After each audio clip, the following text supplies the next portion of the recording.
All right, good morning, everybody. Today's date is June 24th, 2026. This is a regular meeting of the members of the State Liquor Authority being conducted in New York City with video conferencing to our offices in Albany and Buffalo. This meeting is also being live streamed on the Authority's YouTube channel, where you can find the recordings of all of our past meetings. Present today are Chair Lily Fan, Commissioner Edgar De Leon, and Commissioner John Maya. Staff in attendance is General Counsel Shannon Carney Sarfo, Deputy Commissioner of Licensing Maureen Hughes, and myself, Secretary Roper. The next regular meeting dates are July 15th, August 5th, and September 2nd. While in the meeting rooms, please silence your cell phones and take any phone calls or conversations outside. For New York City, there are ongoing bathroom renovations. You've already seen the men's restroom is on this floor, but it's on the other side of the hallway. And the women's restroom is on the second floor. So items will be called in the order they are signed in.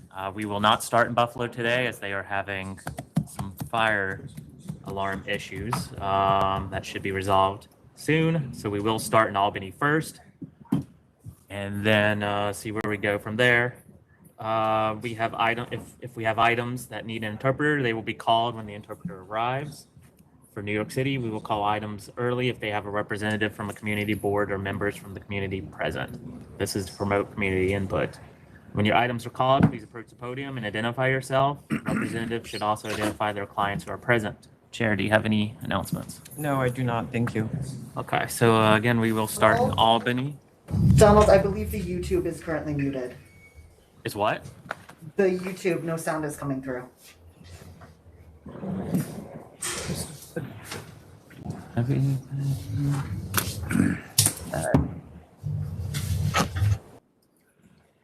We're live, if you guys can hear us.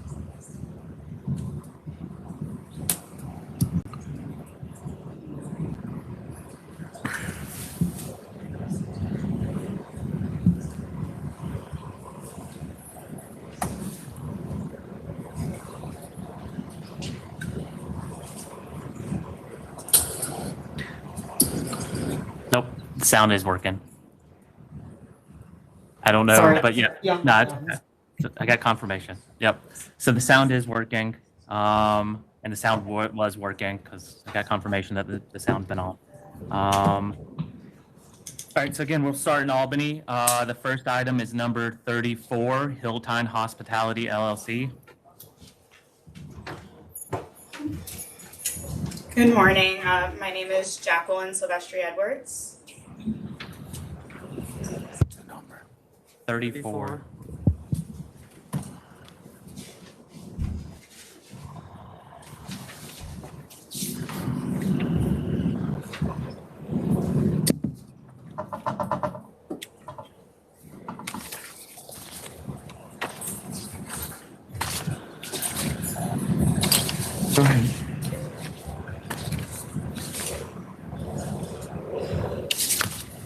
Ma'am, did you put your name on the record? Yes, Jacqueline Silvestri Edwards Okay. And who are you? with HILLTOWN Hospitality. I'm the owner. Okay. So our investigators found that you were contracting out your food service. Yes, from July 1st, I signed an agreement until November. I had a child, so I contracted out my food service and back of the house operations for the time being. And I was completely unaware that I needed to submit a concessionaire agreement. And I sent all the documentation requested, and I've definitely learned to do things properly. Okay, but you're running it now, right? Yes. And you have hired your own chef to provide the food that's on your menu? Yes, I have control of the full operation. Okay, and you are serving the menu that's on your website right now? Yes. Okay. Ma'am, the language that I saw in the paperwork that I received said you signed a lease agreement for food services, is the agreement with your landlord, is the agreement with the provider? Was the agreement with your landlord? No, the agreement was for him to rent my kitchen equipment from me. So he operated the food service at the back of the house and rented my kitchen equipment, and I operated the front of the house and paid my labor in front of the house. Okay. So he wasn't actually an employee of yours? He was an employee of mine. And then I went on maternity leave and he managed the food end of the business while I was on maternity leave. So I'm a little confused, and forgive me for being confused.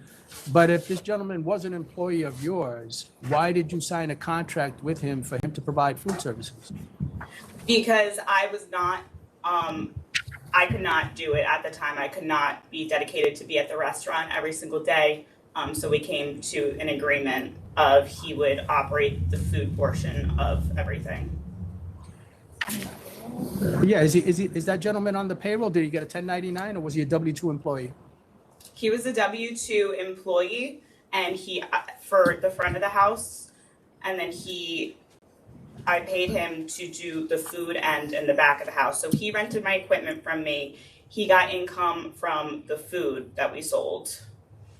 And he was Okay, also a W-2 employee. I got it. I get it. So is that really a violation? So as you have the restaurant type license, I know you were told that in order to contract out, so if you were having someone come in and actually do the food and you were doing the bar and you had a contract between them and they were profiting from the food and you were profiting from the alcohol, that would require a food concessionaire. However, you have a restaurant license, so a restaurant license doesn't qualify for the food concessionaire. It would only be a bar tavern, so you wouldn't be able to do it regardless. So the food must be taken care of by yourself. You could, of course, hire an employee, but they wouldn't be able to share in any types of the profits or anything. So they would need to be on your books and records as an employee. I got it. Okay. Okay. I got it. Okay. All right. I also see, just note, Secretary's Office, that they have a new email address that's on here. You probably noted that already, but she wants the letter regarding the penalty to be emailed somewhere else. Is there a formal way she can change that address instead of just writing it in here? We can update the system. All right, we'll update the system with your contact information. Thanks for coming in. I'll accept 1,000. Thank you.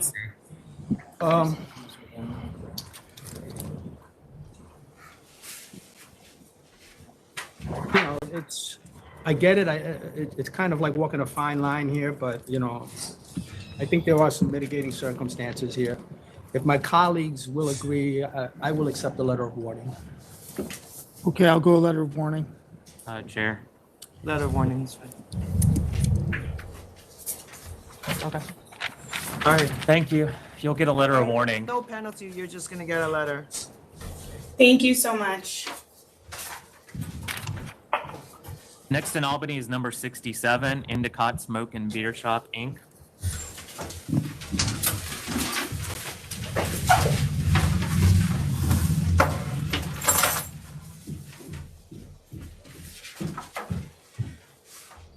Good morning, Alexandra Becker from Whiteman, Osterman, and Hannah on behalf of Endicott Smoke and Beer Shop, Inc. With me, I have Balwinder Singh, who is the manager of the establishment, and Sukhwinder Singh, who is the licensee. This is a CNC of $7,000. In response to this incident, the licensee has taken the matter extremely seriously. The employee who made the sale was terminated. All staff have undergone ATAP training. We have an employee policy to which all employees must sign and adhere in terms of every person purchasing alcohol buying ID. And the POS system now also requires that for any sale of alcohol that either an ID be scanned or a date of birth physically be input. We believe in light of that should be acceptable to the board in addition to the fine, but we certainly are here to answer any questions that the board may have. All right, thank you. I'll accept 7,000.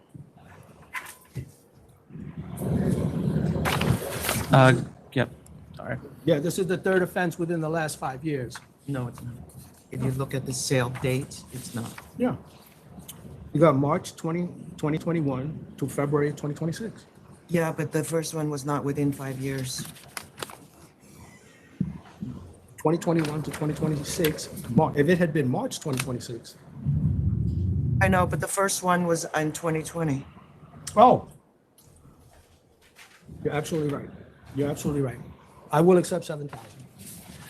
Commissioner Daly, Mayor. 7,000. Thank you. Thank you. All right, I have one more thing.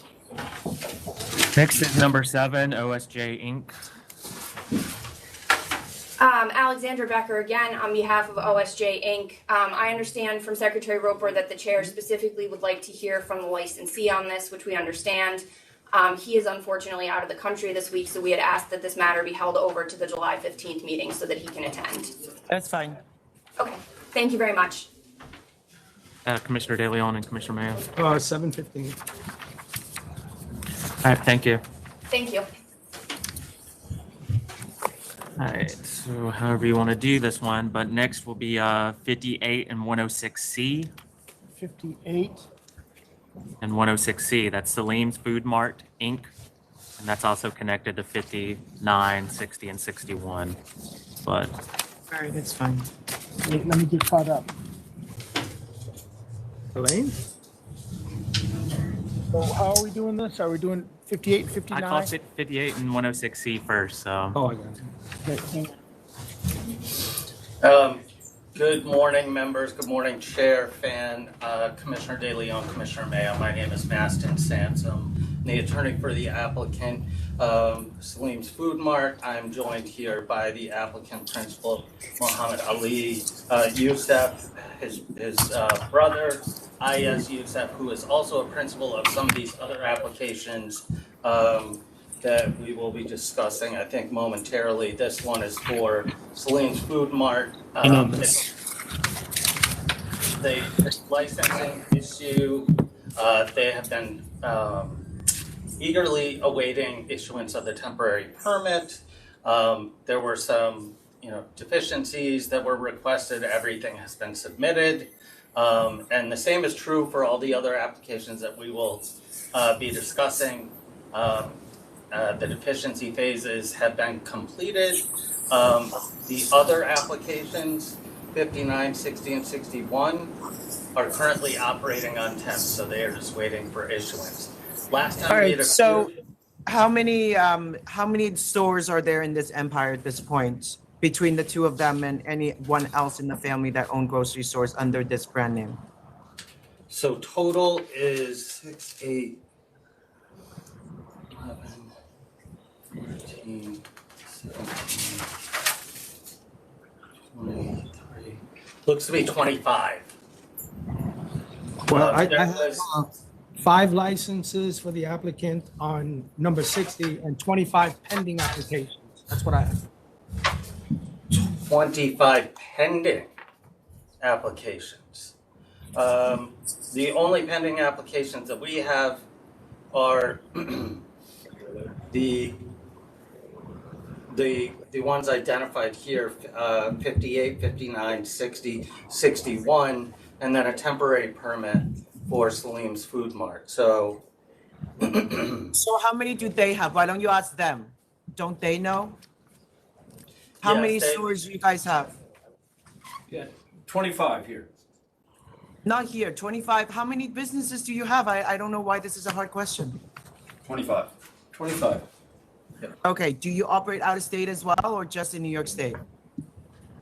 Just in New York State. Okay. So we heard this earlier, sorry, Mastin, I'm cutting you off. no worries.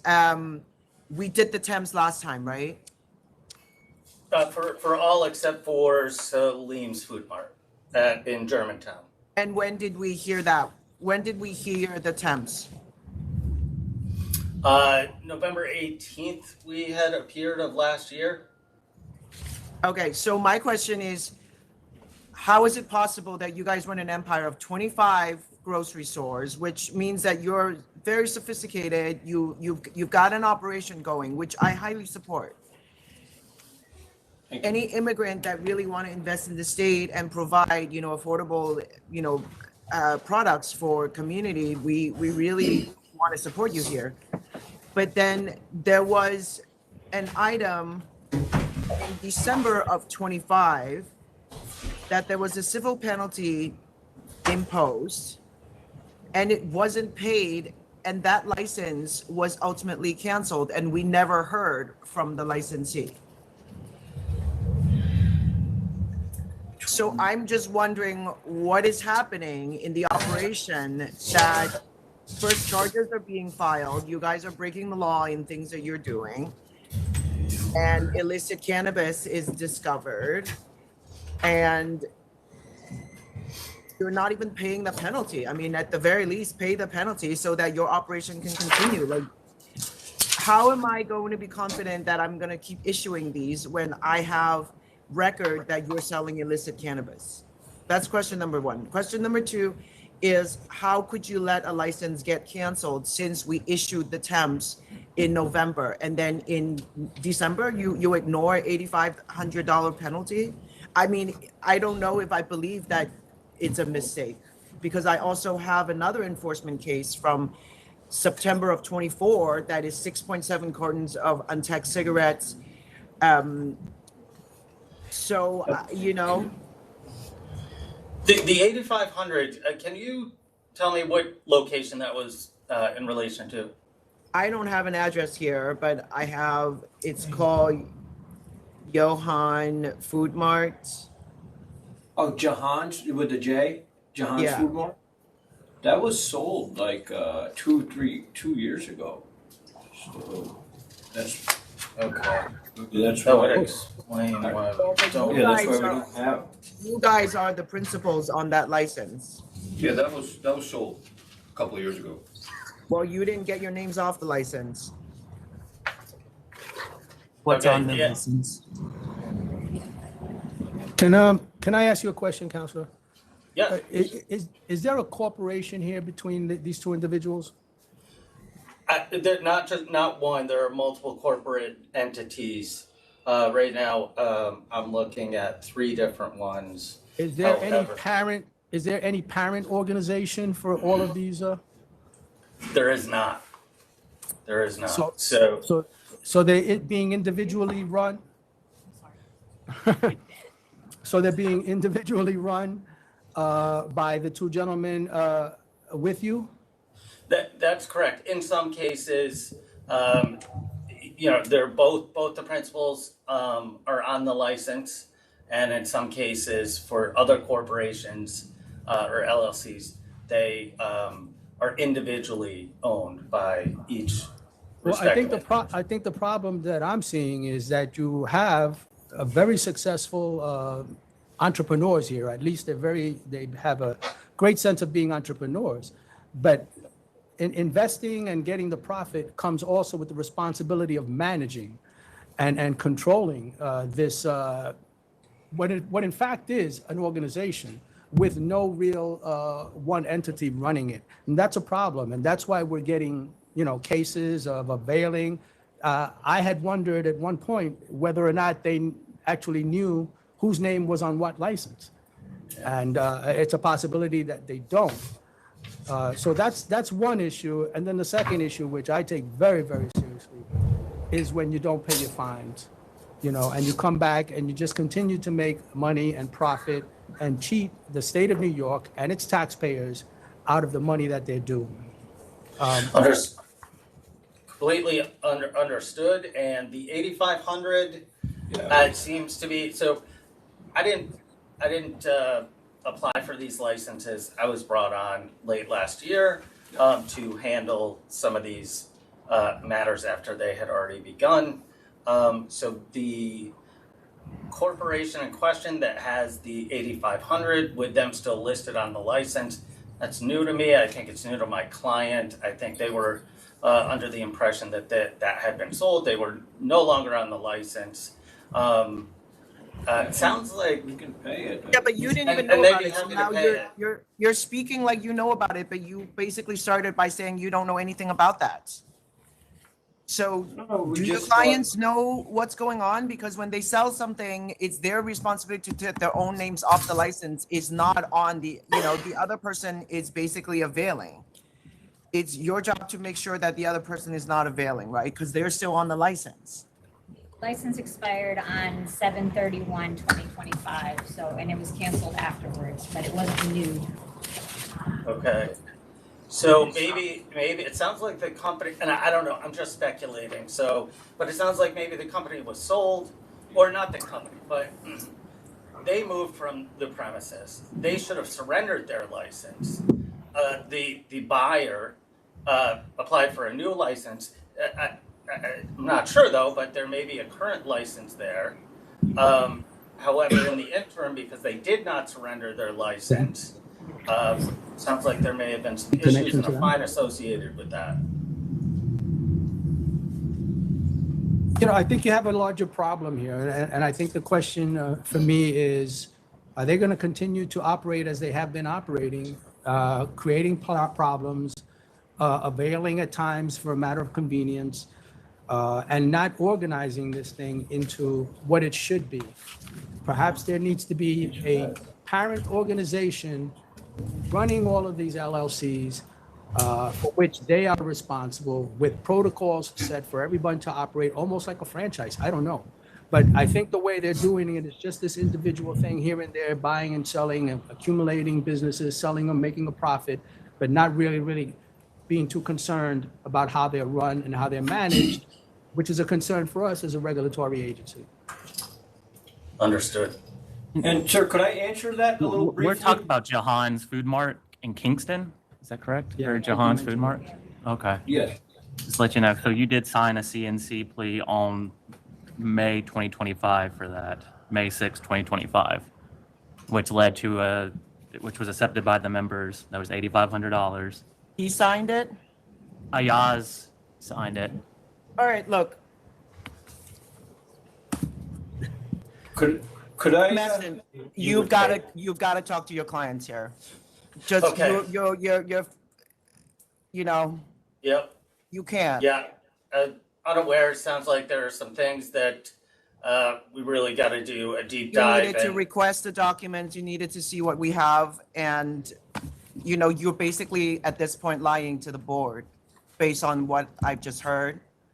And Well, certainly don't intend to do that at all. on the record, you have a bunch of sale to minor, a bunch of untaxed cigarette charges. These are all, 23, 24. This is not from 20 years ago where I can just sit here and pretend like, oh, that was when you were young and you didn't know better. I mean, these guys Yeah. are young. They are building an empire, buying and selling nonstop these stores. I have no idea what's going on. Yeah. Like, Okay, it sounds like I've got to do a FOIL search of any and all corporations. that yeah, there's are like a related to giant these list guys. here. There's a lot of history, and in the meantime, they are signing 8,500, or someone signed on your. I don't know what. I don't know. Now there's Yeah. investigation that needs to happen. Okay. Okay. But I'm not gonna. I'm gonna give you one more chance. Okay. Thank you. Look into it. Okay. I'm gonna put this over for. What do you think? August 5th, September 2nd. He's gonna need some time to request everything and. Okay, September 2nd, Council? That'd be excellent. Thank you. And I would personally like to see that this business is organized and that there is a plan for running the business, managing the business in compliance with the with the regulations and the law. Okay? Maybe just make an organizational chart. Sure. Yeah, we provided the board with a table that listed the principles for each license, but it is confusing. There are a lot of different companies and a number of licenses, including some in the past that I was unaware of. So we will make it as clear All right, as well, absolutely I would possible. like you to take the time to understand the whole network, because there's no way that I can understand it if you don't understand it. And if you don't know it, or if they don't know it, it's Yeah. kind of a problem. So, I need PQs for all managers. I just need more disclosures here, because, Okay, understood. I mean, you're basically coming up here and just making stuff up. I don't appreciate that. Well, I certainly don't intend to do that, so my apologies. All right, I appreciate your trying for your clients, but September 2nd. And you Thank don't you have a so YAZZY'S much. market in Vermont? That's not you? That's just a DBA, that's Okay. owned by my. That's fine. It's my owned by wife. what? Owned by my wife, but there's no liquor or anything like that, I don't think, over there. So she does run a store in Vermont. She owns a store in Vermont, yeah. Do you guys live in We don't Vermont? physically or run it. you live in New York, or you live in Vermont? We live here in Niskayuna, New York. Okay. Yep. All right, look, I think that the commissioner is just saying that you guys just need to have more structure and I know Yeah. that you're really trying to start this We empire, are. and I really want to support you, but you can't be selling untaxed cigarettes. You can't be doing sell to minor. Try to really clean it up and come back with a better story here. Okay. Okay, thank you very much. So all applications over to 9/2, correct? No, yeah, everything go to 9/2. Yeah. Thank you.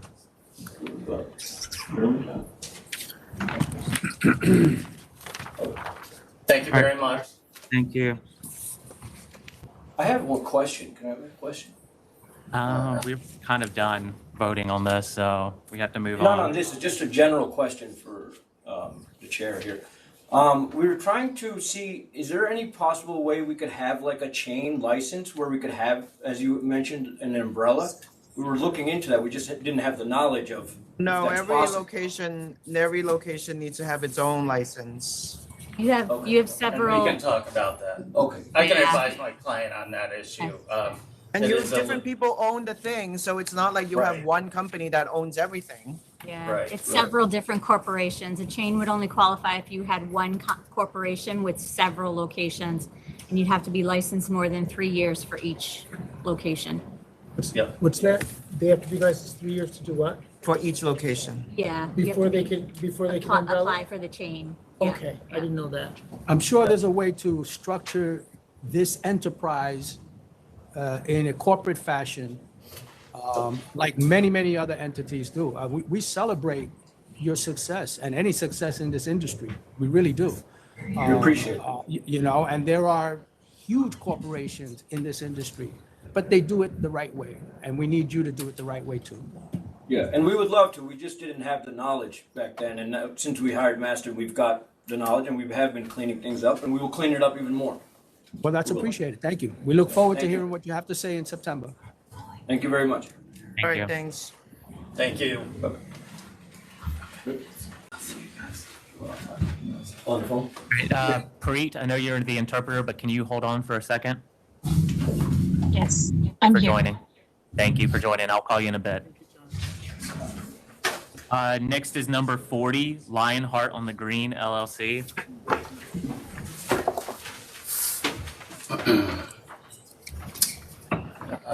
Good morning again. Good morning, Chair Fan, Commissioner De Leon, Commissioner Maya. My name is Mastin Sansom. I'm the attorney for the applicant, Lionheart on the Green LLC. I'm joined here by Gary Almond and John Kivlin, principals for the license. This is a CNC for $12,000 related to unregistered security guard failure to supervise and disorderly premises. The individual in question was terminated, and their security policy was revised and reviewed. They have a very robust security policy, and they have tremendous background and long history of operating before the Liquor Authority and with a license. And I'd like to allow them to just talk a little bit about their background and some changes that were made in response to this. Hi, I'm Jerry Ullman. I'm the owner of the LIONHEART. Originally opened up in 1992. The original location on Lark Street where I was renting in 2003, expanded to a new location which I purchased. Expanded that location in 2018, and then during COVID found another location, LIONHEART on the Green, which opened in 2023. So 34 years in the industry, and I'm actually embarrassed to be here because this is the first time I've ever been before the board for anything of this nature. We tried to run a tight ship. I brought my nephew on board in 2018 after he left 23 years in the military, retired major in the Marine Corps, and we try to do the best we can. We're never perfect. We've always learned from any mistakes that happen, and we insist that we will continue to do the same type of job going forward.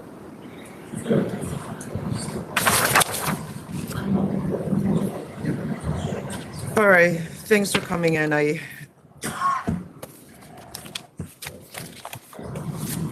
We never really want to see these things happen. And I understand that when law enforcement shows up, sometimes the initial reaction is to say, nothing happened, nothing happened. But, you know, moving forward, it's just better to be forthcoming with things that happen, because we also really understand when people butt heads, energy don't work, and people get into fights and stuff, but it's really better to be forthcoming, because ultimately when there's an investigation, the truth always comes out, and then it's worse because you had not been forthcoming. So I'd like to actually understand a little bit better. I believe we're forthcoming, and when you bring up the idea of we didn't have a licensed security guard, he was actually in the pipeline. We were following state protocol, which my manager can respond to that in detail if you'd like. Okay. I think what we're talking about here is information that we have, that someone named Natalie or Natalia, Keith, the bouncer. yeah, said that she did not see the staff hit the patron, but that was inconsistent with the video of the incident. And I think that's what we're concerned about. At least I'm concerned about. A customer sent this? No, this is about, it's what the bouncer said. In the end, it's not about you, you know, it's more about how you talk to your staff and what they say they saw or did not see. So in the end, it's just, I think that it's okay to instruct your staff to just be forthcoming with law enforcement when something happens, because we do understand things happen, and, you know, we wouldn't want your security guards to be punching patrons ever. But when it does happen, they have to be forthcoming about what they saw. Absolutely, and that's why he was actually fired the next day. He was harassed and spit on by the assailant that night, as well as several other of our security guards. We did wait over 2 hours for police to show up to deal with it. They had a very busy night that night. We wanted this individual removed. He was removed from the premise dozens of times. He kept on coming back in, acting like he was on drugs. We dealt with this. They dealt with it as best they can until someone didn't deal with it the way they should have. And I apologize for that. All right. Why $12,000? That was a CMC that was raised to by the council at the authority. Okay. All right. I appreciate your security plan. I'm gonna lower this to 7,500. Mr. De Leon? Yeah, you know, I agree. It is, having been in law enforcement myself, I know how hard it is to deal with persons that can be intoxicated, that are intoxicated or whatever they're on. But, you know, we always have to maintain our cool when we're in those situations. So I will accept 7,500. I appreciate your presentation today and your acknowledgement of the situation. Commissioner Mayor? 75. Thank you very much. Thank you very much. Thanks for coming in. Good luck. Next is 53 SPS MART Inc. Good morning, my name is Sandeep Singh. 53. You're the licensee? Are you the licensee, the owner?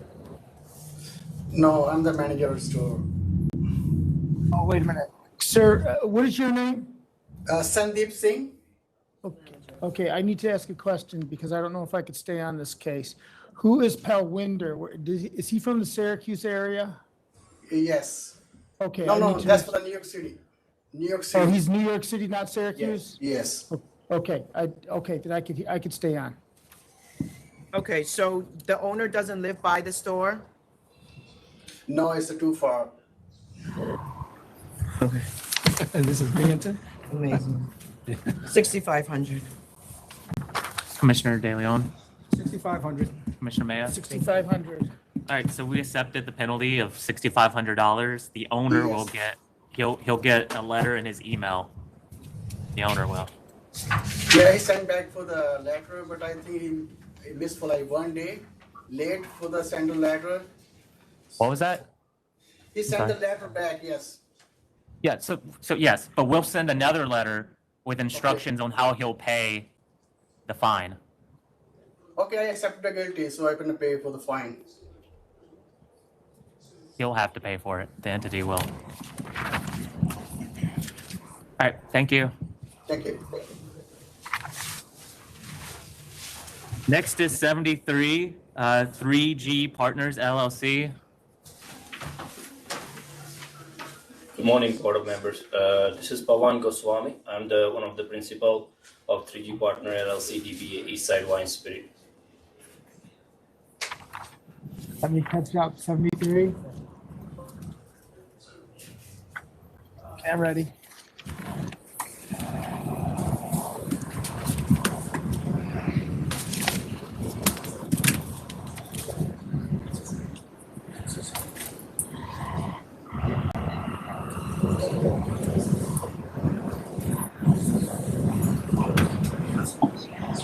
All right. I'll accept 6,500. Commissioner De Leon, Excuse me, 6,500. Commissioner Maya.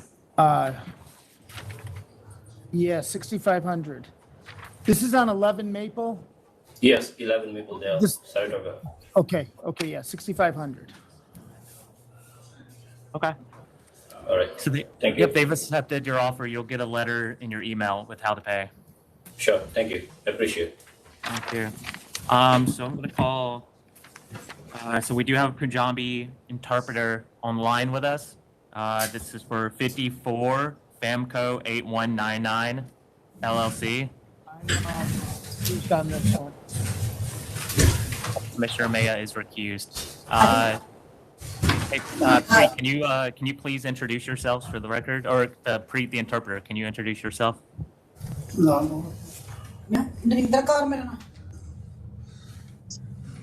Good morning. My name is Gurpreet Kant. I'm the Punjabi interpreter.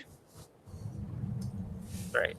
And then can you please ask the individuals to introduce themselves? ਤੁਸੀਂ ਆਪਣਾ ਨਾਮ ਦੱਸ ਦਿਓ ਜੀ। ਹਾਂਜੀ Narendra Kaur. Her name is Narinder Kaur. Okay, and who's with her? ਕੌਣ ਆਇਆ ਤੁਹਾਡੇ ਨਾਲ? ਮੇਰਾ ਹਸਬੰਡ ਇਹ ਮੇਰੀ ਬੇਟੀ। My husband and my daughter. And they both work at the store? ਇਹ ਦੋਨੋਂ ਸਟੋਰ ਤੇ ਕੰਮ ਕਰਦੇ ਨੇ? ਹਾਂਜੀ।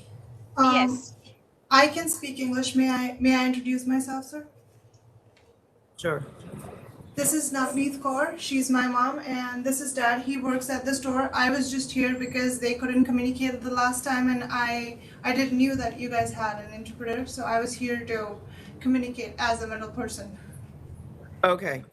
So at the store that your mom owns, on the wall there is an old liquor license that says Singh Petroleum.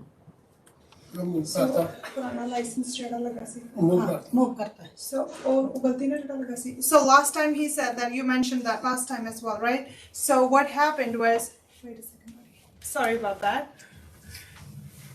What happened was he didn't really realize that he put the newer one on the back of the old one. He changed it, and the new one has been displayed in there now. Okay. So he's been operating on the temp. Yes. So they also have What is the DBA? What is the business called? FAMCO 8119 LLC. FAMCO 8199 LLC. I understand, but what is the sign that they have in front of the store? He removed that sign as well. It's been removed. Okay, does he run it or does she run it? He works for her because she does not have that communication ability. He works for her. He works for her, okay. Yes. All right. So it's not gonna be called Turin Road Mart anymore? No. No. So No, it's not. are you gonna name it something? Because you can register a DBA with the Department of State and then run it as whatever you want, whatever mart you want. So It's just that you okay. have to disclose that. Do you understand? Yes. Yes. So ਕਹਿੰਦੇ ਕਿ ਉਹਨੂੰ ਨਵਾਂ ਨਾਮ ਤੁਸੀਂ ਦੇ ਸਕਦੇ ਹੋ ਤੇ FAMCO 8199 ਲਿਖਣਾ ਹੈ. So he's planning on making it FAMCO 8199 LLC. Yeah, I know, that's the business name, but I imagine you're not putting that on the front of your business. He's gonna say it FAMCO. FAMCO. FAMCO. Okay, so then I would register FAMCO as the DBA with the Department of State. You understand? Right? Yeah, sure. Okay.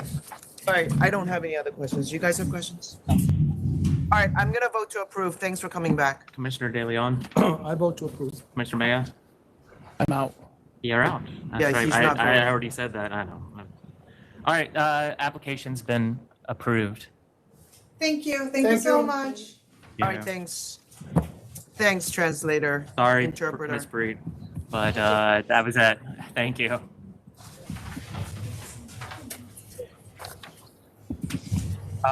Next is 96 211 Pit Stop Inc. Good morning, everybody. Mayor for Corey for 211 Pit Stop Inc.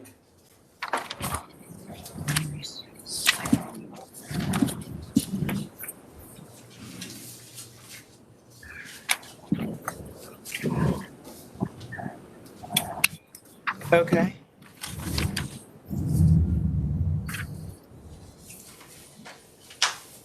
I'll accept 4,500. Commissioner De Leon, Yeah, I accept 4,500. Commissioner Maya. 45. Okay. Thank you. Next is 65 Five Star Food and Fuel Inc. Again, Mayor for Corey for 5-star.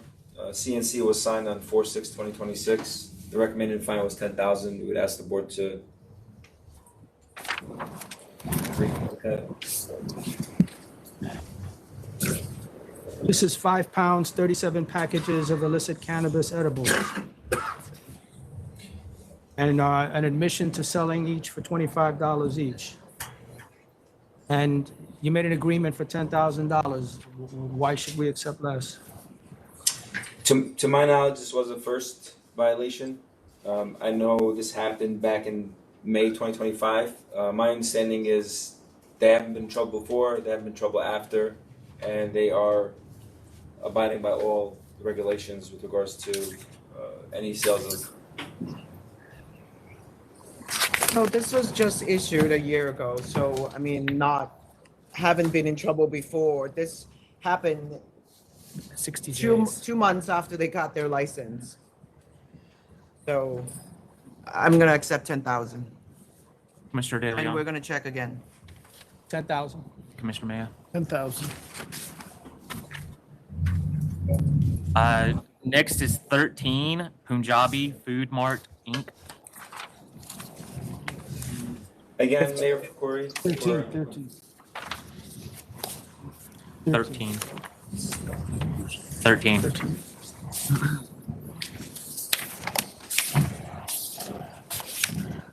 All right. CNC was signed on December 19, 2025, so we were asking the board to please accept it. The amount was $12,000 in the CNC.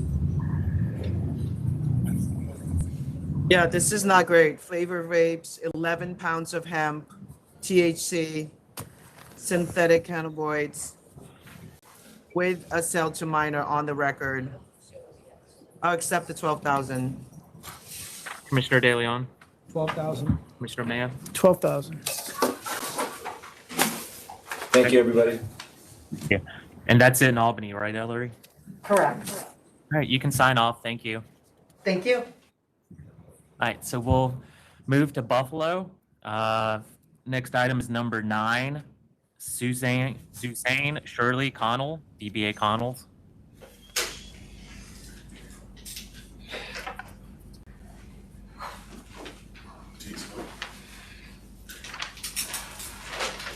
Two people.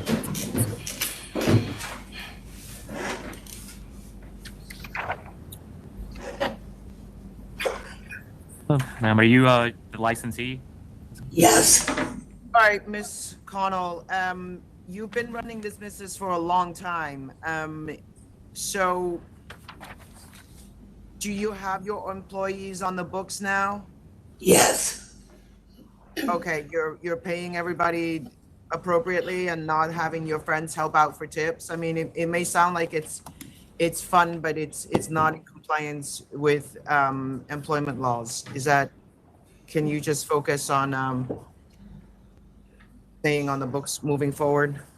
Yes. All right. I don't feel like this is legit books and records. Where are you at? I'm gonna take it down just a little bit. Yeah. She's been around for a long time. Well, she has been around for a long time, but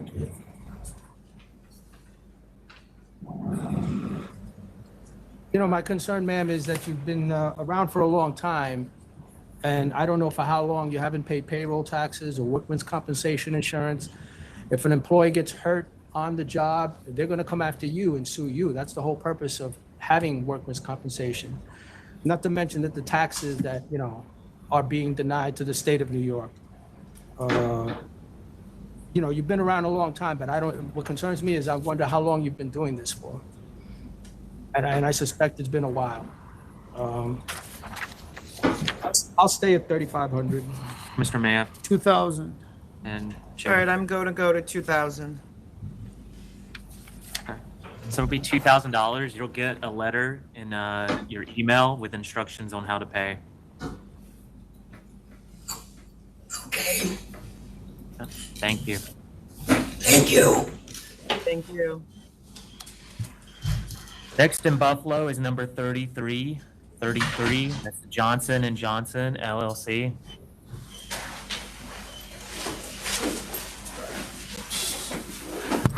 Good morning. My name is Eric Furbo. I'm appearing here today with Knute Johnson, of Johnson & Johnson LLC. He and his wife are the managing members. Unfortunately, she couldn't be here today due to her a school function at their daughter's high school here at the end of the year. But so we're here. We've discussed a proposed civil penalty of $8,000. To get into the meat on this. This is a bar that's operated only in for 50 years or more, I believe. Mr. Johnson and his wife purchased it in, I believe, began operating it in 2018. Historically, it had been a bar that had been associated with motorcycle groups and stuff like that. But when Mr. Johnson took it over, they were very clear with the patrons that everyone was going to be welcome. There were no colors allowed inside.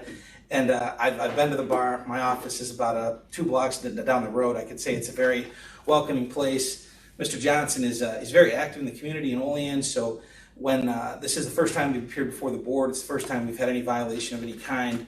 When we learned of these incidents that the Olean Police Department had been having there, he immediately reached out to the mayor. I spoke with the mayor, Mr. Alio, who's no longer there. He met with the police chief, or called the police chief, who was out on medical leave, who lives 3 or 4 houses down.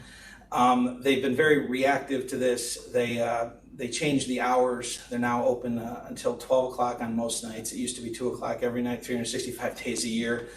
They've asked their bartenders to take a more active role in monitoring the situation if things begin to get out of control. If it's too busy, it's a small bar, 40 seats, I believe, max.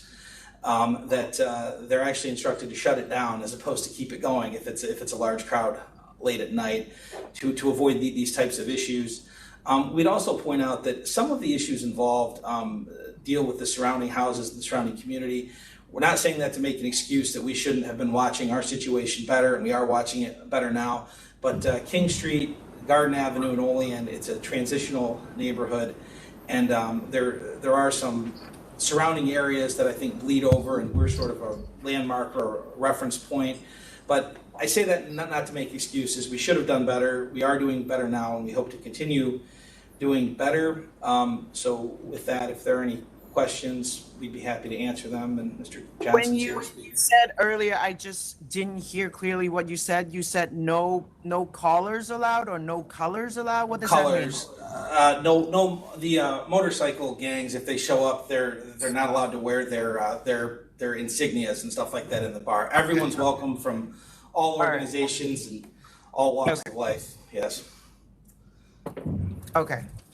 I just wanted to make sure it didn't mean something else. Oh, no. In fact, I will tell you, in that regard, I will say that the State King is, in my opinion, as a resident of Olean, someone who's lived there my whole life, it's a very inclusive bar. It's a place where people will come down from Bartlett Country Club and go there. The old Bonus coach will be there, along with people of every walk of life. So, the gunshots did not happen inside, right? We believe that they were. One of the incidents was fireworks, we believe, but to the extent that we understand there was someone arrested for some gunshots, but I believe it was 2 houses down. It wasn't inside the bar, and it wasn't on our property, I don't believe. Correct. All right, so do you have no firearm like signs posted, sir? We do. Okay, do you have a metal detector? We do not have a metal detector. Okay, so I think that given what your own representative is saying, that this is a transitional community, I think that's what you called it. Yeah, it's a. All right, just let me finish. Given that this is the oldest tavern in the town, and I respect that you reach out to the mayor and you've reached out to the people that are in charge there to try to develop a better security plan. I'm going to lower the fine if my commissioners will agree with me, but I'm going to require that you use a handheld metal detector for everybody who enters the business. Is that okay? As a practical matter, I can let Mr. Johnson answer, but that might not be possible for us. We typically operate 2 shifts, 1 bartender during the day and 1 bartender at night. Just because, again, there's a lot of nights where we will do $50 a night or $100 a night. So it's not. You don't have security outside. Yeah. No, we don't. Just because, again, in the community where we live, there's a population of roughly 13,000 people.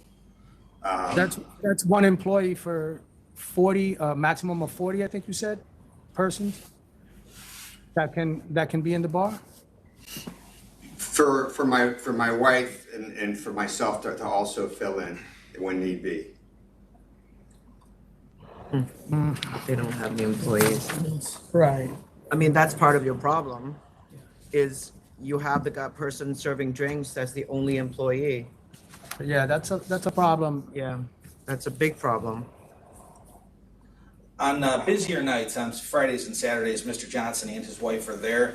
Mr. Johnson recently retired from his full-time job in outside sales, and his wife is also retired. So they are typically there. So there are more people on Fridays and Saturday nights, but it kind of goes to their policy of if it starts getting busy or rowdy, they shut down early. That's their policy now. So, I mean, I don't.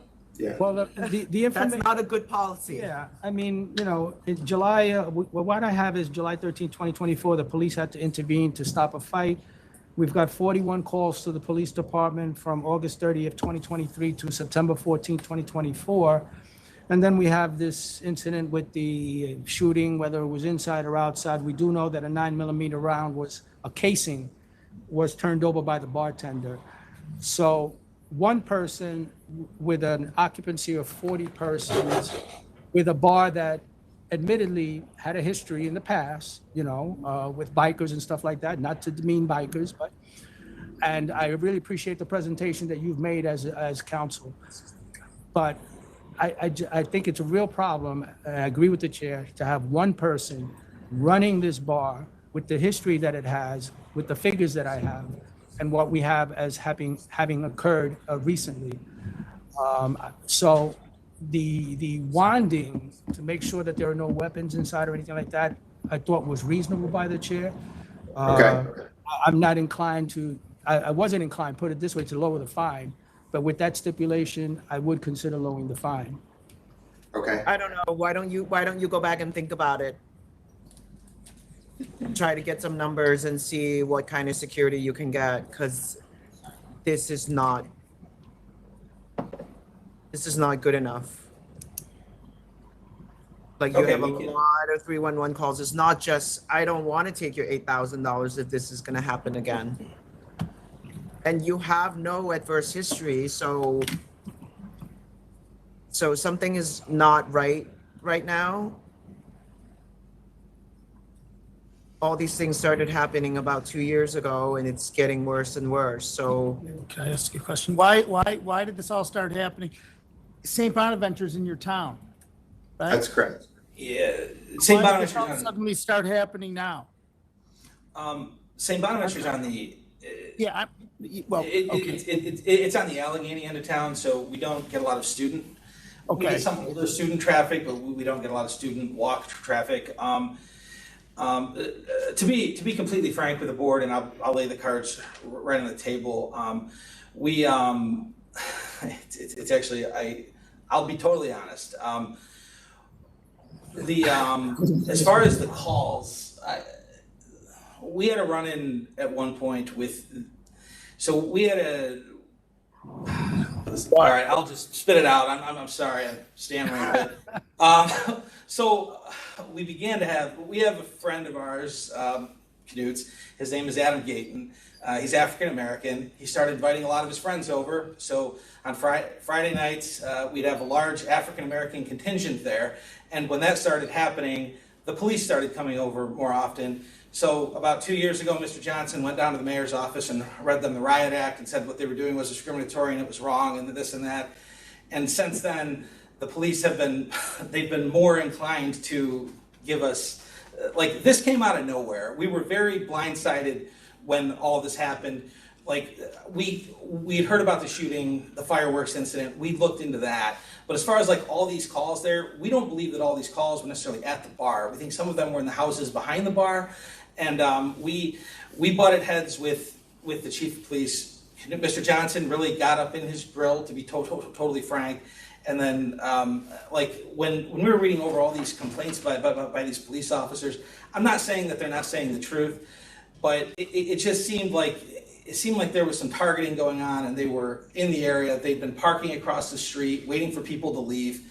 And this all started about 2 years ago when Adam and his friends started going there. They're nice guys. They weren't causing any issues, but, Olean's, it's an all-white police force, an all-white county, and, we were not happy with the fact they were parking outside our bar looking to pick people up. So Mr. Johnson caused a bit of a stir. And like I said, these incidents that occurred, we do need to do better. We do need to be there more often. Mr. Johnson and his wife are going to be there more often, but we picked a bit of an argument or a fight with the police force for a little while. And it's fine. It's just that they're not making up problems. No. Unless you're suggesting that. And the point is that I think that in any community, whoever your audience is, it sounds like it's either gangs or a certain particular group of patrons, and you're telling me that that's causing problems, but you're not responding by spending more time and spending more money to hire staff. You're telling me that you have one bartender who runs the place. That makes no sense to me. At least, wouldn't you need a waiter to take the bills, serve the food? Or do you only serve drinks? Do you have food? Like, a lot of it is not adding up to running a bar in a challenged area. So, appreciate all the background and the history, and I feel for you, but it's just not, it's really not a good enough answer. So do you want to try to take an opportunity to go back and maybe put something, I mean, you know, other people got their fines reduced because they really came up with a security plan and presented it. So I would encourage you to go back and talk to your wife and figure out how you can better staff the location. That's really what I'm thinking. Yeah, I think that's a good idea. I think we'd be willing to do that. And on the issue of the police calls, we don't think they're making them up. We think many of those are in the vicinity of our bar. They're not actually at the bar, and we're getting tagged with a lot of those because we're a landmark there. But that being said, we hear what you're saying about the security plan. As I sit here thinking, I have some ideas, Mr. Johnson. All right. So you also, as his representative, you can request the documents that are in our files, and you're welcome to respond to it. Even though there is a CNC, you can write a mitigation letter and say some of what you're saying on paper and explain the situation. Because the facts that we have are pretty detailed. If you have a response to any of it, I'd love to see it. Sure. And I'm willing to give you significant amount of time. I'm going to hold this over to August 5th. Thank you. Commissioner De Leon. Can I ask a question? Yes. Nothing to do with the case. How did you get the name Knut? You're the first person I ever met with that name. It's just a family name from Norway, my father's name and my Okay. grandfather's name. It's not Newt Rockney. No, it's not. All right. Commissioner De Leon, you okay with 8-5? 8-5. And Commissioner Mayo? Yeah, 8-5. All right. Thank you. All right. Thank you. Thank you. Thanks. Next is number 21, 7 Wine 6 Inc. Good morning, everyone. Matt Rivers here from 716. Just wanted to request that we have a stipulation changed in the initial license, which I'm very grateful that you allowed me to get. Just over time, things have changed in the community. I understand there was a few protests going on, which I respect that. However, there's a couple things that I wanted to mention. Within a half a mile of us, to my knowledge, I believe it's the largest square foot liquor store, has shut down. And also in 2.1 miles away, another one has also closed down. So my goal here is not to try to change what we built. We focus all on premium wines and spirits. However, our customers that have been coming in have been having a hard time understanding why they, can buy a bottle of gin but not be able to buy vermouth and have to go to a different store. Also, some items that are very popular, we've had to charge more than the competition to meet that $30 threshold. And also, not being able to offer things that might be a little more convenient for people, such as 6-packs of mixed drinks, just along those lines. So it's not to necessarily try to create more profit for us, although that would be great, but that's not why I'm here. It's to enhance what we've already built with our customers. There was protest in your application. It was just approved, well, not just, but October of 2024. And these were the conditions that you agreed to get the approval. And now I'm sure that the other establishments are going to say essentially you're reneging on your on what you stipulated to and the representations you made to get your license. Now, you did mention that some other stores had closed. Is that what you said? That's correct. Yep. Gate Circle, which was the closest one. Well, I'm sorry, not the closest, but it was within the 3 closest ones. That was the largest one as far as I know. That one has shut down. So that's caused a lot of people, to come over our way.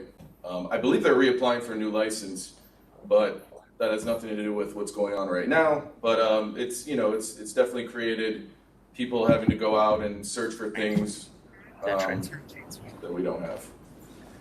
Yeah, so again, this is why this job is sometimes not that fun, is because people come and they make a bunch of commitments at the time you were 84 feet away from another store, and we would have denied you, but for the fact that you said that you were focusing on natural wine and high-end products.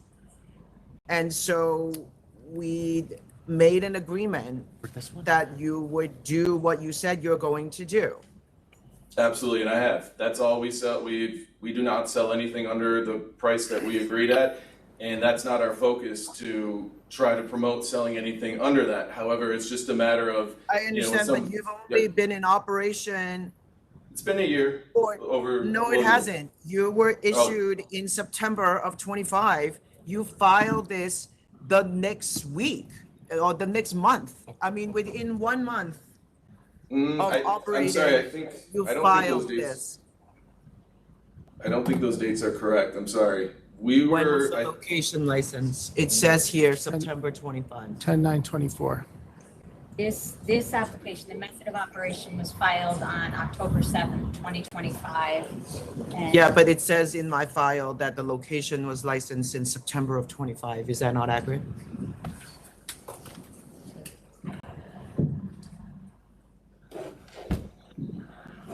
Or Okay, so this is a typo. we issued it 9/11/2025. Wait. Okay, so this was issued in September of 25.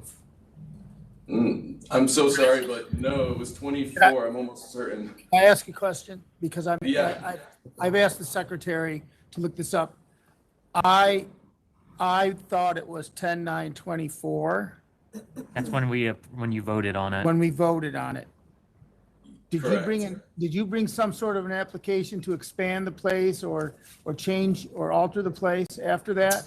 I did. So I made an application to abandon Time out. Oh, yeah. I think that's what the 9/11/25 is. But we'll find out. Yeah, no, I mean, it's got to be September 24 because I don't remember, because I do remember you having the conversation with us and it was a while ago. Yeah, so And he approved them. obviously has sales number from the past year. So this is wrong in our system. Have an effective date on the certificate now, 12/3/2022. Yeah. Does that sound right? Yeah. Yes. 12/3, 23, 23? 24. 24. Yeah. So it's December of 24?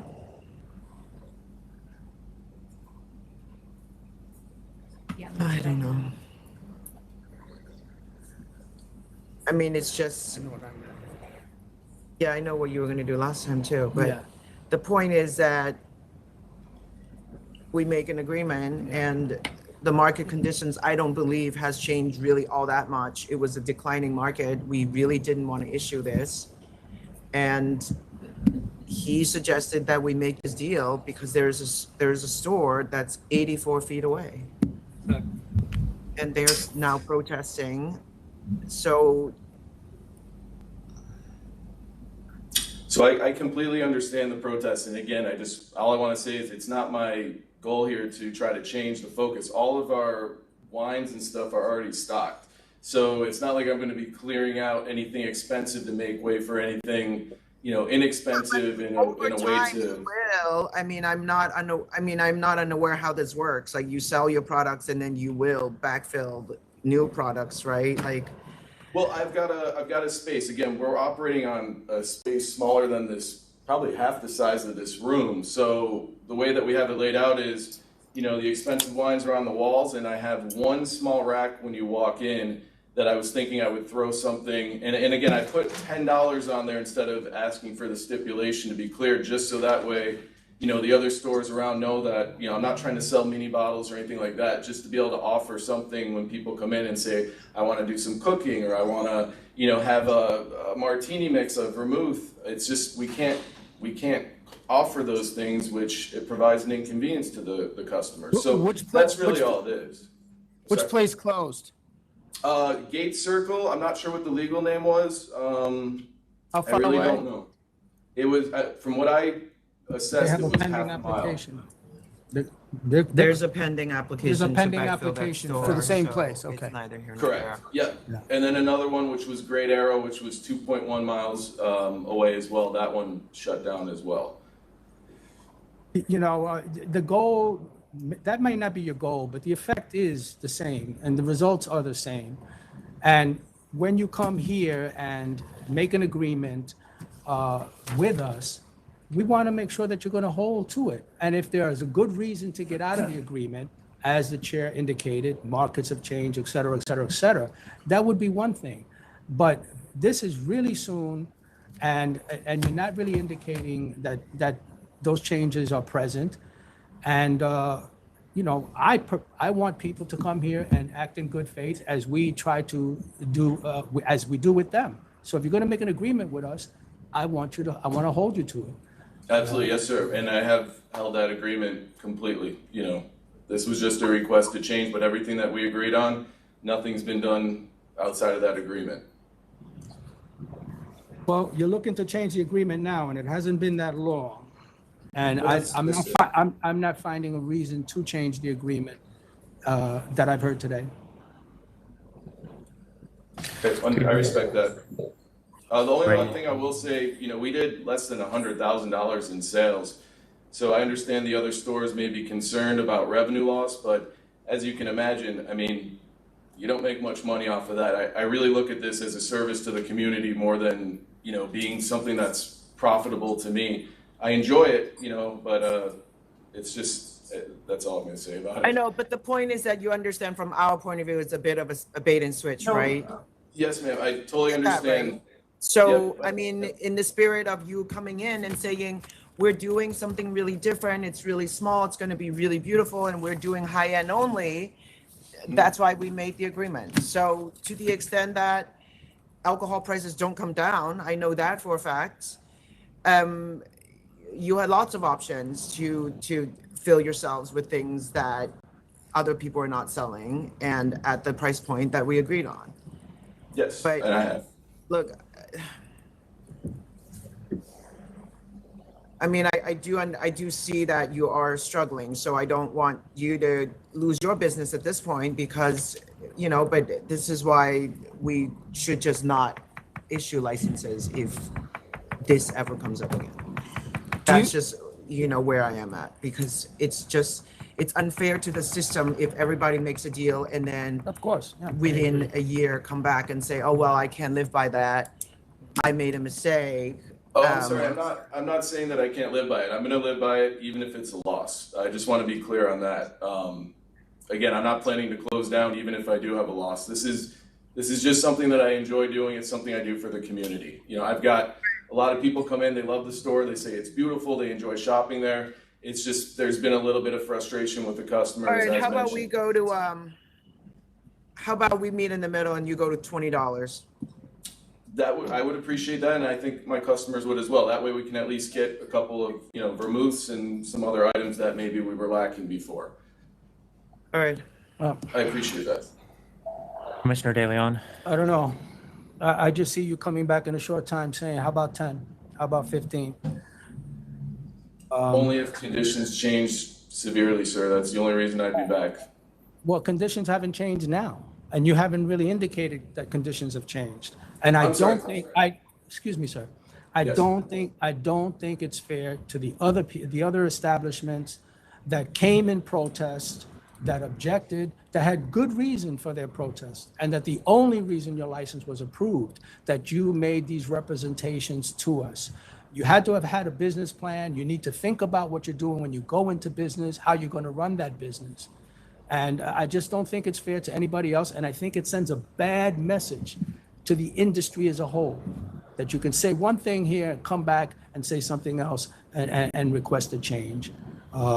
So I am not approving of this change in method of operation. I'm only one vote, but that's how I feel about it. You're voting to deny. No, I I'm sorry. don't disagree with you. I really don't. My turn? You voted to deny, correct? Yeah. Okay. Commissioner Maya. All right.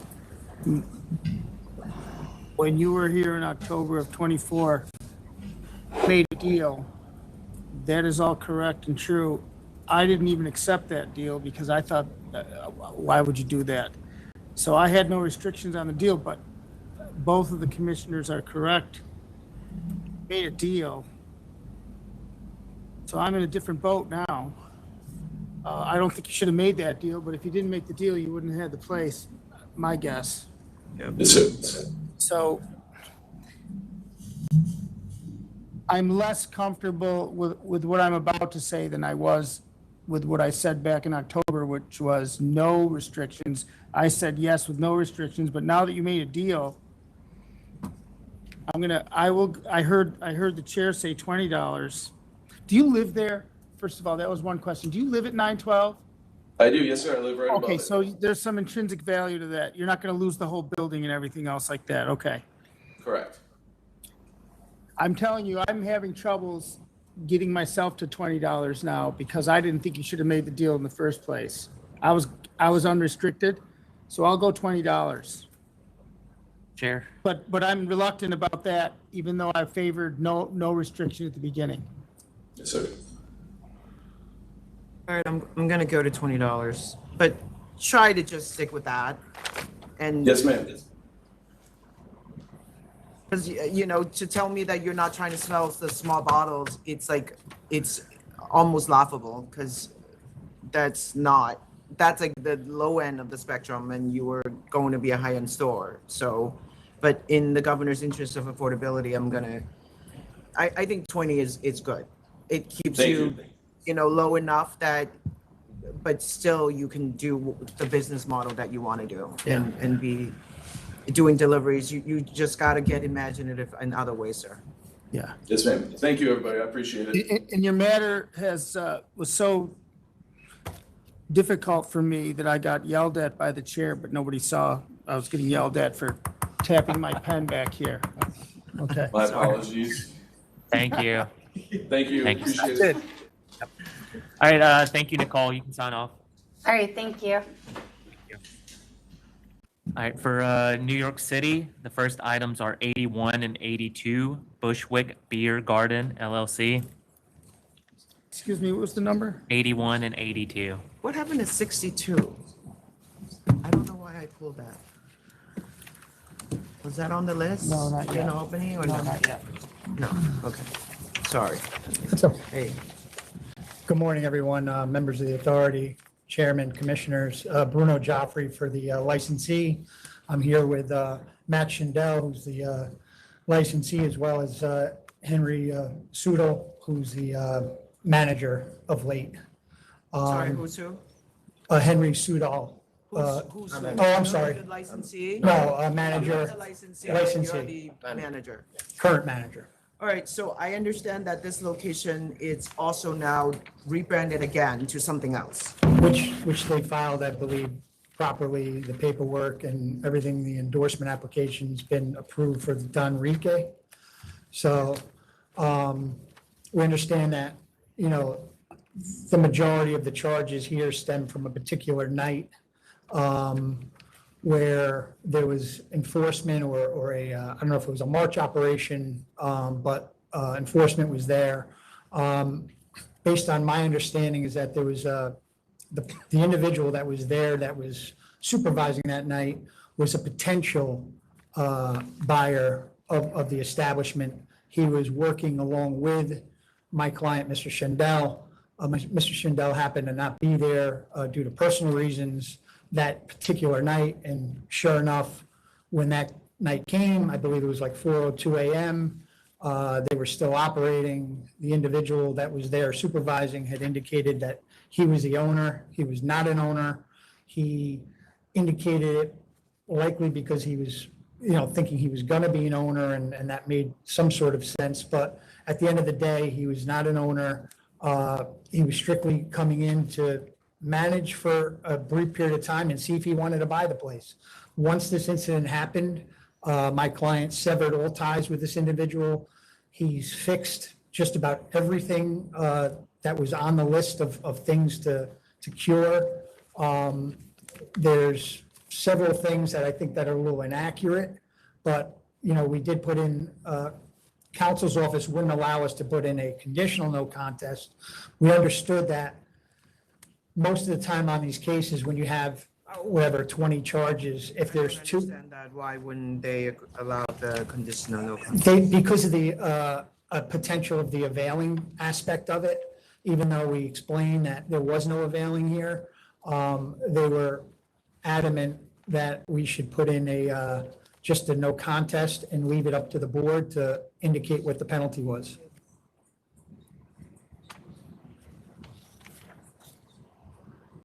I see. Who's the prosecutor? But my client is here, ready to speak on several of the matters. He's had several licenses in other places. Really, he's been licensed for over 30 years. So you're running the spot now. You were the owner solely since 2020, since we opened in 2020. Since you opened in 2020? Correct. And then you got some of your partners left? That's what happened? Correct. They're the corporate change. I'm the only person on the license now. Right, Vincent left. Correct. So then you changed it to Rebel, from Rebel to Ainsworth, Correct. and then now you change it from Ainsworth to Don Don Rique, correct. And then, but then you have a management company called Ains Brooklyn. Who's that? Well, we filed that when we opened up Ainsworth, and we're using that, we were using that company to manage the business, but we're going to eliminate that. I see. So Ains Brooklyn came in and then you named the place Correct. Ainsworth. Correct. And then now that's not, Right. We're going to that revoke that. relationship Correct. doesn't exist anymore. It's and- going to be terminated, and we're going to file that, terminate that. Okay, so who's running it? Now you're running it? He's my manager, Henry, yeah. Okay, and do I have a personal question there for you? No, we were going to be submitting one to the board as part of this whole. You didn't think with an availing, you should have just filed that so that I have it right now? I'll be honest with you. Your other option was cancel and bond. I'm literally I understand. sitting here with counsel's office suggesting we cancel this thing, and I'm trying to find reasons to not cancel you. I knew he was involved in the business. I didn't realize that he was an actual manager, which is why once I realized, I said All right, sir, we could tell submit us that. What your background experience is here. Yeah, in the business. Oh, in the business, my main business was for many years of construction, but I've been in this business for about 2 years, not owning anything, but just running restaurants and bars, that type of establishment. So we got involved late last year with this establishment, and we're trying to run a restaurant, basically, is what we're trying to do. Is it a restaurant or it looks more like a day club? Now it's strictly a restaurant.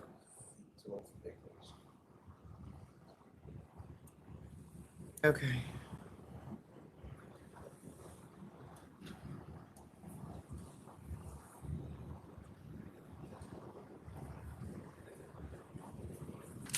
So you're really just trying to do a restaurant. What about the 18+ dance parties, the promoters, all of that's happening that we have record of? Is that still happening? No, that was in the past with the Are prior you doing that under operator. permits, one-day permits off-site? Excuse me? One-day permits off-site, are you doing those events through those? Doing it off-site? Catering permits, one-day We've- permits? We have used one-day permits to do some community stuff recently, but not 18 and over dance parties.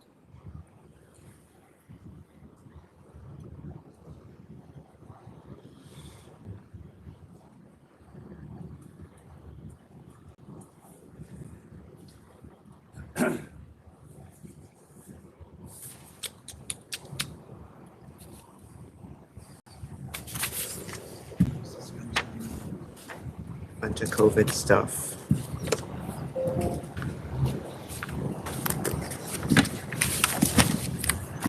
I don't know. I think this was asked. Let me. Yeah, go ahead. What is this Don Rique? That's the new spot. That's the new They restaurant. rebranded again. Oh, from that's Ainsworth what to you that. want to be. It looks That's nice. what Correct. right now. That's Okay, where we so are you're a right now. restaurant now. Yes. You guys know you're in a heap and help and the trouble, right? We got to figure this out, right? Yeah. Okay. They understand too that, with all the charges that they're facing a significant civil penalty here, obviously. Okay. The one thing that they are trying to avoid, as Chairman Fan had indicated, any type of cancellation. They want the opportunity to make this right. They understand that where they are in terms of the process, that if there's another incident, that's where it's going to probably be going. So they just want the opportunity to make this right.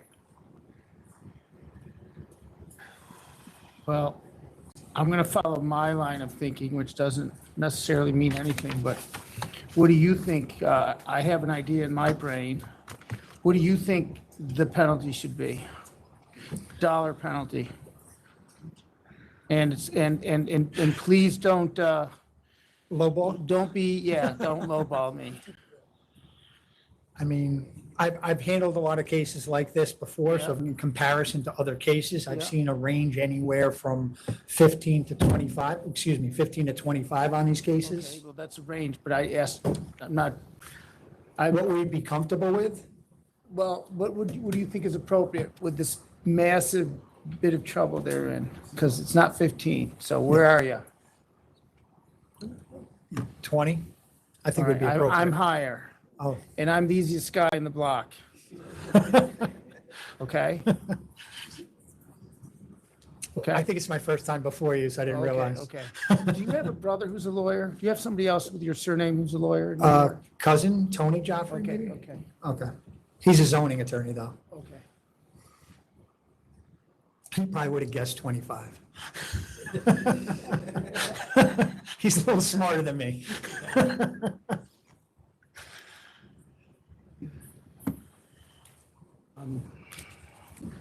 You know, we have a gentleman who has been the owner since 2020, and someone coming in to manage this business, respectfully, I say, with only 2 years of experience, who really has a background in construction. And then I have this long list of things that indicate to me that this was, I don't know, like a day, I think the reference was day club or something like that.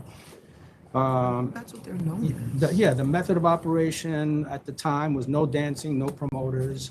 We have raves being conducted, we have promoters, we have something about a security guard, I think took a specialty night from a patron. Heineken sold after 4 a.m., ads advertising after hour events, cigarettes being sold outside the restroom, extension cords, unlicensed compressed gas tanks. I don't know if anybody remembers, it wasn't long ago that one of those things blew up on a street in Queens. Fire extinguishers unexpected, no flame proofing affidavit for the decorations, no assembly permits. And we did have the summary suspension back in 2021. We have failure to comply in 2020. The gentleman was the owner at the time. Non-bona fide in 2021, failure to supervise in 2021, and $25,000 fine was paid at that time. I'm not one for just throwing money at a problem and risking the public safety. I have said this on a number of times before. You know, everything's all right until it's not, and then something happens.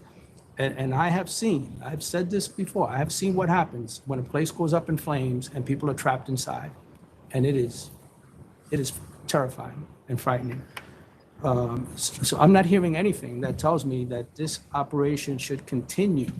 I haven't heard any kind of a plan or anything, other than I saw that you did submit some photos of mitigation, you know, things that have been taken in terms of the fire extinguisher and that kind of stuff. But we have the same owner for all those years, and we have somebody coming in with a minimal amount of experience. And what is the maximum occupancy in this place? I think it's just under 200. That's a big place. I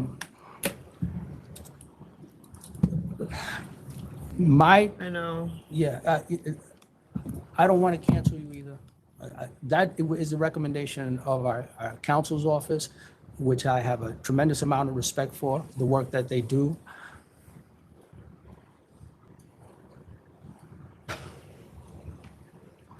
Yeah, it's amazing. So are there these upcoming dance parties, June 26, 18 plus? No, No, Or is that not happening No. at this location? no.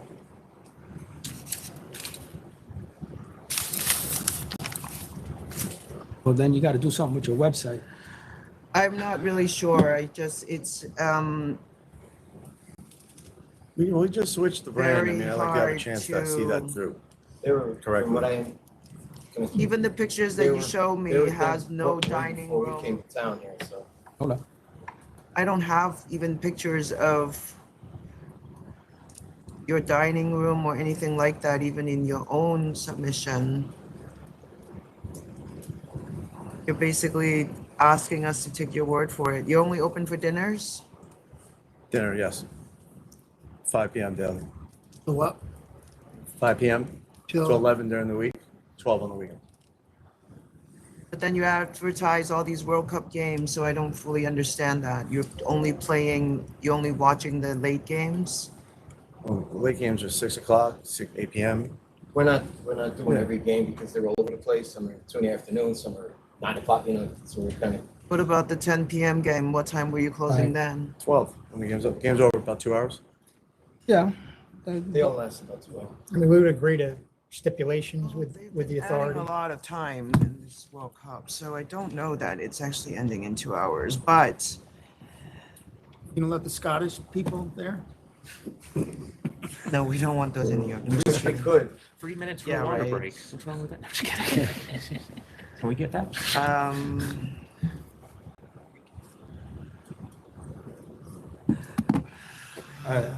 Look. I don't know. I think you gotta come in with some kind of a plan. Do you want to, we could much hold this better. over? I would hold it over if my colleagues agree. Yeah. And allow you to come back with something that's solid. Okay. And give us some meat, give us some photos, let us know, see that you have a Understood. dining room, let us, that you have some kind of a security plan, that you're in compliance with these fire codes and everything like that. 200 people is a lot of people in one place. Understood. So if you want to do that, Do you have any, and everyone agrees, are there I'm any I'm August? fine with that. What? Because the month of July, I'm shot. Are It's there any either August? August 5th or August 20. No, August 5th. Only August 5th? Yep. All right, what did you say your hours are? 5 p.m. to 11 during the week, 5 p.m. to midnight on the weekends.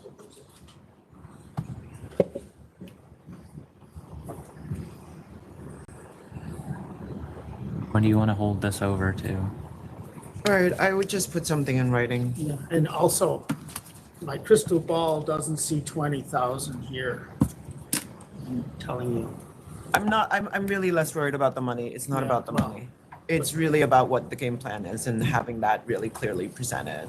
It's fine. I mean, it looks like, and I don't want you to create something just to get your license and then you go back to being a dance club. Understood. If you're gonna be a dance club, like, Yeah. say that. I really rather that, and then let's talk about what the security plan is, because I have to allow dance clubs. Like, this Right. is New York City. Like, but if that's what you want, it's fine. I appreciate But just that. say that. Yeah. Let's work together to figure out Okay. what the plan is, because it's not fun for you to tell me we're closing at 11, but And you're not I gonna already make know it. that you're not closing at 11, and then all of a sudden it became midnight. So it's like sort of a moving target, and that's not necessary. You want to set us up for failure, I understand. Thank Yeah, you. like I came from running small businesses too, so I don't want to limit you too much. You saw that, like, we limit people and then they come back a year and then they want something else and then it's a waste of your time. Mm-hmm. So think about what you're really trying to do. Okay. You know, you can always file change of method of operation. There's no rule against dancing at this point. So if you want daytime dancing, it's fine. Just say that. Okay. Appreciate that. All right, and then you got to run it like that Right. kind of a place, and you have to Then have you gotta- the yeah. protocols and everything that are required. Understood. What are we doing? A5? A5. I'm August gonna 5th. ask you for a Yep. metal detector. I'm gonna ask you for ID checks, like all of those things, right? Like, Yeah, I we'll want you to be submit everything successful. at I least a want you week to make before. money. Like, I want you to have the business that you actually envision, not try to frame it in a box so that you can continue to operate, but it's a losing battle. That's not good for anybody. All right, thank you. Thank you, Your Honor. All right, good luck. Think about it and let us know. I'll talk to you. You want Are me? you, I got two can I more just ask one question? supervisors. Are you Yeah. withdrawing the application Okay. for the management company? What's Are that? you withdrawing the application for the management company? Yeah, we will. Okay, just email licensing info. Okay. I'll make sure we do. Thank you. Next is 106 40 Grace Restaurant Corp. 106. What is this? Hmm? This mine? Yeah, 40 Grace. Oh, 40 Grace, I'm sorry, I Yeah. didn't hear you well. Yes, Bruno Joffrey on behalf of the licensee. It's my understanding that this was put on today just for an update on what's been going on. This applicant hired me approximately a month and a half ago. They've been operating for the last 2 years, I believe, with a temporary retail permit. The only reason it's before, my understanding is before the full board is because of the prior licensee had problems, and then the village had sent a objection to it. I've had personal contact with both the mayor. It's actually, I went to the same, where this is located was my high school, so all the people I went to high school with are all police officers now, and I spoke to a Lieutenant Rob Salerno about the establishment, and they indicated what we needed to do to get a letter in support. And it's a process. Unfortunately, it's taking longer than I thought.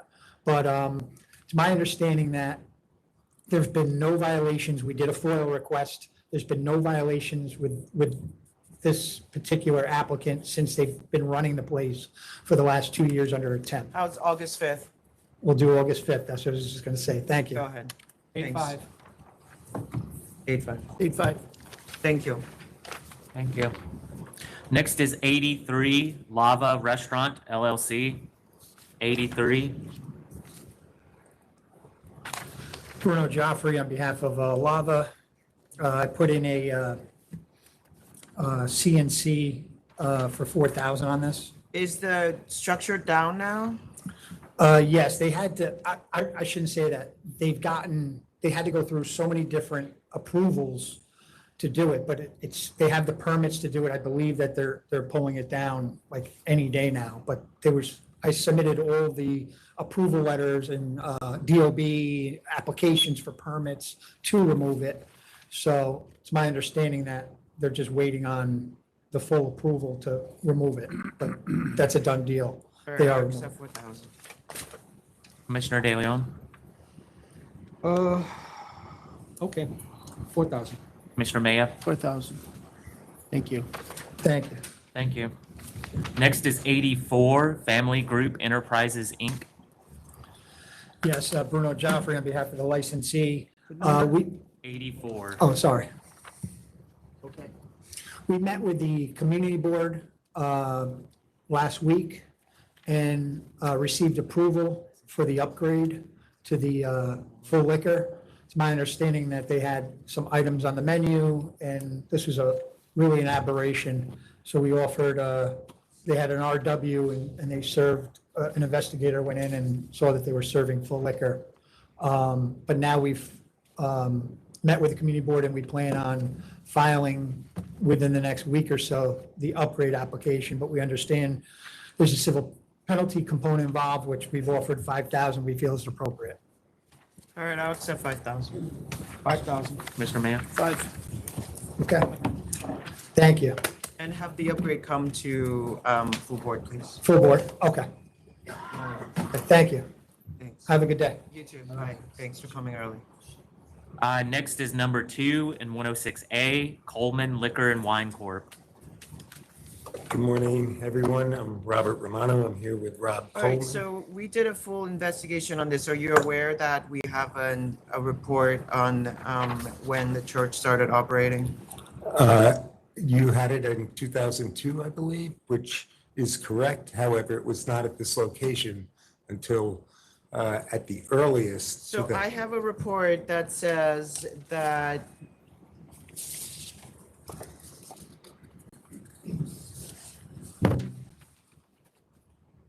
I have that it's 117.74 feet away. We're not arguing the distance. We're just, And that the vice president confirmed that it is exclusively a place of worship. right. That was an, That came in after Mr. Coleman was involved in a liquor store previous, and he would like to speak to you about these circumstances back in 2015, under oath, under penalty of perjury. the property was sold in 2014 and renovated. Correct. But it took a long time for construction and to open, and Mr. Coleman would like to explain. So we asked somebody and they said that prayer started January 1 of 2015. I don't believe that to be correct, and My business and 2 other businesses all received liquor licenses at the same time. We did it because we were aware, and we were told by our council that we should get the agreement in because we wanted to get in before they got in. All three of us opened up within a week of each other. The mosque, well, Islamic Center, as it's called, was not open at that time. And about 2 weeks after being in business, the Ayman, along with two associates, came to meet us. They basically were going door to door to introduce themselves. And they don't drink alcohol, but they did come into our liquor store to say hello and invite us to a dinner. And this happened while we were already open for business. This was about 2 weeks later. All three of the businesses on the block, when we put in our licenses, which is a bar called Hinterlands and a place called Cafe Loco, which has now changed hands multiple times. All three of us had an SLA investigator come out and went to the mosque. Yeah, sounds like you actually knew about the 200-foot rules trying to beat it. Right. I'm sorry? You just said that. No, what we were trying to do is get our liquor license in before the Islamic Center opened. Exactly. Exactly. And we did. That's exactly what I heard as well, which is what I said. Oh, I'm sorry. But we did. We got in before them. They opened after us. We've been there for 10 years now and having a peaceful coexistence. And when someone came to speak to them, they said 2002, which is when they opened up a 501c, but they were not in that building until after 2014. That was a residential home that had to be gutted completely and re-renovated. It took forever. It was a big construction site for quite a while. We were completely caught off guard when this came about. I think it was definitely a miscommunication when the person said 2002. That is the truth, but that was not at this place. That was a residential home in 2002. I can state honestly that we were there before them, and I spoke with the Ayman. He invited us to come by and have dinner with them for the grand opening while we were already in business. He actually walked into my business, was wide open.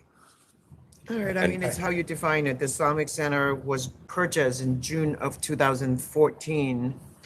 So it just depends on I have a who was there first. It's how you define who was there. Yeah. They were certainly there. They were there, and I think trying to shoehorn this thing in between this window and to say that that's okay really goes against, I think, the spirit of the law and what the aim of the law is. Well, he applied for a liquor license. They did not own, I don't know if they owned the property at the time, but he wasn't aware of them owning the property at the same time that he put his application in. It was a matter of, he puts the application in, finds out subsequent to that there's going to be a house of worship built there. And at that point, had a race to the finish. But we were told at the time that would have been an issue, which it wasn't, because we did receive the license because they weren't open at that time. The authority sent somebody out back then. If you can go All back right, to but the it was last sold in June of 14, so I have to make a determination somehow. They also told us that prayer started January 1 of 15. I mean, at this point is 11 years ago, so I don't. We're also fighting against that. It's been quite a while, but I do know for certain that they did come to introduce themselves while we were already open for business, asking us if we wanted to come for the opening. But you're defining them starting prayers as opening. It's a house of worship. We're looking at it as. Once they purchase it, it doesn't automatically become a house of worship. Mr. Romano, it's interesting you're arguing this because if I'm on the other side, you would be arguing the other thing. Oh, they shouldn't have been there. That's when they bought it. Like, I mean, it's like.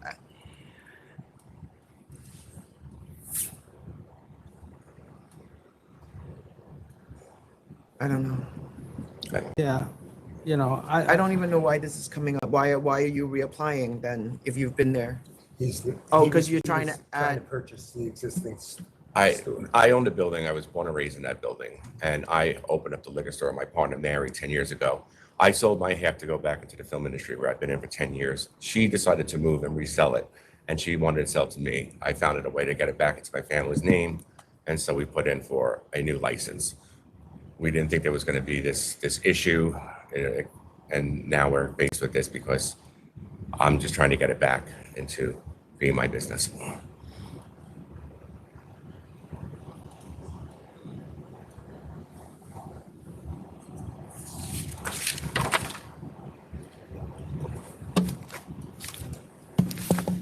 Where are you I think it's unclear, so I'm good. And it had been operating for several years. You know, this is Who has not, not been operating for several years? it's not just, No, we're not they've been asking to operating. license a new location. The location itself had been licensed. And obviously that would be grandfathering him in.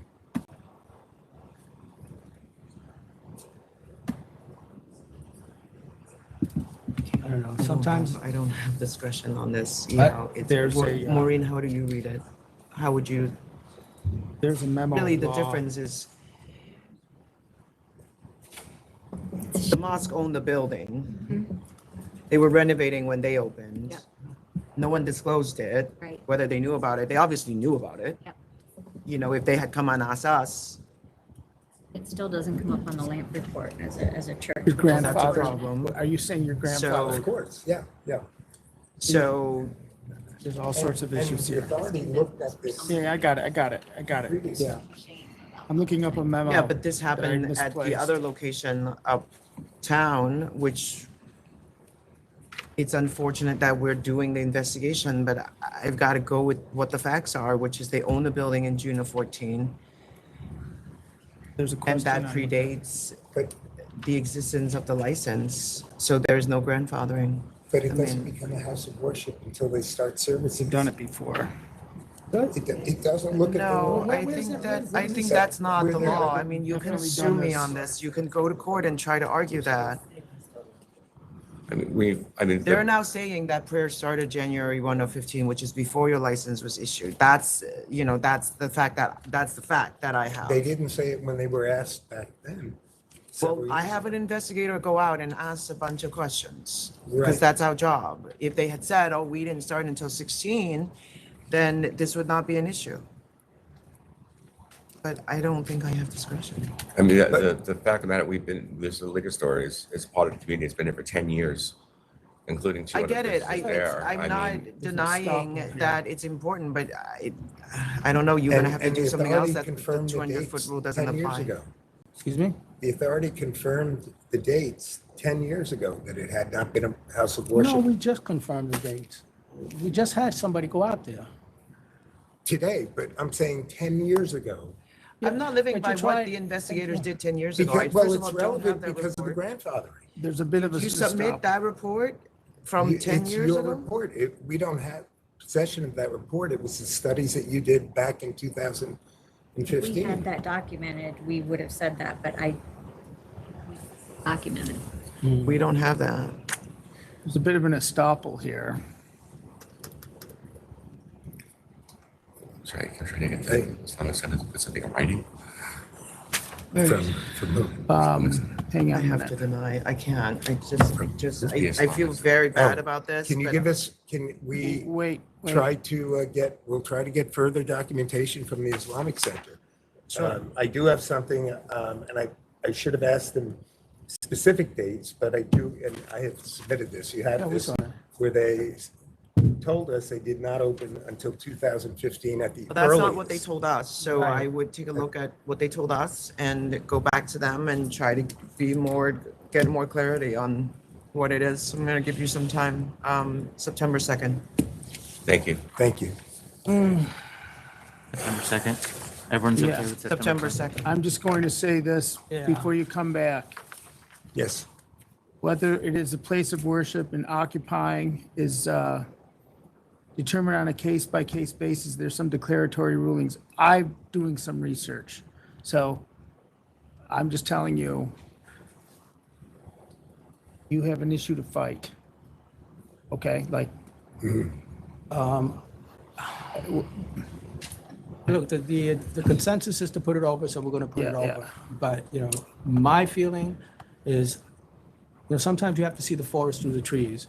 And I just think that the facts bind us and that we cannot continue to license this place based on the facts that we have before us. You're gonna be given more time because that's a decision of the board, 2 out of the 3 votes. I wouldn't give you the time, but Okay. you have the time, and let's see what you can come in with. I'm just giving you my perspective, and then you can address it when you come back. Yeah. Okay, fair enough. Thank you. Next is number 3, MMLL Group, Inc. What's the date on that last one? That's September September 2nd. 9/2? 9/2. Robert Romano again. I'm here with Ellie Davidoff, who's the principal. You had issued, Three. okay. You have issued him a temporary permit 3 weeks ago. They've been operating. Are you aware that there was a stabbing that we got a police referral for at this location? That's exactly why we went before you for the temp. And we have no relation to anybody remotely associated with that previous We took a licensee. temp out and we were there and we were denied entry because of a private event. When was, I'm not aware. You tell me. Is there a private event that you had in the last few weeks? I was not aware. I don't Gotta come with answers. know. I wasn't ever told or aware of this. I just know we were open for a couple of hours. They've been open 4 to 6 hours a day for several days a week, gearing up, but I am I not know aware it's of a quite private party. impressive to have taken this out on June 3rd. 3 weeks ago, as you said. Right. I have a stabbing outside and Oh, I have a denied entry for my investigators. That's not good at all. I didn't I realize. have an operator who's 24 years old who also owns another pharmacy who plans to work at this location part-time. So That is- I'm wondering who's running this place. He has a manager, which you have who has several years of restaurant experience, and you have his personal questionnaire. Are you aware that you were running a private event there? Thank you. I was not aware. You're not aware? I know we said that we agreed that we were able to run. What is the place called, sir? What is called Animals? It's not called Bon Astoria?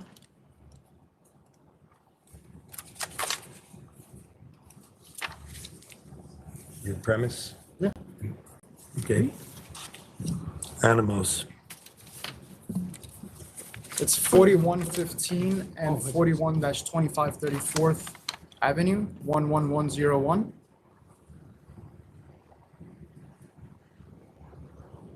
All right. It's not called Bon Astoria? No. What does the front door say? What do you have on the name? Animals. It's called Animals? Yeah. Animos, not animal. Animal. Animos. Yeah. Like ANIMOST? Yes. Can we take a break, or do you Yeah. want to? Can we do just wanna call look the at that? enforcement team and can we just double check? Can you guys take a seat, please? Yep. Thank you. We're gonna go on a Thank you. brief recess.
All right, we're back on the record. This is number 3, MMLL Group, Inc.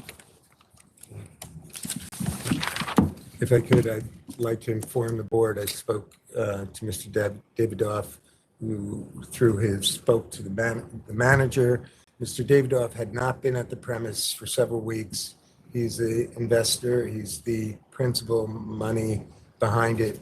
His manager, who was running the premise for the last several weeks, they were apparently, you can explain, but they were going back and forth We were on the name. going back and forth with whether we wanted to leave the old name due to cost or if we wanted to change it to bond. I wasn't aware and I wasn't on the premises.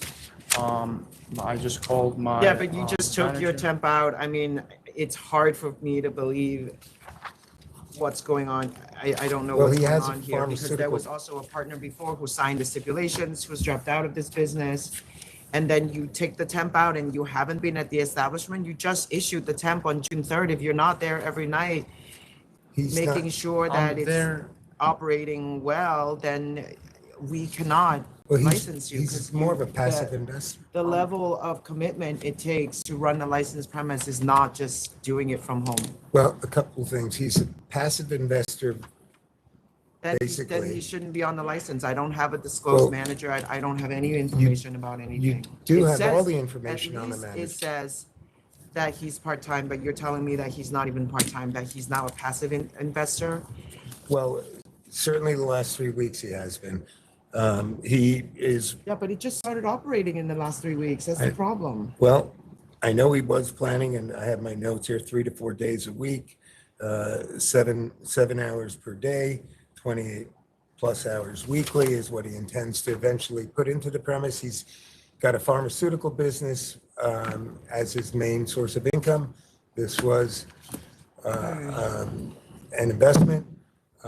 He is relying on Mr. Vervescu to manage the premise.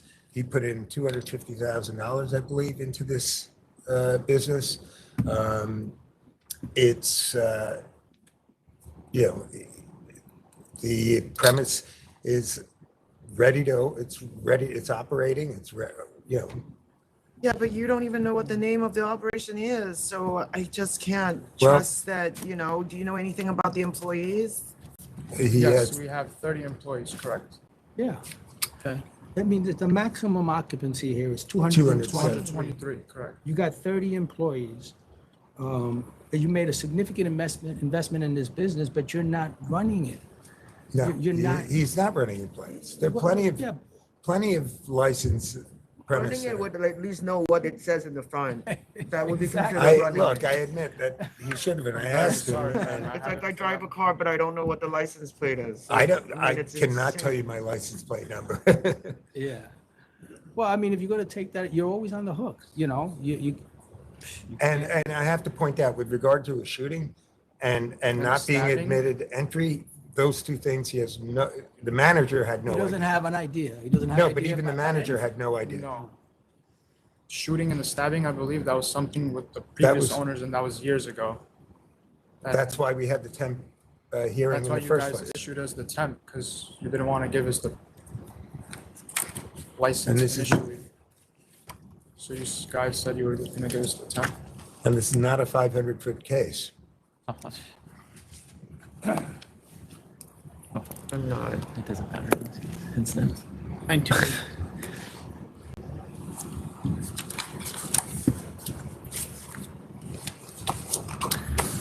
Are the members ready to vote? Do you have any further questions?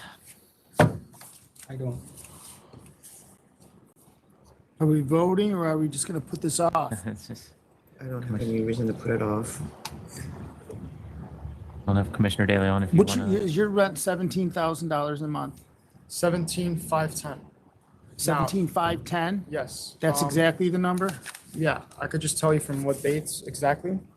From 4/1/2025 till 3/31/2026, my rent was 17 flat.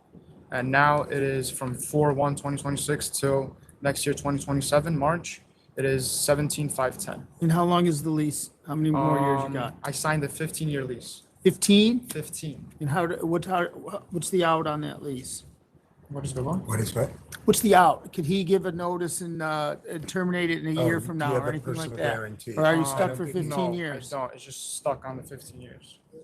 You understand what their problem is here? Like, if it's your place, you got a massive investment, huge rent, 200, a certificate of occupancy for about 200 people, Correct. and they're wondering who the heck Do you is have- do you know- running the place. I have my manager on fire. Okay. But I think. That doesn't mean the he's manager can asking if change you the have a- name. Yeah, what's called where's a the good guy. manager? I mean, it's like, it's so ridiculous. I mean, like, you're like, oh, this happened a long time ago. So the last time something happened, and the reason why this was initially canceled was March 2nd, 2024, premises was hosting a private party and was selling hookah without a permit. That Dispute wasn't- arose, That's not individual you. began shooting inside the premises, leading to a stampede by the patrons. This is the history that this whole application is based on at the same licensed premises. So we're asking you why there are private parties being run, why the name of the premises have now been changed to something that you don't even know about. And you've had the temp for 3 weeks, so. Because we're trying They- to pivot and- from whenever those people had their business model, we will not be doing no third You party. are doing exactly that because I just told you that our investigator showed up on the Tuesday and there was a private party going on with a different name of the establishment. I can't explain it, and so I can't grant a license when I just feel like you're telling me that you're a passive investor, that you're not actually gonna be there. But he will be. And you have will no be experience in this area. Like, I respect that you have invested a lot of money, but that sometimes just doesn't cut it. Like, that's not the gig we're at There- this agency. Look at everybody behind you. There's who's a taking good this seriously. percentage of licensed premises that are owned by Yeah, but people that's that never walk through the doors. That might be the case, but they're running it, you know. They're First of all, they running it have, as his hold manager. on. First of all, they have knowledge of how the place is being run. And secondly, they're running it correctly. You know, there's a lot of businesses that you could be an investor in and really just, you know, take the money. This is not one of them, not this industry. You know, this is an industry where you're dealing with the public, where there's essentially a controlled substance, alcohol, right? Correct. Where a lot of things can go wrong. Okay, you have to have knowledge. You have to be hands-on. Maybe not every day, but you cannot totally say, I'm just going to pump a lot of money here and take I the money did out. say on file that I was gonna be a part-time manager 3 to 4 times a week, 7 hours a day. Yeah, but hasn't- you you've haven't had done the it yet. temp for 3 weeks. You haven't been there. You don't even know could the we bring name of the the place changed. So, like, it's hard for me. I mean, Can we I bring the agree manager with the in? commissioner. Would I be able to that- bring in manager Vladet? No, but this location had a shooting like just 2 years ago. But that was not So him. like if you're, I don't think that, then you're penalizing him for the. yeah, I am, the because action. that's the bar. That's my job, is to protect public safety. If you spoke to the, if we brought in the. I don't know that it would change anything. You should have brought him today if he's a passive investor. To be honest, I thought today would be a rubber stamp day, that we, I you know, got having. wrong, Mr. Romano. I don't know. You've been dealing with us long enough. If you actually look at the documents. Could I ask you something? I'm speaking for myself. Are you able to get somebody in here who knows what the heck they're doing there with you? Yeah, Because Mr. I do Vladet not want to see you lose Verveska. what comes up to be about $800,000. Okay? You have nothing to do with the prior applicant, the prior That- licensee there, right? No, That's what no, our I record, don't even my know. record says. All right, you understand how serious this is? Correct, I do. They can't just give a place to somebody who doesn't know what the door says, right? I agree. All right, so I'm going to take initiative and vote first. I want the case off and you to get your everything together. And if you get a no next time, that's the problem you're going to have. So I'm sorry to jump. That's maybe not appropriate, but I would vote that this matter be postponed. Commissioner De Leon.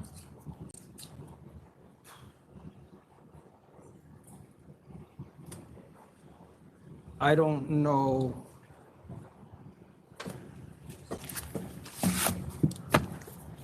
I take public safety very, very seriously. I know these things happened before you got the license.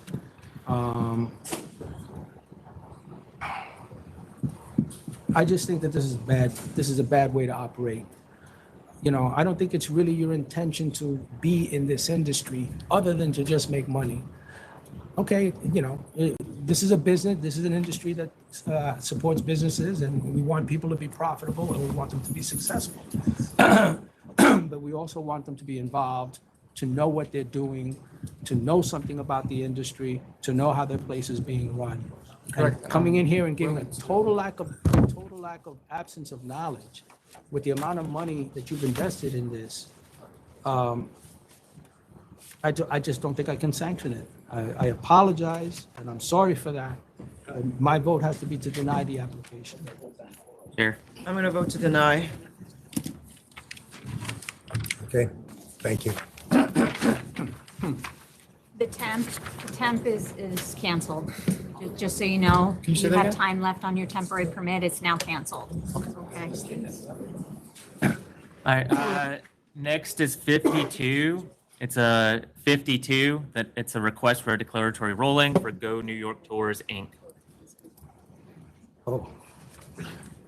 All right, so Good afternoon, members. Max Bookman and Eleanor Schotten, attorneys at Pazetsky and Bookman. We represent the petitioner, Go New York Tours. To my right is Dan Gallo. He's a senior accountant with Go New York Tours, which is a large company that has sightseeing tour buses all around New York City, many other prominent cities in the United States, as well as in the United Kingdom. There are also existing licensees of the authority because they also operate sightseeing vessels, and they have a few vessel licenses with you. What we're asking the members today is to consider whether the ABC law would prohibit you from issuing a catering establishment license to a sightseeing bus. And we've done an analysis of the law, as well as some of the policy considerations behind it. And we'd like to the opportunity to persuade you that it's possible. So first, in terms of background, Exhibit A is a great exhibit. It shows you the buses that we're talking about here. So this is, Go New York Tours has different types of sightseeing buses. One is the more traditional type, which is not the subject of this petition, which is the sort of hop on, hop off buses where, you know, you can hop on, you can go to whatever, Broadway, you hop off. Instead, the other type of service that they offer is what's the focus of this petition, and that's what they call tea around town. So this is a loop, basically. It's pre-ticketed. You buy tickets in advance. You meet at a designated spot. Everyone who has purchased the tickets gets on the bus. They are taken around a loop of various sites, and then they are brought back at the end of it all and dropped off at the original location. It is decorated in a very lovely manner. It's the kind of thing you'd maybe bring grandma to, or my 7-year-old daughter would love it. And they're currently operating it. And they have a menu of non-alcoholic beverages, as well as food. It's seated. As you can see, we also in Exhibit B and show a floor plan to show the layout of the buses. There's a bathroom on board. There is a food preparation area on board where the food is adequately stored. And it's a great tourist attraction. It's also great for local New Yorkers, but it's primarily a tourist attraction. And what they are already doing in at least 2 other states, Texas and Florida, is that they are serving alcoholic beverages on the buses as well. And they'd like to be able to expand that ability in New York, and they're in the process of looking into doing that in other states as well. And the reason behind it is because it'll make it more profitable, more interesting, more convenient, a better service. And that would be part of a more full food menu that they are also going to be offering. So right now it's tea and snacks, but one of our exhibits we show you is the more full food menu that they'd be offering in connection with the tea around town with the alcoholic beverages. So that's a little bit of the factual background. In terms of the law, I mean, where we start with this, and we basically are looking at this from 2 perspectives. One is, what the authorities' approach has been in recent years concerning vague areas of the ABC law, where there's the potential to expand an existing license category to new and innovative business models. And the other is, what does the law actually say on the topic? So in terms of the history, and the chair is well aware of this, the commissioners have participated in some of this more recent history. But in the last decade or so, after the legislature updated the Liquor Authority's statutory mandate to include supporting tourism, bless you, amongst other things, but to include supporting New York's economy and tourism, the Liquor Authority has from time to time looked at existing license categories and said, is there a way for us to expand this to an existing? So I understand what you're saying, but I think you're referring to the discretion we have under 64A to allow the mirroring thing that we did here was like expand the definition of adult recreation facilities, right? That was one thing, the most recent example, yeah. Under that. That's the most recent example, How yes. is that, but that, I think that authority was given in the statute for the board to do something about, and that we could change it, but I do not think that we have the same discretion under 64.5. And you're applying for a catering license, so how is this a catering license? Yeah, because it's pre-ticketed events. This is not a thing where anyone could just walk on and get a drink. It is all tickets have to be sold at least 24 hours. It's all largely for groups. And to your point, Chair, yeah, I agree that the adult rec license under 64A is not a perfect comparison. The reason why we put that in our papers, along with the other two examples that we provide, is it's examples of the authority looking to see where you can, under existing law, get new business models in. So I think a more apt example is the movie theater advisory that you did in 2022 before the law was changed. And in that advisory, you parsed the existing ABC law category for a tavern wine license. And what you said in that ruling was, if you look at it carefully, there's actually nothing in the definition of that license category that would prohibit a movie theater from being able to serve alcoholic beverages when it was the policy of the authority up until that point to prohibit it. Similarly, in 2017, when you did rulemaking on the bottle club license category, you did that to, and this is closely paraphrasing what you wrote at the time, is to remove the regulatory straitjacket that existing regulations that you had in place were put on the bottle club license. And you did that to allow places like watch retail stores and fashion stores, which didn't have a path. So all the things that you're citing are sort of, okay, 21st century, the world has changed. Yeah, right? for sure. The limitation I feel here, and I very much like the bus around town concept, and I immigrated here from a British colony, and so I'm all about high tea. Like I have those plates, and I do it for my daughter all the time. It's a great concept. What I'm concerned about is that the authority under 64.5 says specifically that we can license railroad car, vessel, or aircraft. Right. And I went back and looked, and I was like, well, maybe when they wrote this in the 1930s, that there were no buses. And then I found out that no, actually, I think it was intended that buses were not included in this. There were commuter buses at the time. Buses have been around since the time when they wrote this, railroad car, vessels, and eventually aircraft was included. And so I think it's the legislative intent that cars on wheels in New York are not included in receiving a license to serve alcohol, for many different reasons, right? I think it makes it challenging for any enforcement to happen. It makes it difficult for us to maintain the 200-foot rule because you can be driving the bus close to a church, driving a bus close to a school, and you could be pouring when you are right outside of a school.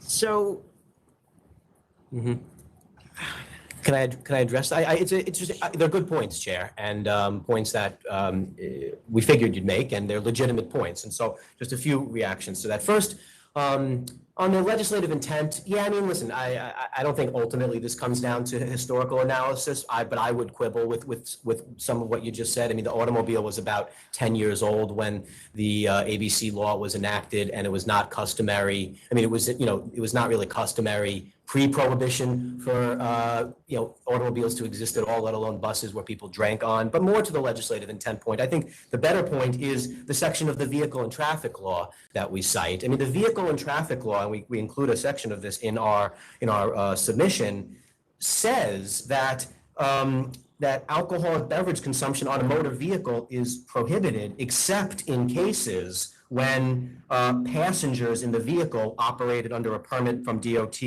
are the ones who are consuming it. So the state legislature, when they enacted the vehicle and traffic law, anticipated that you would have scenarios where people would consume alcoholic beverages on buses or motor vehicles. And that's where I think, by the way, because we did a lot of research on this, that's where I think the limousine operators who, if you book a limo and you bring your own booze onto the limo, I think that's how they're doing it legally. They're not providing the booze, but you bring it on the limo. This VTL section doesn't get the heightened standard when you actually sell it. No doubt. So, which is why we need a I license think from you, for sure. It's almost impossible for us to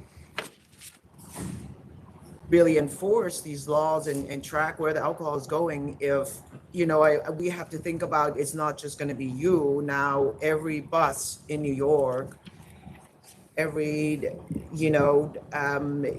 crosstown bus, going to other cities, basically every dollar bus is going to be serving alcohol. If I could take my best swing at the enforcement issue, Chair. So look, number one is, like you always say with declaratory rulings, they're only as good as the facts that you put in. We've put in a very specific fact pattern where it's a loop, you get picked up and you get dropped off at the same place with a food menu. So anyone who doesn't do that can't rely on this ruling. Number two, we've put in our ruling where their office would be located, as well as where the buses stay, as well as where the alcohol would be served. We'd get warehouse permits for those, and those would be subject to inspection by the authority. We'd have to provide books and records and have those available to the authority. We've also offered you that we could provide route maps to you, and we're even willing to have you approve our route maps to the extent that you're concerned with any of the routes. Right, but my concern is that your bus becomes an event space because you're actually arguing that they are a place of assembly, right? Yes, what that's you're the trying to argument, say. 100%. So eventually I see the business model will become you're selling the bus as it's beautifully decorated, and then now you're going to be selling private parties, and the bus is traveling around, someone's celebrating your birthday on the bus. Yeah. And they're going to be drinking.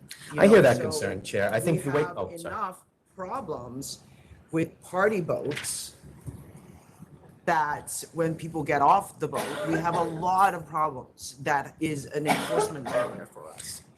With people getting off the boat, some guy was denied entry on the boat and then got into his car and killed 3 people last year in Community Board 3.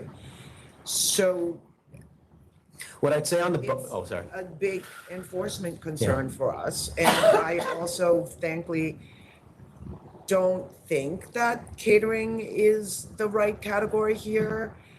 I would prefer it if you went and got the law changed and included buses and cars into 64.5, and then we establish a bus license category. Well, look, sometimes DRs are what moves the legislature. That's what happened with the movie theaters. You did a declaratory ruling, and then a few years later, the legislature picked up on that and changed the law. Yeah. But listen, all this is to see if it's possible.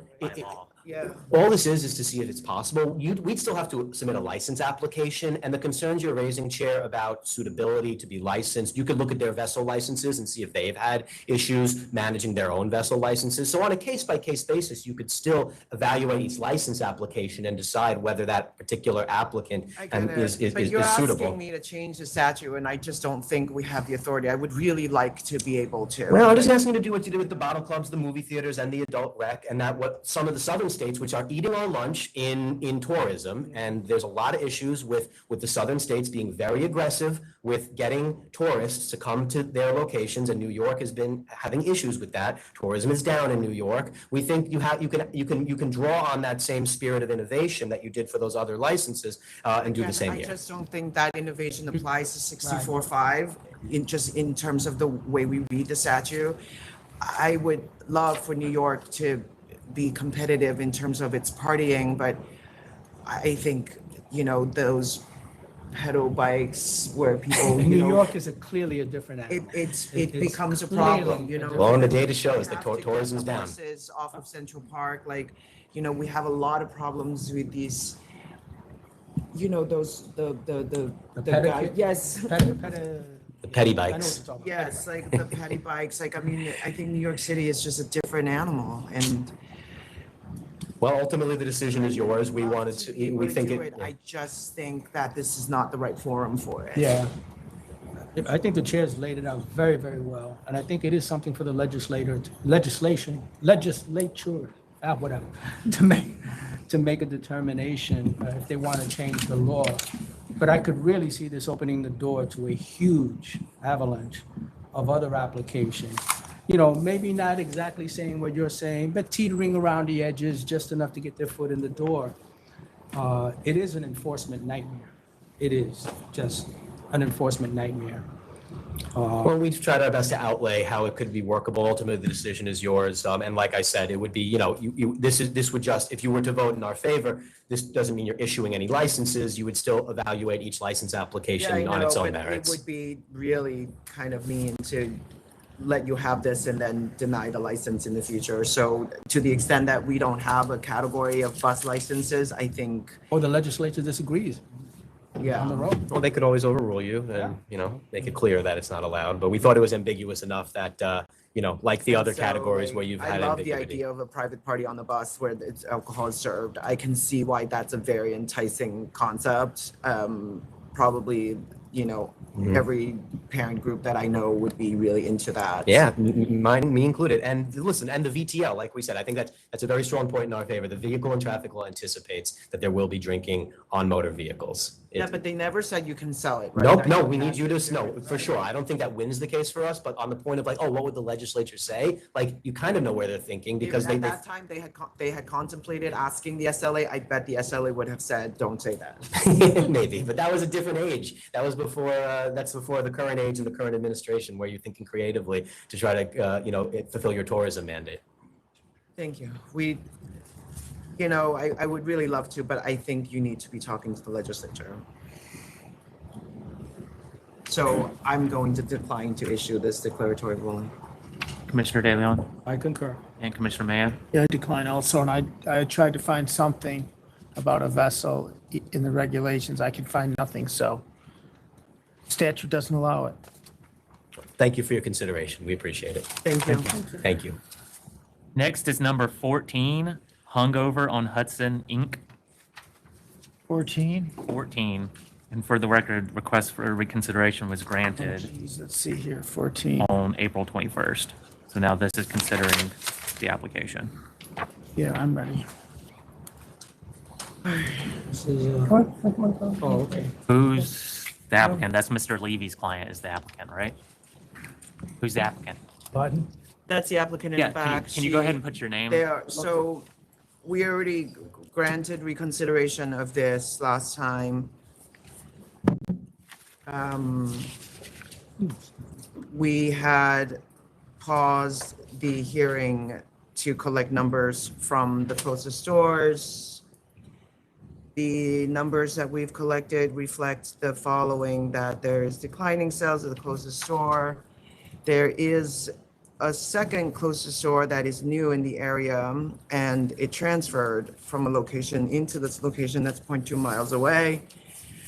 The third closest store is 0.3 miles away, and it's showing declining sales, been there since 2007.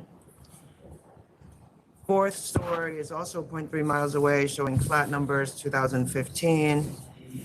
The fifth closest store is 0.4 miles away. It's also showing declining numbers since 1989. All right, we're hearing this application. So we have protesters here. Yes, we have a protest. Okay, so can you guys put your names on the record and Sure. tell me what store you're coming from? Sure. It's Thomas Burke from the Law Office of Stacy L. Weiss. We're here in opposition to this application. I represent Hudson Wine and Spirits. That's the closest store. Okay, And the owner is here, Himanshu. I represent Cool Wines and Spirits LLC, which is the fourth closest store. The owner, John Quattrone, is here. and you've been owning it since 2015? Since 2020. Since 2020, so you transferred? Yes, I bought the store in 2020. Okay. I represent the Wine Hut Corporation, which is the sixth closest store. The owner was unable to come today. Okay, Okay? 1, 4, and 6, got it. Okay.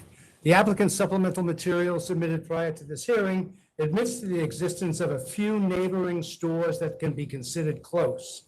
The closest store, Hudson Wine and Spirits at 165 Hudson Street, is on the same side of Hudson Street as the applicant's proposed location, and the applicant is only 3 blocks north or 1/10 of a mile away from the closest store. The next 5 closest stores are all within 4/10 of a mile. You have the figures for the declining sales. I don't need to go over that. The applicant's supplemental material states this store intends to be more customer-focused and will lean towards the higher end of the retail alcohol market. This alone would differentiate it from neighboring stores. The store will operate as a boutique store. Well, about 1,500 feet away at 24 Hubert Street, the third closest store, City Vines, is a boutique store owned by and operated by a master sommelier, Dustin Wilson, who states that the main point of his store's difference is service. His background in restaurants allows him to inject that level of hospitality into the liquor store.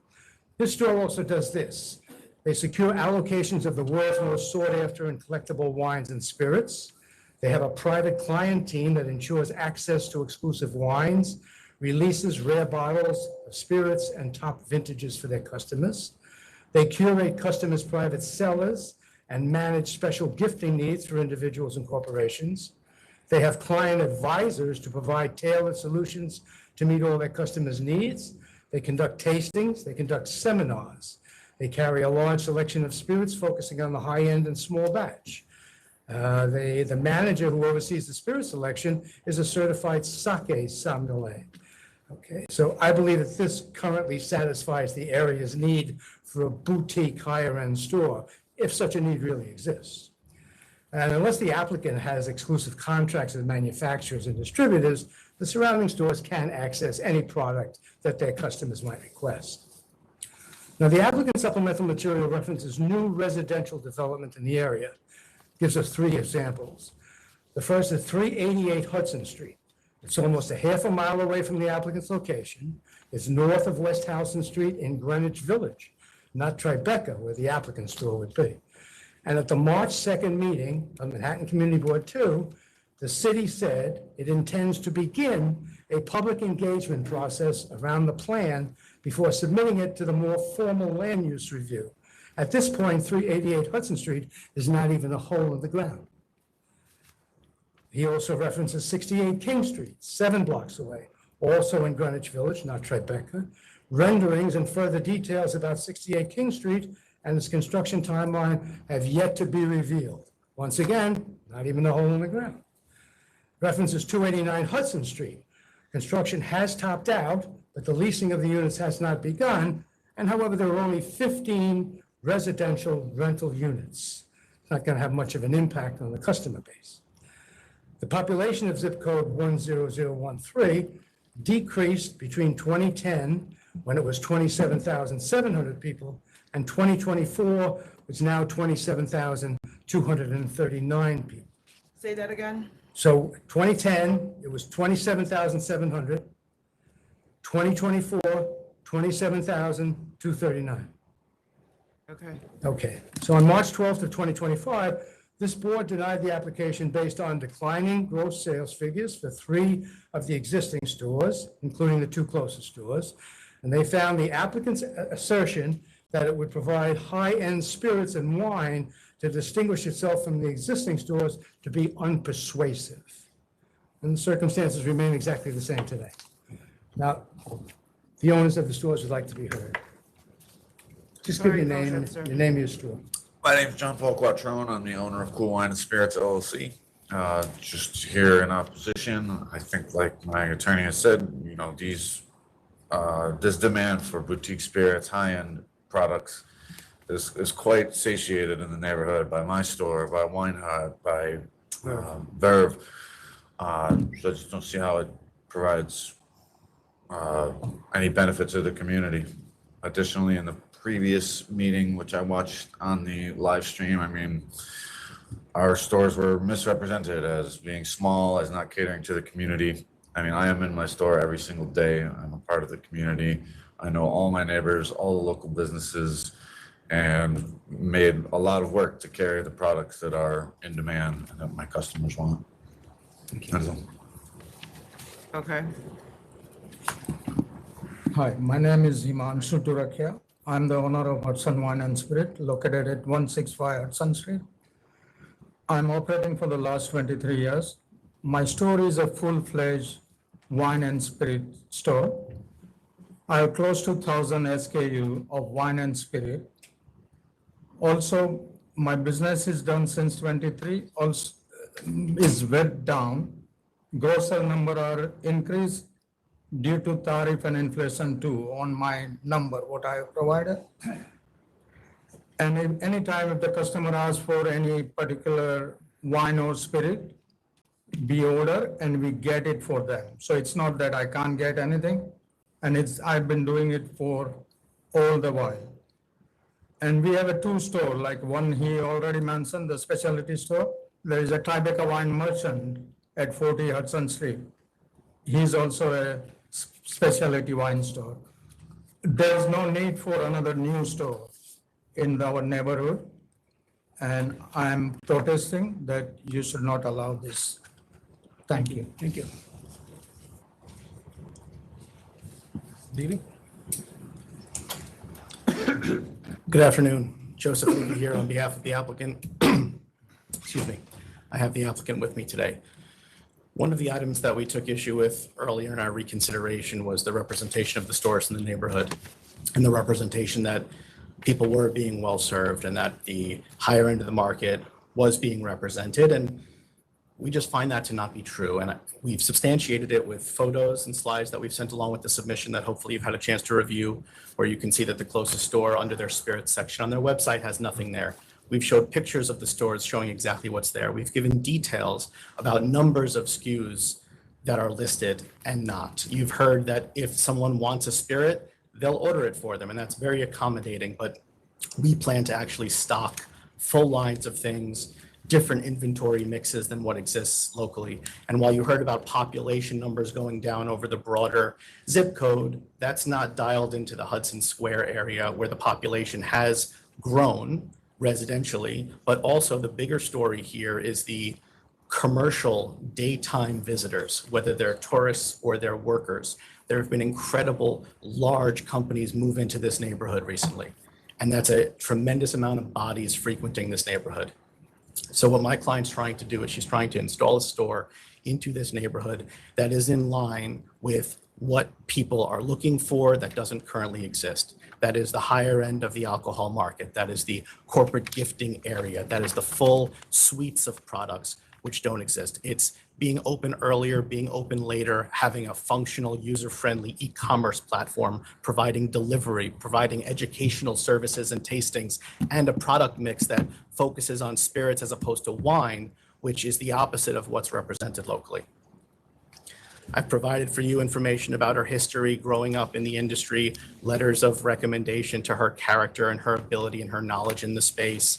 And again, she's invested a tremendous amount of time, effort, and money here and is actually trying to install a concept into this neighborhood that doesn't exist. We're not trying to compete with the people that are there already and the stores that are there already. We're trying to market to a different clientele, and it's a different character of store, a different product mix, and it's going to be a different concept completely. What's the trade name going to be? Yeah, so I put that in my papers. I know the trade name was an issue early on.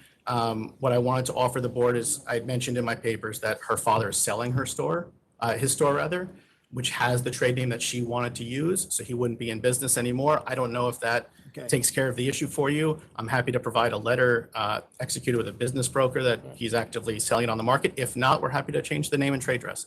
It's a real non-issue for us. She'd like to use it because it's a legacy kind of thing, but if it's an issue, then we're happy to remove it altogether. All right, the members are ready to vote. All right. Mr. De Leon, if you're ready. Yeah. My client would like to speak if you want to hear from her. Go ahead, ma'am. Thank you for giving me the opportunity to speak. I do want to emphasize that we will be carrying numerous different amount of SKUs. I am not going in to only sell Johnny Walker Black, Grey Goose. I want to sell Agua Sol Tequila, Nulu Bourbon. And with my history in the business, I have seen the desire and need for these niche products that are not regularly available at most locations. I wouldn't even say in the area, but I want to make those available to customers, not only in our area, but someone goes on a third-party delivery app or straight to our website, they have the ability to order it and have it delivered to them the same day. So it's not only that I'm going to open to the Hudson Square area and promote all these different brands that are willing to work with us and have given their verbal commitment to hold tastings and events, and local businesses have also given their commitment to support us in the way that we will support them as well. So I am not coming in and opening a regular liquor store. I wanted to make it an experience-focused liquor store. I want to have different companies come in and do unboxings. I want Scotch enthusiasts to come in and be able to pick a barrel. Excuse me. So it's not going to be your regular liquor store. And if you do look on the map above where our store is located, there is kind of a dead space of liquor stores. The closest one would be Wine Hut, which is 0.4 miles to the east. And the nearest one after that would be Golden Rule Wine and Liquor at 457 Hudson, which is about a 20-minute walk up. So there's nothing to the north or west that would be accommodating to also where the new development will be opening. Yes. Thank you. Thank you, ma'am. Thank you. Commissioner De Leon. We're voting, ready to vote? I think we're, Okay. Thank all sides for their presentation. Ma'am, I just don't think that the numbers here justify the store. The numbers are all down. The population as cited by Mr. Burke is down. I'm not seeing that there is a need for a new store in this particular location. And respectfully, I have to deny the application. Commissioner Maya. Yeah, this was before the board in March of 25, I believe, and at the time I voted to approve. And I'm going to continue with my vote to approve. Chair. All right, I'm going to vote to deny. I'm not going to find public convenience and advantage. As the commissioner mentioned, all the neighboring stores are doing declining numbers. Out of the there are 3 stores out of the closest 5 that are declining significantly. I don't think this location is particularly convenient. There is a store just 3 blocks away. Population is down, and so just using the science and lens that we usually try to make these decisions on is just, I think the situation has actually gotten worse as far as needing another store and adding to the competition in this area. So I'm unfortunately going to vote to deny. All right, thank you. Next is 49, New Zoe 21 Inc. 49, 49. 49, yep. 49.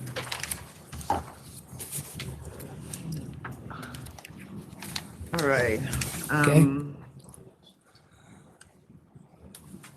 Can you introduce yourself, please? Chair, once again, it's Thomas Burke from the law office of State C.L. Weiss.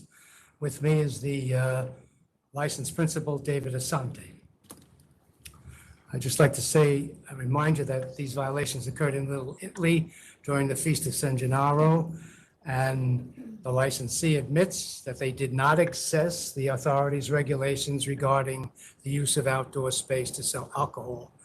Mr. Asante's father was running everything at that time, and he believed that it was sufficient to be guided by the registration requirements of the San Gennaro Festival.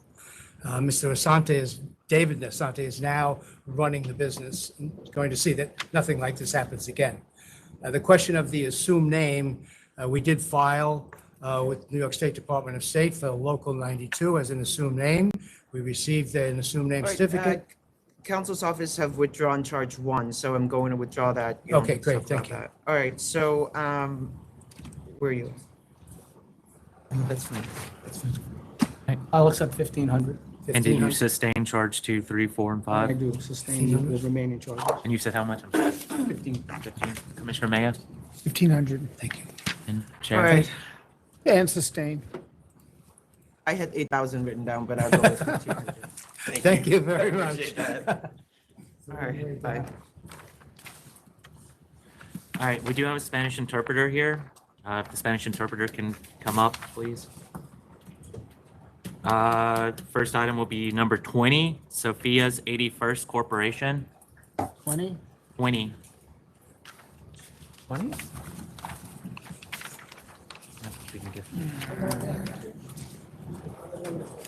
All right. And if the interpreter, can you put your name on the record, please? If you could kind of speak into, just so we can get it clear. Aurelia Garcia. Thank you. Then if you Wait, can, you have another license?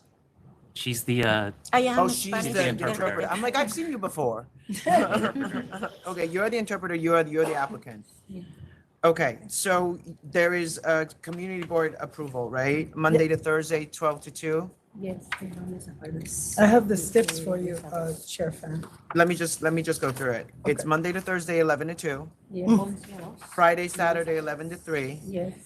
Sunday, 11 to 1. Yes. Alcohol service will be suspended 1 hour before you end service, before you close. So you got to stop serving at 1 a.m. Monday to Thursday, 2 a.m. Friday, Saturday, and 12 midnight on Sundays. Yes. Yes. You will have licensed security from 9 p.m. to closing. Yes. Food at all times. And you can have DJ, live music, and karaoke. Yes. All right. I'm gonna vote to approve all those stipulations. I vote to approve with those stipulations. and Commissioner Maya. Approve with the steps. Thank you. Thank you, members. Thanks. So we have a few items. Thank you. Thank you. All right. Next one that needs a Spanish interpreter is number 85, El Ranchero Restaurant and Bar Inc. 85. That name, RANCHERO.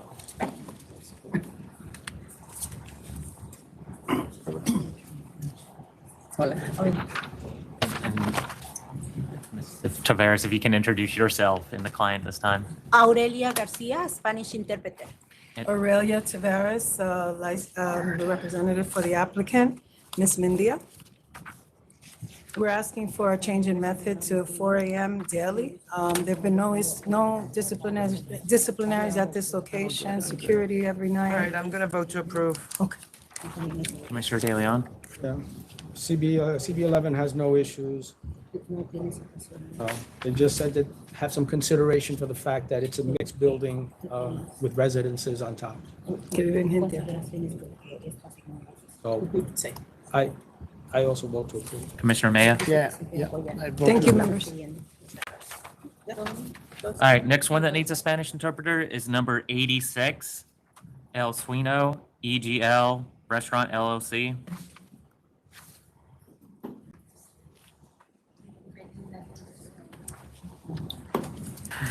Hello, Dustin Dente for the applicant.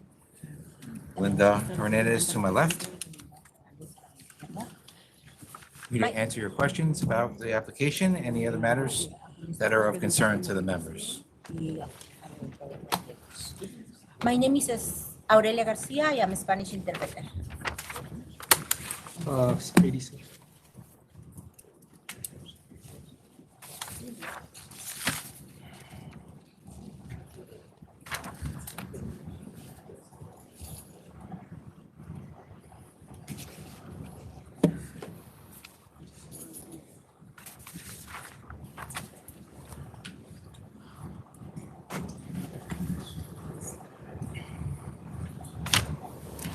So, can you ask her what the food arrangement is at the location?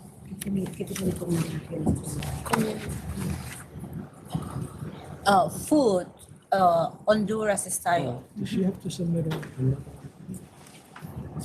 change for method of application? Method of operation? This one. Got the food papers? 86. Sorry, what's the answer? What's the food arrangement? Oh, Is she served, does she have like a kitchen? Is she cooking the food or is she ordering food from somewhere else? yeah. They should update the method of operation. No, nosotros cocinamos para los clientes que lleguen. We cook for the clients over in the place. I didn't hear that. She said they cook for the clients in the place. In fact, I have a photo of food that was taken by an investigator who made an undisclosed visit to the premises. Okay, so what about the pool tables? She didn't disclose that she's gonna have pool tables? Initially she didn't. Why she decide on that? She can answer the question. I could assure you she's not opening a billiard hall. That I can tell you, but she can answer the question more clearly. Yes, I have tables for the food. Where do they come from? Who gave them to you? What about the pool tables? My brother gave it to me. Okay, so when she has pool tables, it kind of turned her method of operation into something else and she has to disclose that.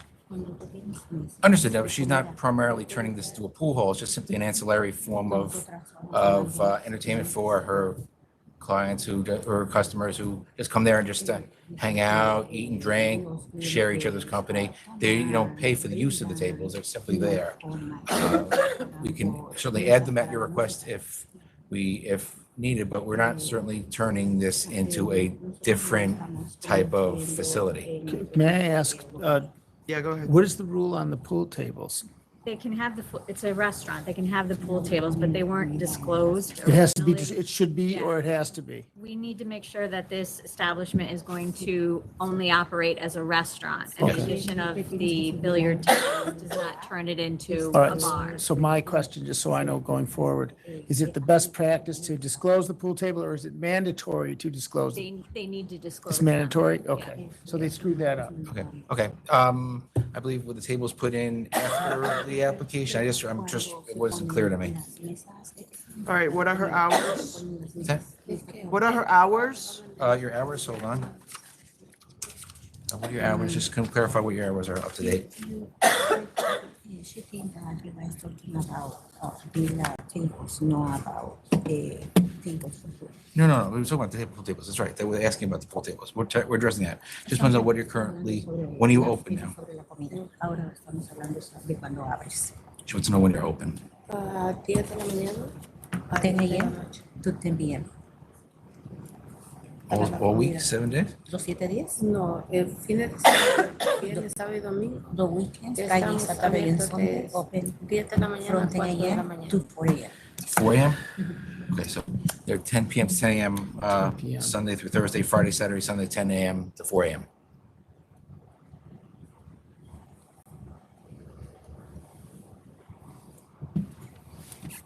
Ten to 10, Monday to Thursday, Friday, Saturday, Sunday. Nope, Friday, wait, is it Friday, Saturday? Not Sundays. Sunday too. Sunday, 4 a.m.?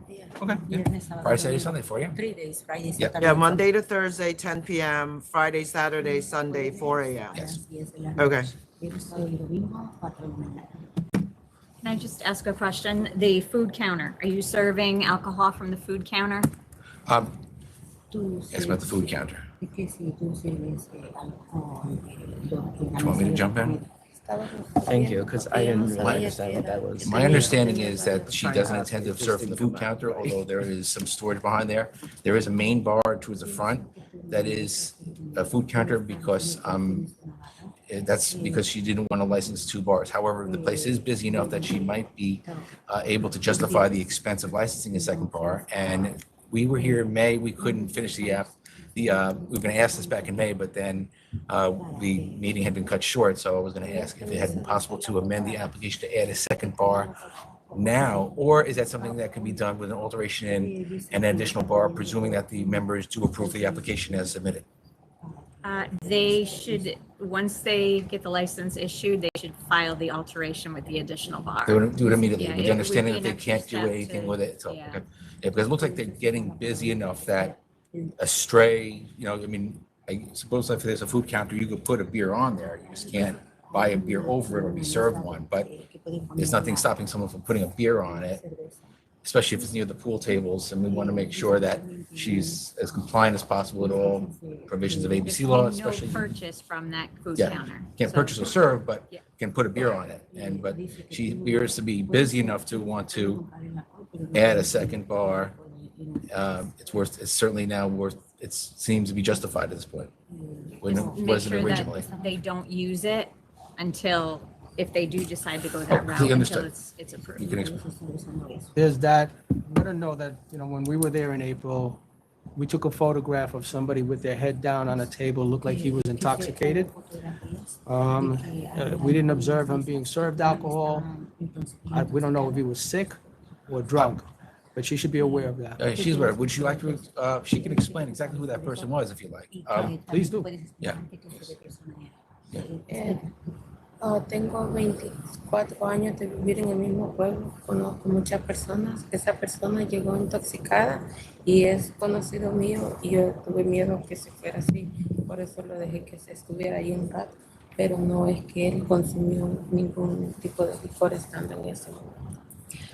I have 24 years that I live and I know the person from my village.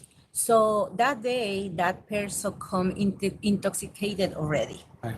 And so because I know the person, so I let him stay in that place where you're talking about, but so he don't get intoxicated in my place. He Right. came from outside like that. Yeah. Basically to clarify, she wanted a safe place for him to kind of stay while Well, he was. you don't want to have a person appearing that way in the establishment. Oh, no, understood. If he's intoxicated, he shouldn't have been allowed in. Of course. I mean, I guess calling an Uber or a cab would have been a good idea. But since she knew him, since she appears to have known him, she just wanted him to sit somewhere safe and just stay out of harm's way. Okay, More for well, him, it's his own not, benefit. it's not a good look. And once the license, as Ms. Hughes says, comes in, I think you need to do the alteration, update the method of operation, and provide a new diagram also to go with that updated method of operation. Understood. You For ready? the pool to- tables. Ready to vote? You got the conditions already? Did you put them on? Yeah, she has the hours, You yeah. already did, yeah. No, I haven't done it yet. Oh. But we can, all right, so, the hours are Monday to Thursday, midnight close, Friday, Saturday, Sunday, 4 a.m. DJ recorded live music.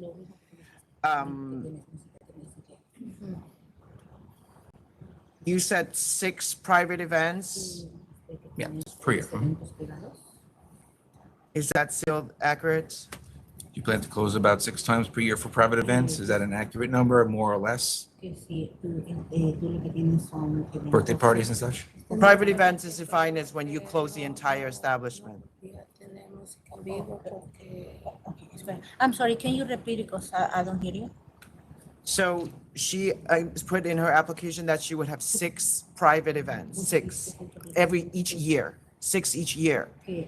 Al año tú tienes 6 eventos privados. ¿Es cierto eso? So that means that she can only have 1 private event every other month. Dice que eso significa que tú tienes un evento privado un mes, cada tercer mes. Pero no hemos tenido más porque la cuestión de comunicación molestó mucho en la zona y ha bajado mucho en el But we don't have that quantity of private events because the situation with immigration, it make not good. Okay, so she doesn't want any private events or she still Well, wants to have 6? Would it be possible to build in a limit of them, a nominal limit, so in case? Well, that's what I'm asking her, but I know. she's giving It seems like me, there's also another overriding. C12. What's that? She said she wanted. She wants it. She wants it. Does she want 2 a month? I'll give her 24. Yeah, do it. Si tú quieres 2 al mes, te da 24. Okay, good. Yes. So 24 a year. Okay, thank you. 24 al año. All right, so the hours again are Monday to Thursday, 12 midnight, Friday, Saturday, Sunday, 4 a.m. DJ recorded live music, 24 private events. security guard, she committed to one. Is that one every day? Or as needed.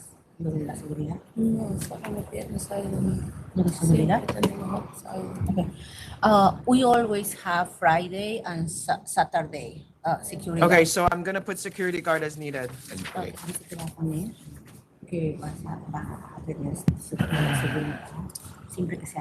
And you want to make the amending the method of operation to add the pool Yeah, tables as a I vote condition? to approve Yeah. with those conditions. Thank you. An updated method of operation for the pool tables and a diagram and the alteration application for the food counter. Thank you. And you vote to approve. Commissioner Maya? I vote to approve on the conditions stated by Commissioner De Leon and by Chair Fan. And Chair just and Chair, you voted to approve the conditions and then the added by Commissioner De Leon? Can I still use the other counter for selling? No, you can't use it until we do an alteration. I'll explain it to her in detail. You can do alteration to add it. Use them, the one you have in the front you can. The other one you could add later. Yes. Okay. So, I think we're good. Good. Approved? Yep, approved. Perfect, thank you. Thank you. Have a great day. Yep, thanks, bye. So one more that needs a Spanish interpreter is number 23, Briella Deli and Grocery Corp. 23. 23. Good afternoon, members of the board. My name is Hector Terrado, and I'm with President of Briella, Mr. Henry Mello. Good afternoon, my name is Aurelia Garcia, I am a Spanish interpreter. Elvin Eduardo Melo Castillo. This is a request for reconsideration. Okay, so I'm gonna vote to reconsider. Commissioner De Leon?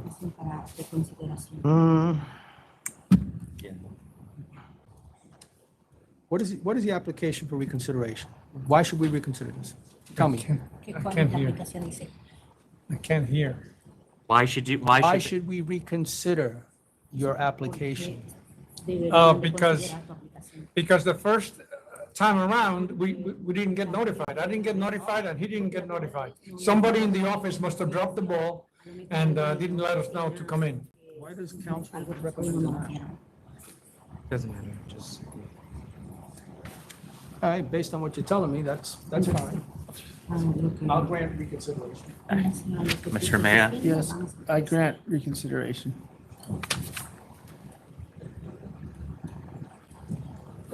All right, so I appreciate your submission. We went and visited. He's not selling beer, but there's still beer on the premises. And he's really not supposed to. Can you tell him that?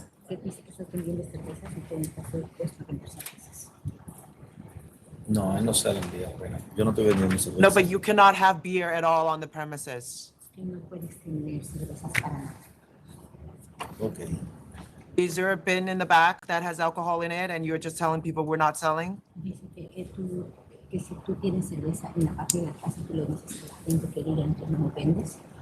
No, claro, yo no vendo cerveza. No, I don't sell in beers. Yeah, I understand, but he has beer on the premises. We were there, so I would not. I'm just telling you, I'm not gonna like hold it against him because at least he's not selling it, but he has beer in the licensed premises. Okay, but there was a beer license there in the premises before and. Yeah, but right now he doesn't have a license, so he's not supposed to have beer Right, there. right, So so. tell him that. No está supuesto a tener la cerveza allí. Ok, lo que pasó que como me dijeron no venda, tiene que cerrar la nevera, no puede vender porque el permiso está suspendido hasta que te den una cita. Because like, they told me that I'm not supposed to selling alcohol because it's suspended, the license. So that's why I put it in the refrigerator in the back and I close it. I understand, but what I'm saying is that the law actually says you cannot have the beer when you don't have a license. That's all I'm saying. La ley dice que tú no puedes vender y no puedes tener cerveza para nada en el lugar. Ok, dile que yo lo siento, pero que no entendí lo que me dijeron en un momento, pero que yo no he vendido cerveza a nadie. I'm sorry because I did not understand in that time, That's but fine. I don't sell beers at Yes, all. I'm glad because we were there and we were not able to buy any beer, but we saw beer there. So I'm just telling you that you're not supposed to have it, but at least you were not selling it. So I'm gonna grant you your license. Ok, gracias. You understand that? Sí, señor. Now it's a moot point because now you're gonna be allowed to have beer. Gracias, señor. All right, I'm gonna vote Thank to you. approve. All right, thank you. Commissioner Day. Thank you very much. Hold on. Hold on. Everybody needs to vote. Everyone needs to vote. Commissioner? Commissioner May, if you want to go ahead and vote. Oh, yeah, I'd vote to approve. Commissioner De Leon? Gracias. Yeah, your license is going to be approved, but I wouldn't approve it. You had multiple sales to minors, permitted consumption on premises. Your license was revoked in 2017. You have a second license. I don't know how you got it. But based on that record, I would not vote to approve, but you have been approved. So good luck.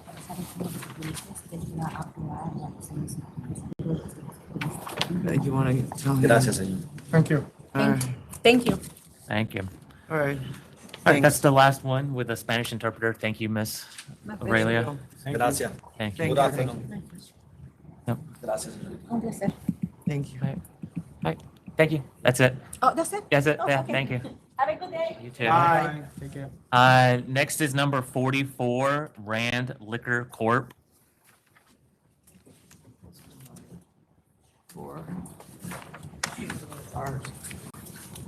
Good afternoon, Robert Swetnick, for the applicant. 44. Good afternoon. Is there a corporate change? Well, so first is the disciplinary item, which is number 44, and then 45 is the corporate change. All right. You're the manager. Yes. Good afternoon. My name is Nelson Cabral, and I'm the manager for Run Liquor Corp. It's one of disciplinary, What's his name? Nelson Cabral. Nelson Cabral. Okay, got it. Okay. It was first a notice they received for allegedly taking an EBT card, which we. I don't know why we accepted letter of warning, but I'll just take it. Okay. Hold Commissioner on De to Leon? disciplinary first. Yeah, on 44, okay, letter of warning. Letter of warning. All right, so now 45 is the corporate change application for Rand Liquor Corp. I don't know, it's fine. I'm gonna vote to approve. Okay, I approve. Okay, and now we're on 45? Okay, so you are Nelson Cabral. You previously were disapproved in 2023 for cause you're found to have been availing. Reconsideration was denied August 2023. You are currently the manager of the business. There's an investment of $50,000 cash. Is there a purchase agreement here? Yeah. There is. Yeah. Okay. I guess you're not going to be availing anymore. I mean, the other guy is like 91, so I imagine he wants to get out. Like, who wants to be working at 91? So. Good luck, sir. Thank you. All right, bye, thanks. Thank you. And he's the manager, so how are you gonna say he was availing? Uh, He's the manager. Yeah. Next is number 1, Unwine and Liquors LLC. Number 1, Unwine and Liquors LLC. Number 1. Number 1. Okay, thank you. Hotels, previous store surrender. Good afternoon to the board, members. Calvin Kishore. And Brandon Kishore.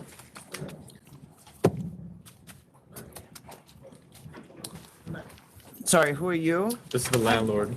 You're the landlord? Yes. You related to them? No. No. And you were renting to their uncle before? Yes. And he surrendered his license? Yes. And it was a bulletproof store? Yes. And now it's still going to be a bulletproof store? Yes. Okay. Are you protesting? Yes. Okay, let them go first.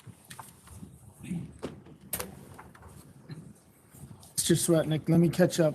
Give me 5 seconds, okay?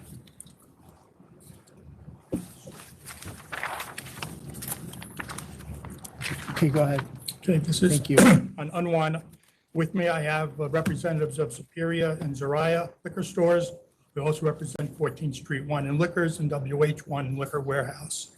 I'm sorry, you gotta tell me how close these are. Just give me, is it the closest store or what? Closest store is 1 block, which is here, which is Superior. That's your client, okay. You have sorry, you're representing whom? Zariah is also here. She's on the list. Hold on one second, let me get you. All right, so you're representing Superior, Superior, 14th Street, Zariah, and 14th Street. WH. What's that one? WH. Wine and Liquor Warehouse. WH. Okay, that's not within the closest 5. And AAA Liquor. Yeah, I see AAA. I see triple. So you're 1, 2, 3, and the 5th store, and then how far is WH? I have to go look on their app.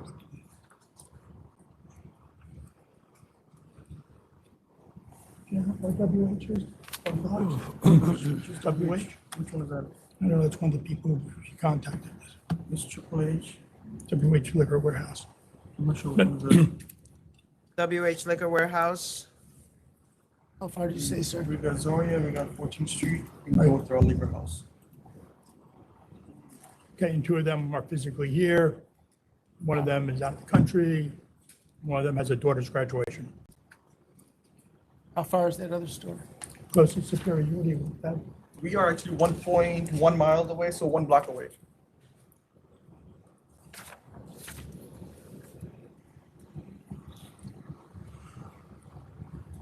Okay. You're 1 block away.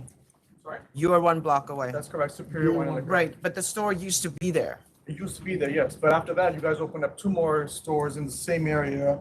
You guys opened up Jamaica Liquor Corp, 168 Inc., 16626 Jamaica Avenue. And there's another liquor store that opened When up. was that opened? Sorry? When was that one opened? That opened up approximately less than 3 years ago, so I don't have the exact figure, exact So date. tell me what the 2 new stores are again? The first one is Jamaica Liquor. Jamaica Liquor. 168 Inc. Yeah. And the other one is APM Wine and Liquor. When was that one? This was opened like a couple of months ago. Okay. Give addresses on these places? Sure, the first one is 16626 Jamaica Avenue.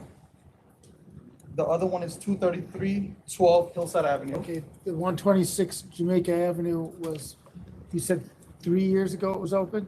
16626, yes. Approximately 2023? Approximately, give or take, yeah. And could I just ask the landlord, when did They the liquor- surrendered in August of 25. Of 25, okay, all right. What about APM? When did we open that? That was only a couple of months ago. That was in 2006. 26. 26. 26. It was in 26? You said 2006. Sorry, 2026. Yes, somewhere It was here. open in 2026. Exactly, I don't have the exact date as well, yeah. Okay.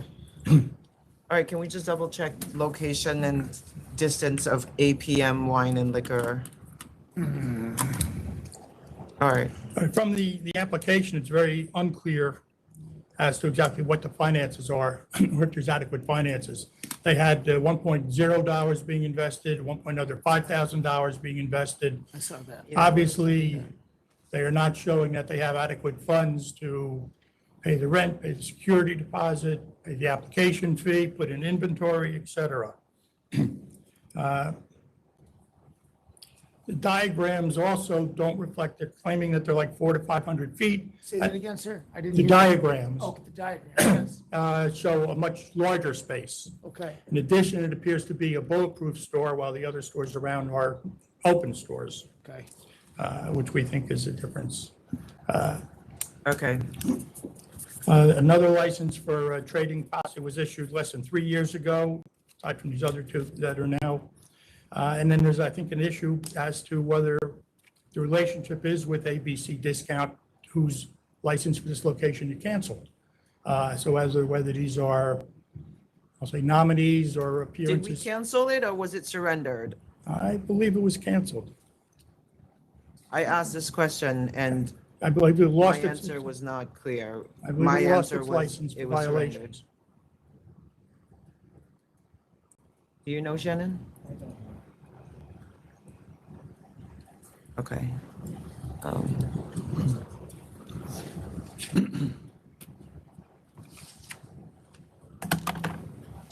Okay, all right, go ahead, sir. You have anything to say about population or anything else?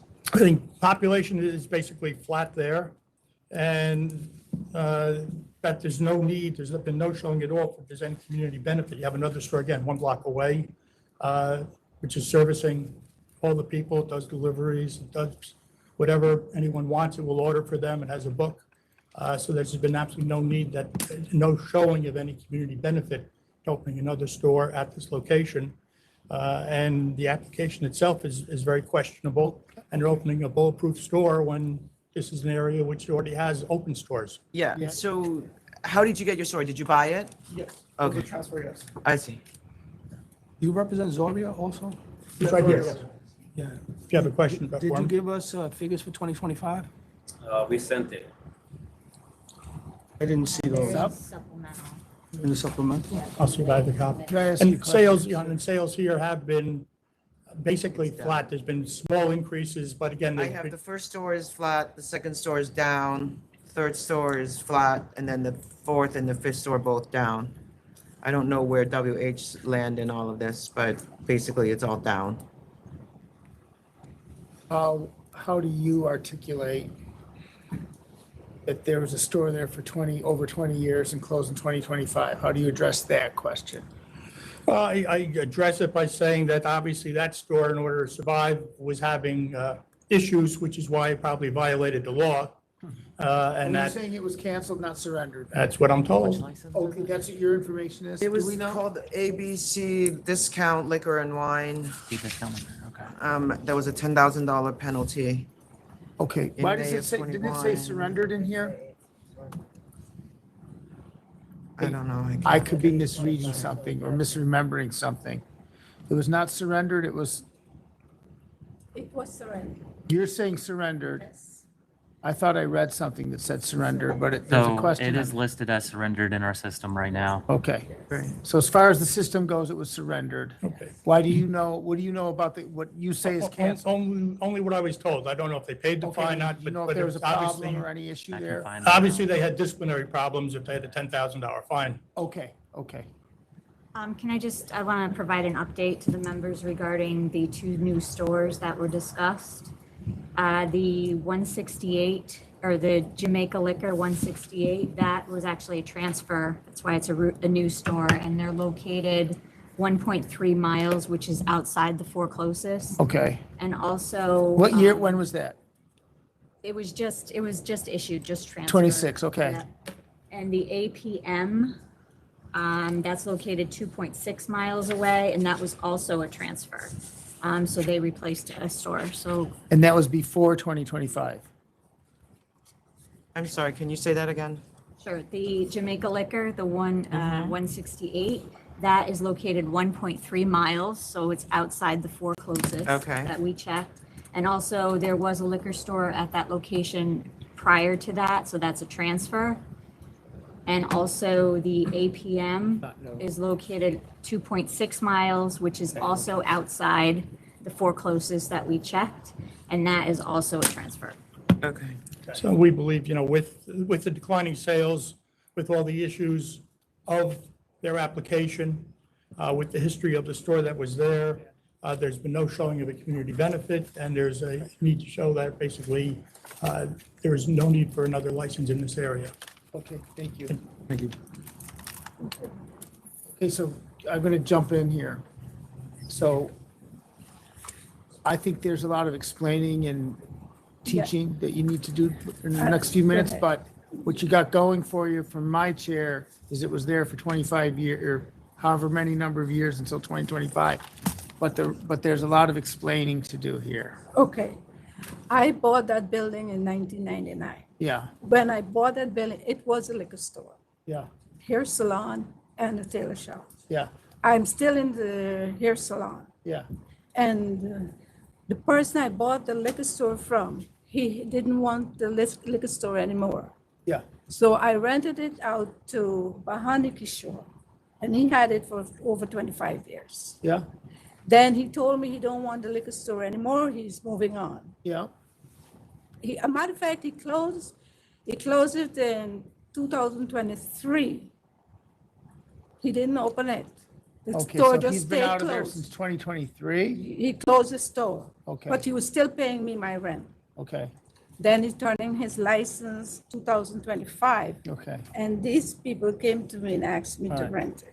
A matter of fact, this other guy here, he came to ask me that, where is he? Here. And I refused because he didn't want to pay me the rent I'm looking for. Okay, how much is the rent? These two people are asking me $2,500. Okay, and how long have they been paying the rent?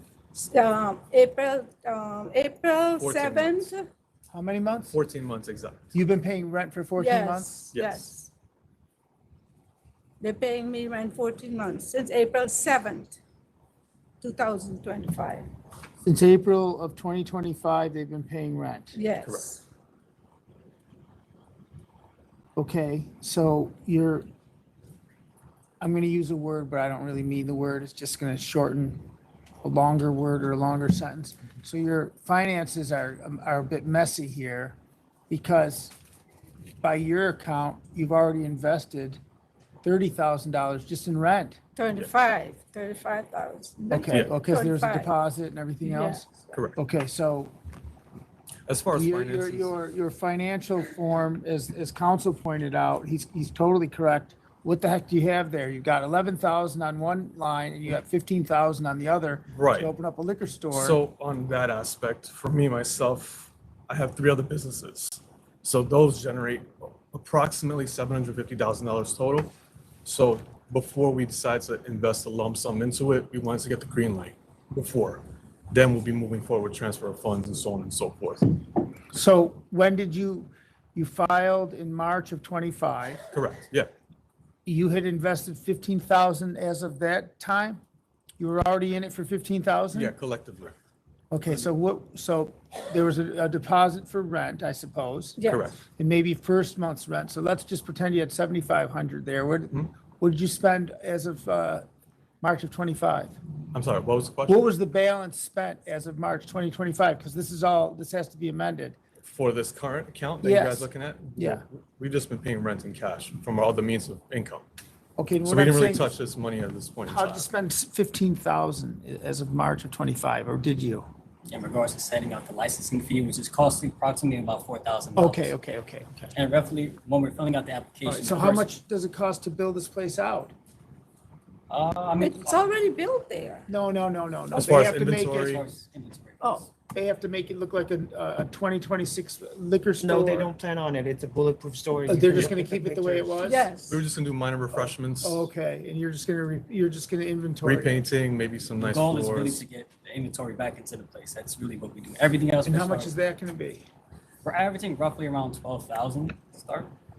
Well, it shows in your paperwork as 7,000. So what he's getting at is it's sort of a moving target as far as your disclosure of how much money you're spending. You have only disclosed $15,000. But what you're saying about how many months of rent have you paid? 14 months. 14 months, even just that is $35,000. So your disclosures are inaccurate, and I think it's a lot more than $12,000 to inventory. So I don't know what the disconnect is. I don't know why you would start at disclosing $0, because it would never happen $0. I think it was just a miscommunication, misunderstanding for like, on our aspect, before we fully press the gas on this and dump all this money or X amount into this business, we want to make sure first we were approved of it. Then we'll start But you fluctuating. make it hard for us to approve. Okay, you guys. We're not comfortable about the financing. Number one, the finances, okay? And so far, the best explanation I've heard is the 15,000 represented where you stood in March of 2025. It didn't anticipate the final expenses.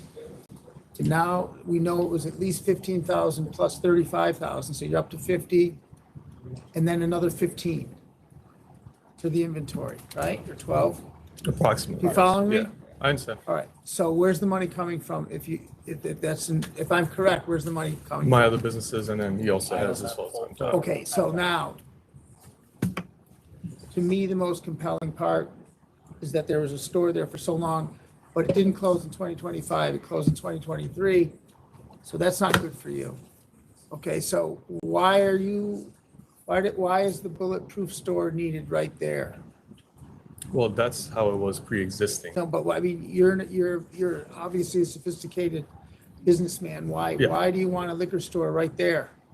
Well, to my knowledge, it's also been a landmark. That storefront's been a liquor store for over 60 years. It's a landmark. Yeah, so. Well, what was the name of the old store? Was wine and ABC liquor. Wine and Liquor. Okay, you're gonna Before keep it was- ABC? Yeah, that's- Yeah, No, no. yeah, we have a completely new Okay, so corporation, you're new not name. keeping the goodwill from that Can sign? I say something? I'm in the salon and the people in the neighborhood, the volume there is getting bigger and bigger because they're putting up apartment buildings and more people are coming in the neighborhood. Yeah. And they're asking me all the time, when is this liquor store is gonna open? That's why I want, as a landlord, I would like to keep it as a liquor store. Okay, no, I'm just asking the question to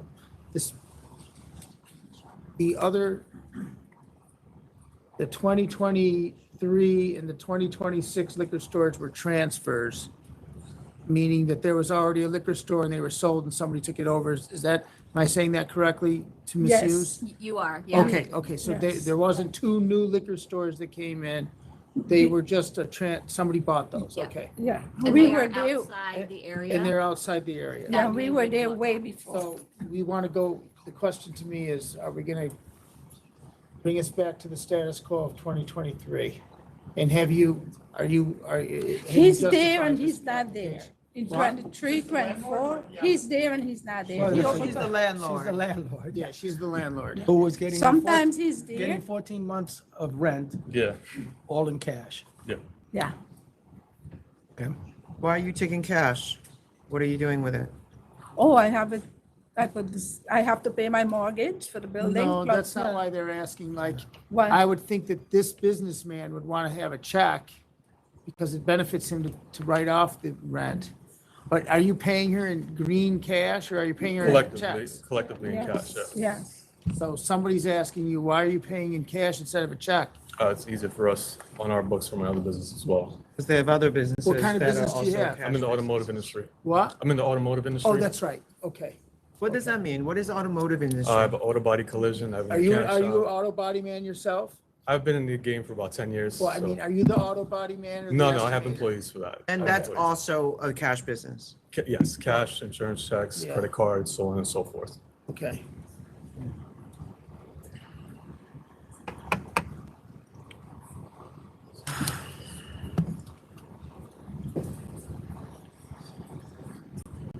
All right, I think we're ready to vote. Members, It's in the record, but just help me so I don't have to read anything more. What do you do? I work in IT. That's right. Okay. the members are ready to vote. Commissioner De Leon, Thank you. The sales figures, as noted by Mr. Swetnick and the chair, are down. The financing just doesn't seem to make sense to me. Respectfully, I have to deny the application. Commissioner Mayo. I don't think the money is a problem here because I think you've got it. I think your application is messy there, so I'm not troubled by some applicants come here and they don't know what they're spending and they don't know 15,000 is all they've got. So I'm not troubled by the money other than the fact that the application seems to be inaccurately delivered to us as of today. So I don't have a problem with the money. And because I know now that there were transfers that might even be out of the area, we're basically bringing back a store. I want to look at one thing. I don't want to misspeak. We're bringing back a store that was here until 2023. And I just want to look at one thing here.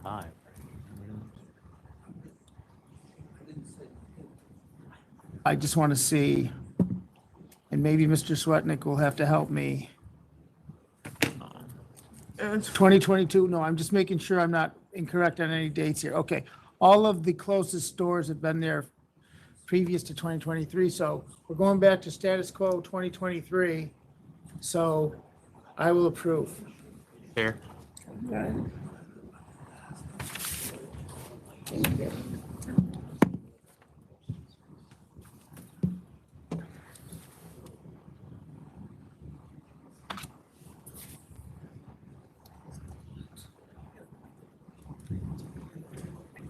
And I'll just make this, it's subject to amending your finances, which is.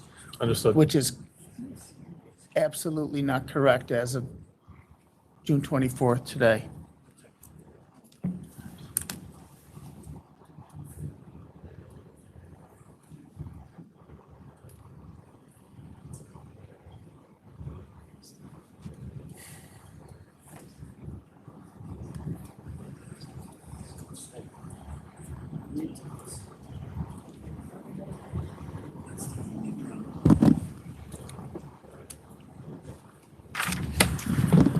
Again, I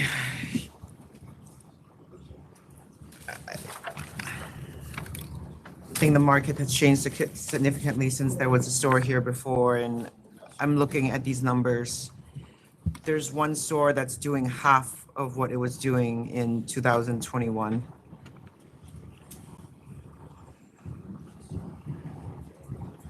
I've got to be principled, you know, this job is difficult enough and not for me to add any extra activity, and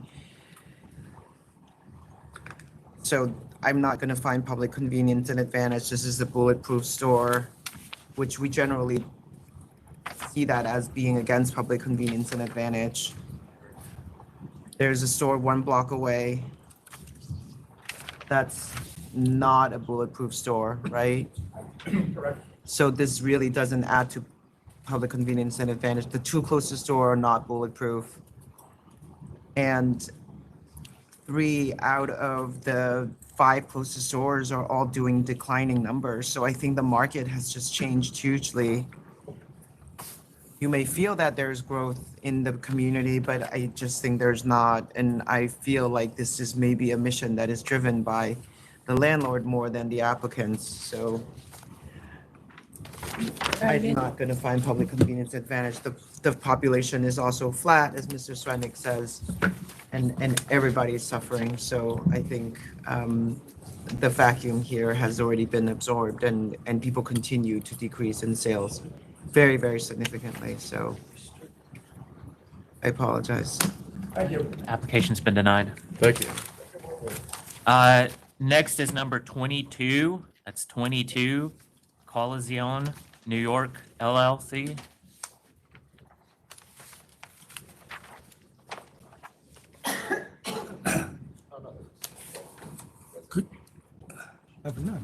Good afternoon. I think you hit it when you said this is the landlord.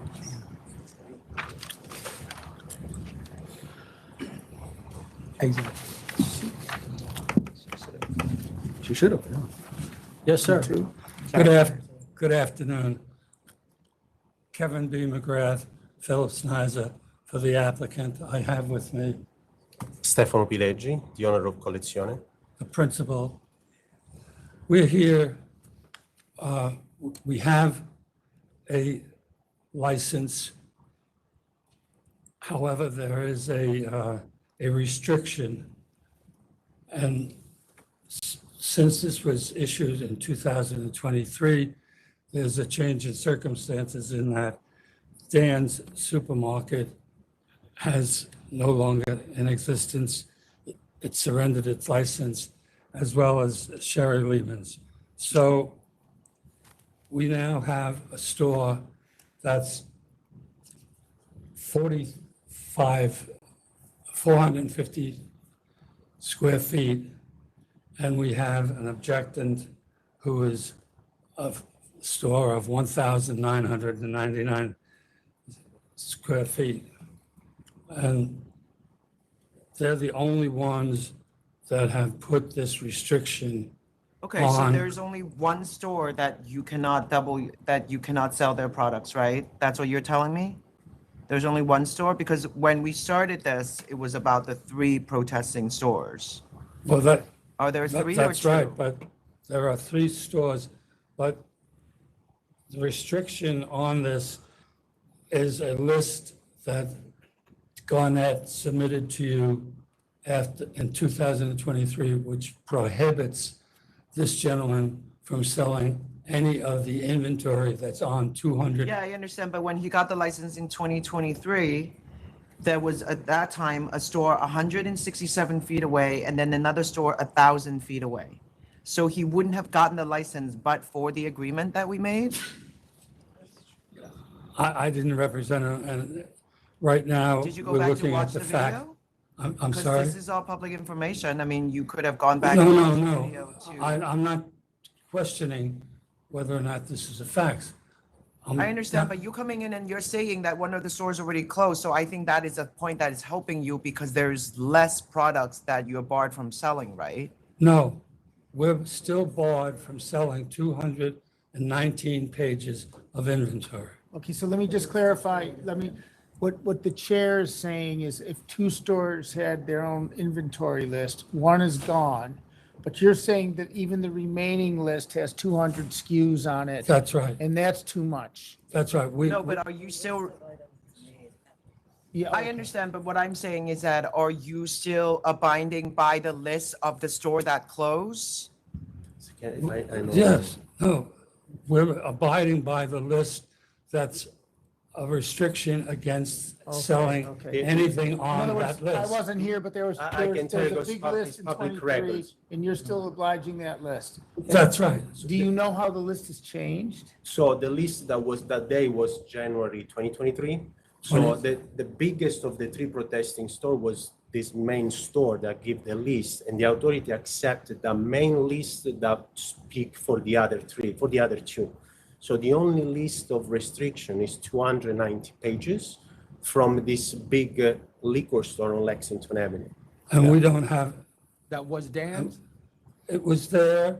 No, It's- it was named Dan's? Did that get replaced? No, it Dan's? is not. The storage you're They referring to? surrendered? No, the enough. list that was taken as a restriction was Garnett. Garnett. Because he's the largest, so he put, and that day in the hearing, it was asked what I should have not sell what he had in inventory that day. Yes. He sent the list a few days after with 290 pages. Yeah, but don't stores have the kind of the same inventory a lot of times? No, I mean, I would think Well, that no. any store I walk into is gonna have Beefeater gin. Well, yes, No, but, they no, don't. no. This is why this is a business. No, you're looking at two stores. One that has 420 feet of retail space. Yes. And you're looking at another store that has 1,109 Okay, so square. I would be okay with So- you ignoring the list that came from Dan's because they are no longer in operation. And then you have to live by the other two lists that exist? No, the only list, it was only one list, and that list came from Garnett. From Garnett. And Yes. Garnett was essentially speaking for all For the everybody, others. yes. For everybody. Exactly. And See so what the we others can't were. sell anything out of this 219, Found those. even though we have a license. It's 219 or 400 something? Because I'm Dan's sorry? has 400 something on it? I'm sorry, Madam Chair? Dan's had 400 some items on it? Or Garnett has 400 something items? No, on it? Garnett, the only No. list that the authority The only sent list us. is So there was no Garnett's. separation in the list that you Exactly. got from No. Didn't Garnett. say- No, there's no separation. What is the list that we send them? List of what? Of what they sent? Garnett sent a list of, And there is the attorney from Garnett. yeah. So They could have gotten something from us. They're saying that they got it from us. Did you get it from us? Yes. You got it from us? From Yes. the attorney of Garnett. The Garnett attorney of sent it Garnett. to you, Okay. and you sent it to us. Okay. I So can, I didn't what is represent that- it. Let me ask you again. What list has what? What list have 219 items and what list No, have no. 400 some products? They're not 219 items. It's 219 pages Of items. of items. Okay. And People have- Which- So that's the 400 some items. I have, it's, No. No, Thousands of items. thousands of items. So what has 400 something? Is that 400 something items or 400 something pages? the page No, that was. 219 pages. 22 pages. I don't know where you get 419. 22 pages. What are you allowed to sell then? Very little, Everything that is not in the list. very little. If you see the list, you can see the inventory, and it was told to Garnett. did not differentiate. Yeah, but why'd you agree to it? I mean, you knew that there was a 10 million store that you're trying to open down the street from. I mean, this is again, like we've had this conversation for the Yeah. third time today, where you come here, you make an agreement with us, you say, I will do this, I have all these innovation and other products that I can sell. And then the list comes and you're like, oh, wow, like all these items are on their list. You No, made this an was- agreement here, right? This is a So- list that Garnett prepared. Yeah, but listen, wait. Here's my problem. No, And I'll Garnett ask is you a not different way. It seems to me that any liquor store that I walk into, the first one I walk into is I walk down the street here, they probably have Tito's vodka. So you're done with Tito's vodka, No, you I can don't. never have it. No, I never. So we it's not can't. really, so you have just, what were you intending? I wasn't here and I don't like these deals. No, I actually think that you were here. This was May of 20 23. 23. No, I wasn't January here until July 23. of 24. Oh, okay. Okay, so I don't like these deals, but I'm gonna empathize with the board here. They would have said no if you didn't make the deal. So these deals are terrible deals all the way around. So, So now what do? What are you selling?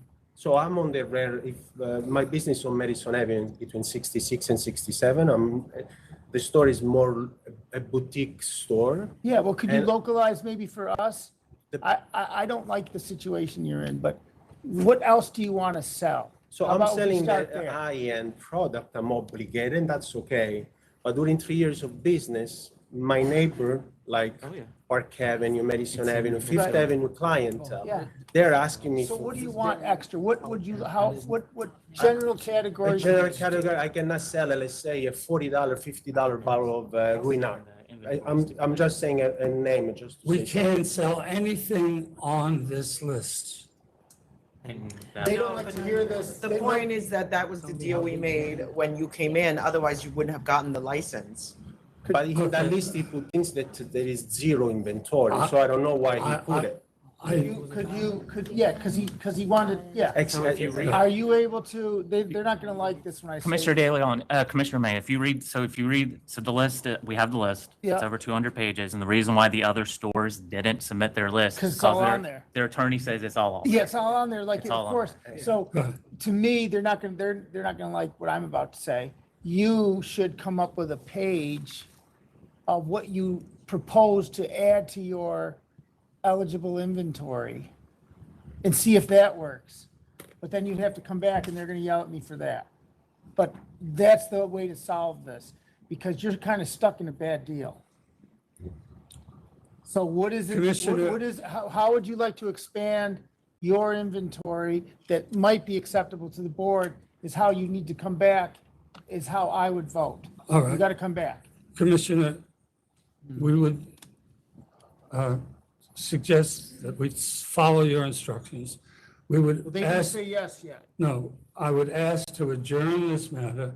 I would come back with another list. Which is but- not gonna be which- a horribly giant list. I mean, he's. No, we're only 420 feet Yeah, okay.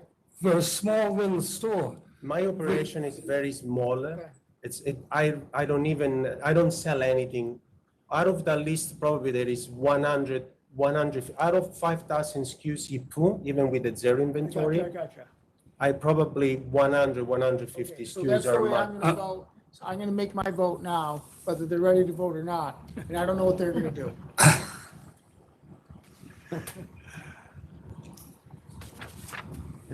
I'd respectfully request. I'm just looking at these numbers, though. I would just tell you that since you've opened, everybody is doing down numbers. I'm For some sorry? reason, your 24, 25 numbers are the same, so I don't think these are accurate. But you are actually not suffering comparing to other stores in your neighborhood. I'm just stating that as a fact. You're actually doing better than two of the closest stores. We are doing better, Madam Chair. So I don't know because- what we're talking about. No, no, Like, because you're we growing, sell, everybody else is going down, and then you want more things to sell. I mean, yeah, like. No, I don't want more things. no. It was something in the list that they put zero inventory, but they add in the list, like very rare bourbons, Yeah. very rare whiskeys that they do not have. Like if I see you as a good operator, How do you So know that? Well, because if his numbers are. I'm not great- selling You're in Grey Goose or handcuffs. Tito. Okay, I'll say why. But his numbers I'll are answer. fine. You're in handcuffs and your numbers are going up, so. The numbers are going up because we are a boutique that sells high-end. If I were you guys, I'd cross my fingers that they vote like me. That's what I would like to see. Yeah, that's why there are 3 people. Yeah. All right. I would adjourn it. I don't think that your numbers for 24 and 25 is accurate as reflected on here. Maybe it's a typo on our end. No, it Well, was a typo of $100,000, something like that. Yeah. Well, the 24, We 25 submitted numbers are a identical. statement So for the something's sales. wrong here. We'll submit it again. We'll I still adjourn. have to vote. And I am going to vote to adjourn. I think Commissioner May came up with a reasonable solution. You did make a deal, all right? And as you heard, when we started the day, somebody else was in kind of the same position, and we held them to their deal. But here, there is a change in circumstance, and that is that Dan is out. And it also sounds to me like Garnett made this global list covering almost every contingency possible. And you're not in a position you're not asking to totally wipe out that list or to totally wipe out the deal. That's correct. So if you can come up with those items that you feel you need or you would like to sell and have this list modified, I guess though, Garnett has to have an opportunity to oppose it, right, or something? I mean, they didn't. They didn't oppose here. What's the date? What will the date be? All right, I'm gonna give you until September 2nd, so you have time to really research the market and think about it. Yeah. And ready? And come up with a Thank good you, list. Madam Chair. Pigs get fat, hogs get slaughtered. Make a good list. Thank you. I will. Thank you so Yeah, I much. think, yeah, reasonable approach here. That's reasonable. Thank you. All right, thanks. Was it 9-2? 9-2. 9-2. Next is 26, 3392 Restaurant Corp. Which one, which number? 26.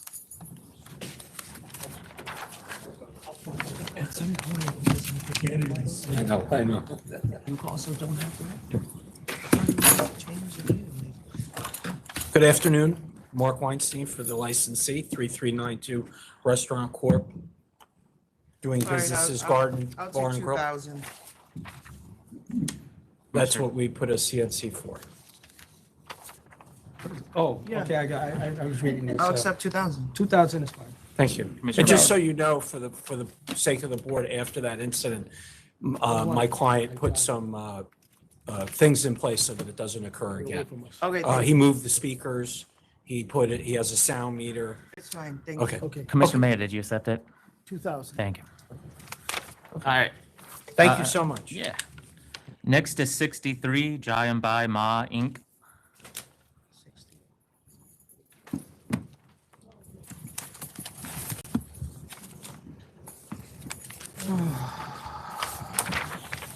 Good afternoon again, Dustin Dente for the applicant. We're held over from April 22nd when we were to come back with some additional research on one of the a detail in the application, and I believe I was also permitted to return alone without the applicant, although he would have been available. I did on Wednesday, the 17th, submit a copy of a certificate of disposition for Yeah, I'm Penn good. This Convenience. is fine. This is a misdemeanor criminal case. I'm going to vote to approve. Misdemeanor? I got that he pled guilty to a D felony. I'm sorry?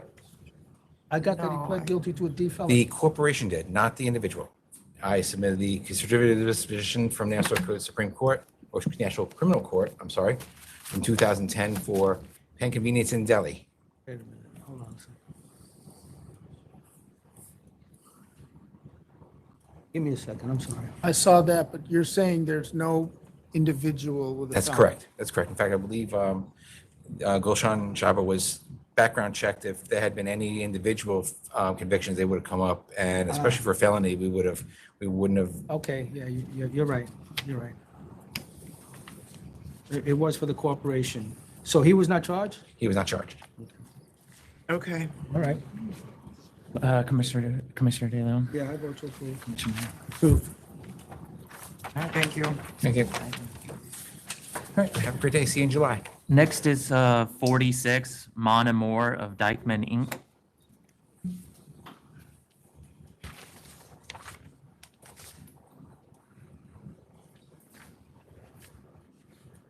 Good afternoon, members. Miguel Acosta, representing Monomora of Dykeman. I have the principal here with me, Mr. Urbano.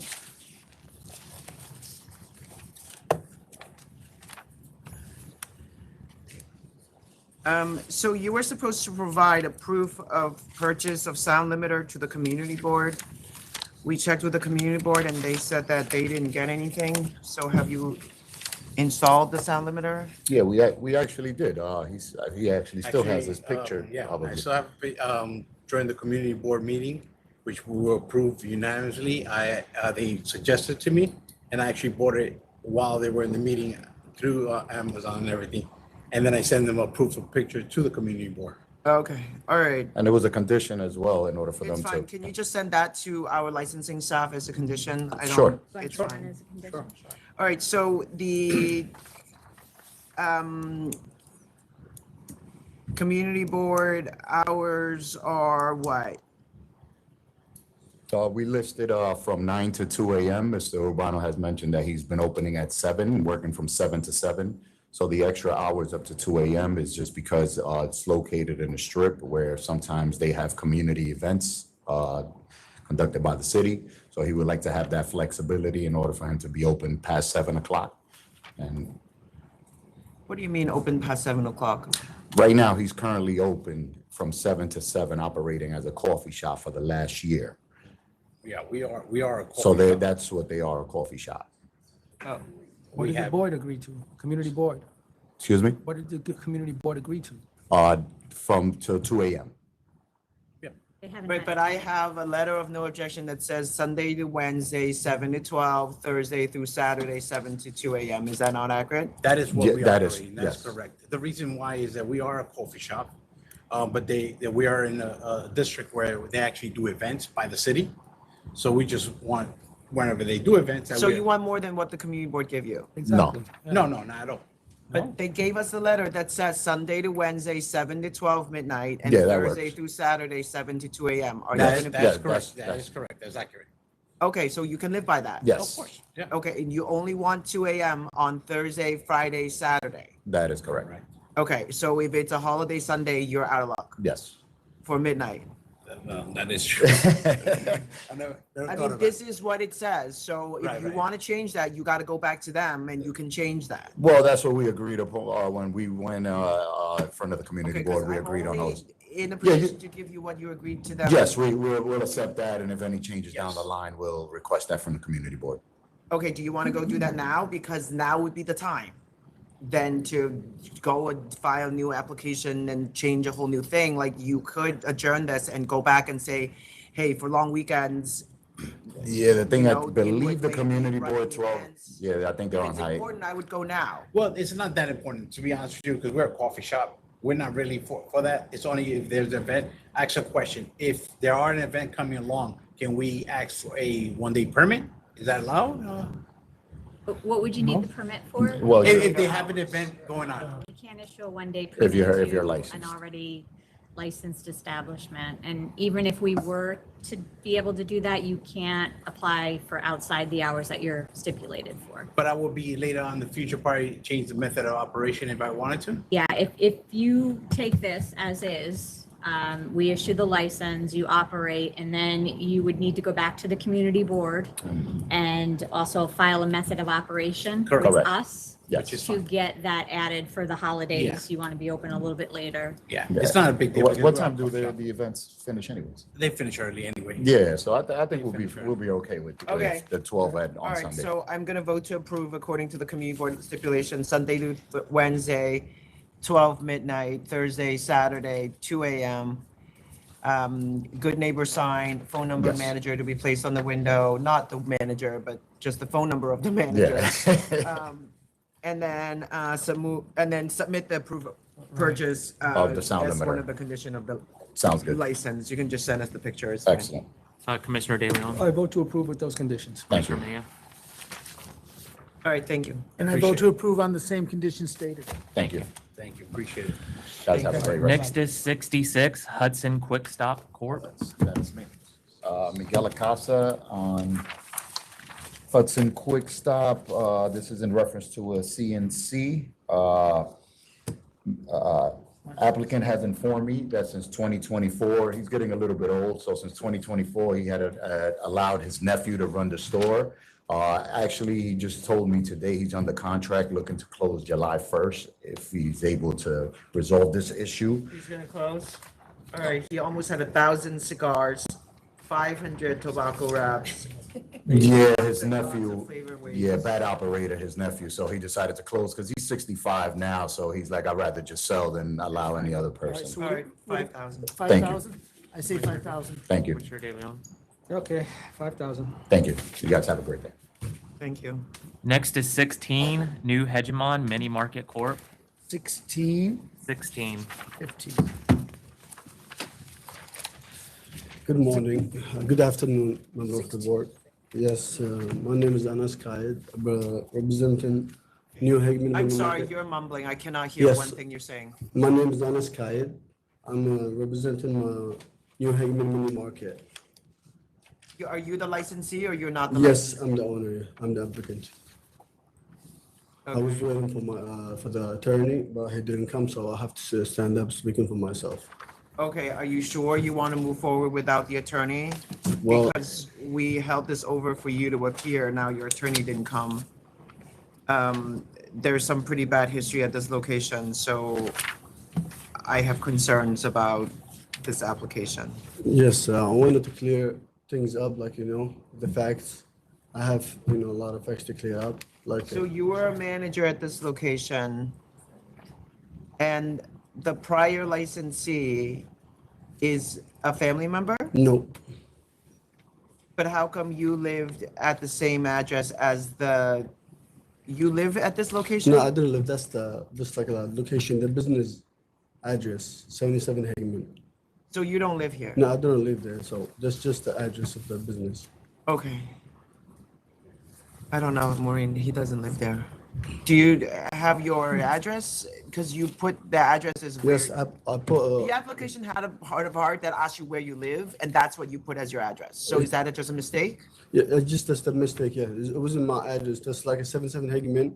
It used to be like my ID, because it was, I used to work over there. I was working over there and managing all the orders and stuff. You're not related to the prior No. owner? And they sold you the business? Yes, but then it was actually after the raid they have problems with the store. I took over. I don't see a purchase agreement. What is it? You have there's no purchase agreement. There was no purchase. I took over. It was no purchase, so I just took over. So what's your address? What's my address? Yeah, where do you live? 2125 Pacific Street.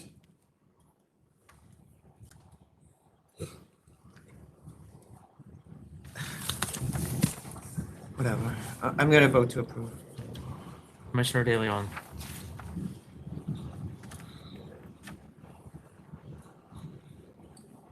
The manager of the location where all this was found, lease began a year before the license expiration, availing.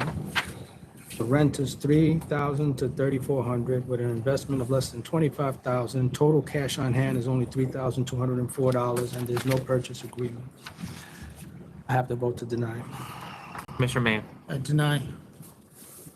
All right, so the application's been denied. Thank you. Yep. Next is number 88, KHP Bronx LLC.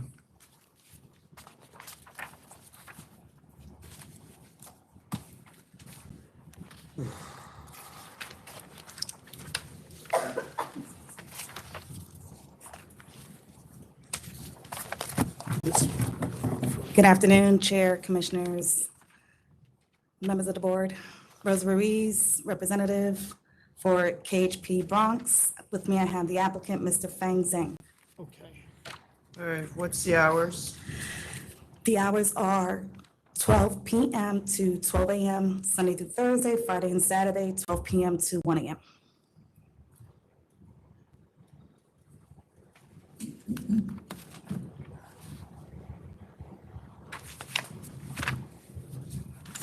You guys have questions? I don't. Ready to You vote? had the assignment of the lease. You took an assignment, right? Yes, that's that. And that's, what's the lease, what's the monthly rent? What's The monthly rent. Yeah, that's great. But what's the amount of the monthly rent? 37. Perfect, okay. My questions are answered. Let me ask you to address this. I have the previous application that the location was denied January 3rd, 2025 for availing. The applicant was the manager of the licensee that allowed his license to be availed since December 22 to the present. Applicant used the same representation as the disapproved applicant and initially the same tax number. No money exchanged with acquisition of the business, only the lease assignment. This is a maximum occupancy of 214 people with a rent of $33,000 to $44,000, an investment of $200,000. I have a question mark. Where did the money come from? Is there a loan agreement? You can address all that. Do you mind if I move the microphone a little bit? No, go ahead. Okay. Because it says don't touch it. So there was a promissory note that was given. Okay. And that was included with the application. What was the other question? I'm sorry. Oh, and as far as the tax ID number, that was a typographical error out of my office, and I do apologize for that. We corrected it right away.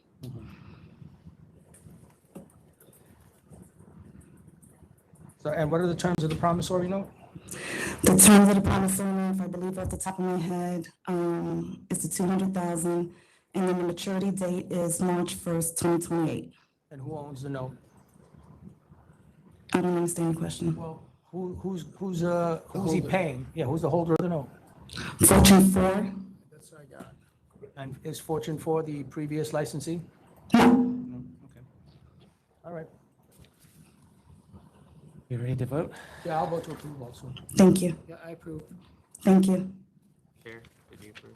Yes, I'm going to vote to approve as well. I'm going to do 1 a.m. across the board, recorded music only. Oh, okay. 25 private parties. Yes. Okay. Thank you. Commissioners with the conditions? Yeah, with the condition. Approve with the condition. Okay, thank you. Have a good day, everybody. Next is 56, Sylvia Food Corp. 56. Which number did you just? 56. 56? Good afternoon. My name is Sam Paul. I'm the I have to catch up to you, Mr. Park. Okay, I'm ready. I'm ready.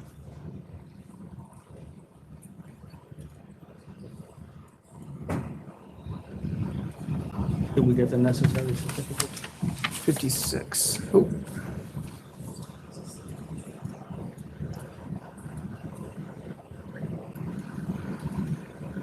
Yeah, so we were supposed to get a bunch of documents. Did we get those or what's up?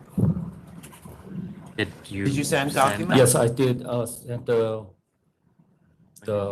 LP supplemental to email 2 weeks ago. Good.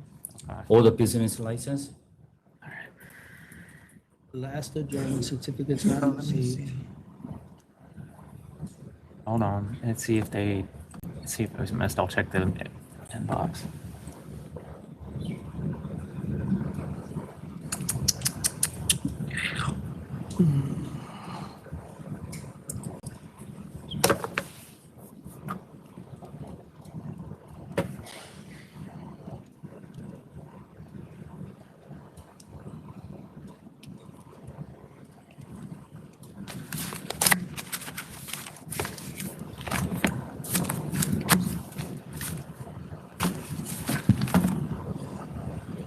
Okay.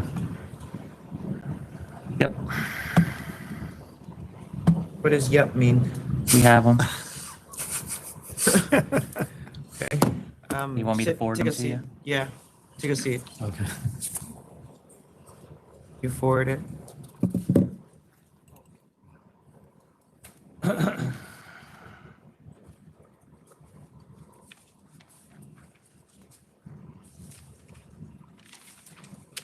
Next is number, do you want to call the next one or? Sure, you can take all the next one, but I want you to forward the document. Yep, I'm doing it. Next is 48, Canto Euro Caribbean Cuisine Corp.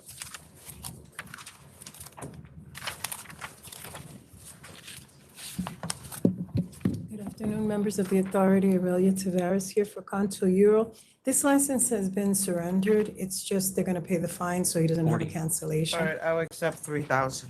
Yeah. Thank you. Thank you. Oh, good. Thank you. Have a good. Thanks. Wait, what was that? Wait, we did. Accept 3,000. Yeah, Commissioner De Leon. Yeah, no one else has voted. All right, you guys need to vote. I vote 3,000. I don't even have this, 40? I must have missed that. This is 48. 48. 48, sorry about that. Yeah, 3,000 is fine. Thank you. I have all these. Next is 62, 2294, Michelle's Bar Inc. That's 62.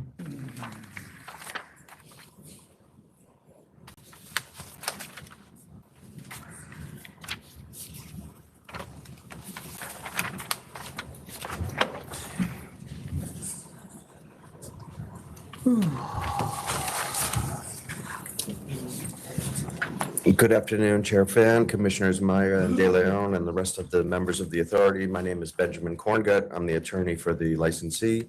I appear on behalf of 2294 Michelle's Bar Inc. This is in connection with a conditional no contest offer and a penalty of $10,000. Present with me today are Sherwin Johnson Jr., who is a principal of the licensee, Sherwin Johnson III, who is his son, and Michelle Johnson, who is his daughter. Before we get into the facts of this case, I just ask the board to consider the history of Michelle's, the family transition that led to the confusion, the lack of bad intent, the corrective steps taken, and the hardship a severe penalty would impose on a small family business. Just to give you a little background on the business. All right, look, I would love to hear the story, but I've read all the files. If the commissioners will agree with me, I'm going to dismiss the availing charge here. I'm going to lower the fine to 3,000. And I'm going to instruct licensing to act on the corporate change. Yeah, this is a family business for many, many years. I understand Mr. Sherwin Senior is 83 years of age. Is that correct? That's correct. God bless you, sir. Sure. He's 83? Yeah. Question in here. No. I just asked if you're 83. No years questions. No questions. Just commenting on the fact that, you've been in business for a long, long time. Yeah, And absolutely. I understand that you were trying to transition this to your son, and so we're not very concerned with the availing. Thank you so much. I wish you the best on the transition, and I will accept the 3,000 offered by the chair. Thank you. Thank you. Commissioner Maya. Yeah, 3,000. All right, I'm going to dismiss charge one. And dismiss charge one, yeah. All right, thank you for coming in. Thank you very much. Sorry you waited all day. Thank you. All right, thanks for coming. Next is calling back up 56, All Sylvia right, Freeport. I'm good with the documents. Have you guys looked at it in your email? No. They just updated all their licenses and cigarette license, et cetera. Okay. I'm okay with it. I'm gonna vote to approve. Approve. De Leon. Okay, yeah, I got the email. Vote to approve. Thank you very much. All right, Have a good day. thanks. Thank you. Thanks. I appreciate it. Thank you. Thanks, sorry for the No one wait. else has All right, signed here I in. go. The way you do that, you shut that right down, huh? Number 4 is an offer of cancel and bond. Cancel and bond. Cancel and bond. Number 5 is an offer of 10,000. Wait a minute. I don't have number I five. don't no, have no, number five. don't. That's left blank. No That's- paperwork in file. Yep, that's been left blank. Number 8. Move on to number 8. Okay. Number Number 8 six. is an Number offer. 6 is also no. Yep. Number 8 is an offer of $3,500. 3,500. 3,500. 35. And number 10 and 11 is an offer of cancel and bond. Cancel and bond. Cancel and bond. Cancel and bond. Number 12 is an offer of 4,000. 4,000. 4,000. 4,000. Number 15 is a new grocery store beer and wine products application. I'm gonna vote to approve. Yeah, I have yes. Approve. Commissioner De Leon. Yeah, I'm just,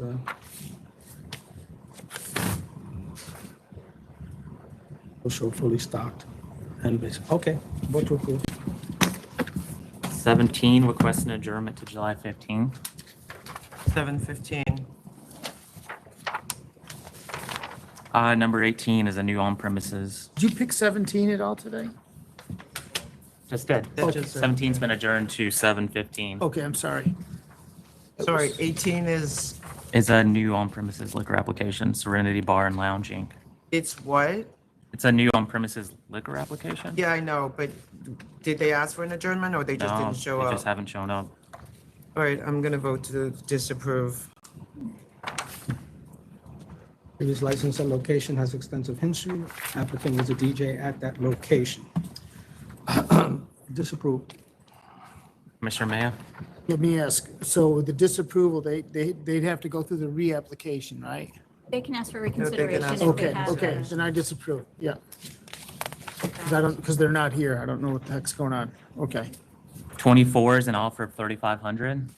24, Okay, nothing on 19. 3,500. yeah, 3,500, 24. 3,500. 25 is an offer of 4,500. 16.4 cartons. I'll of vape. take 4,500 because I 45. sold that. 4,500. 45, 27 is an offer of 2,000. Get this, Maureen, please. 2,000. Wait a minute, just 1 second.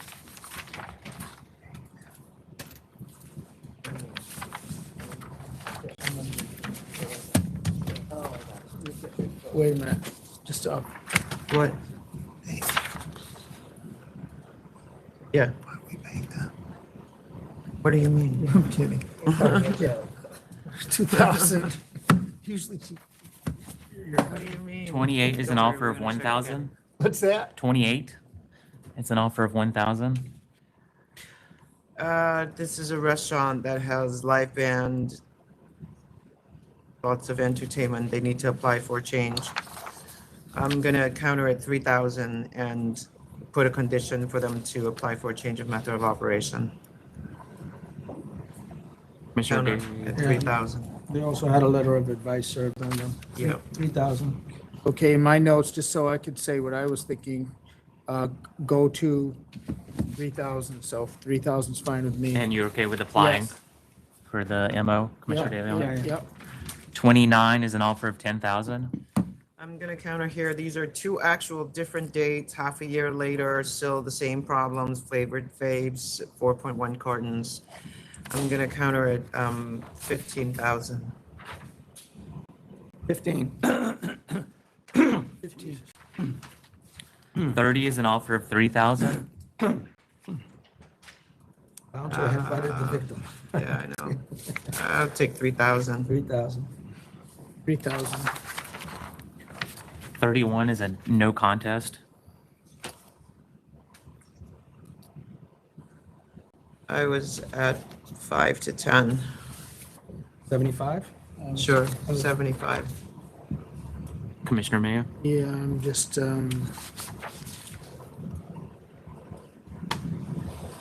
hey, I'm trying to follow up with trade. Okay, 7,500. 32 is an offer of 1,500.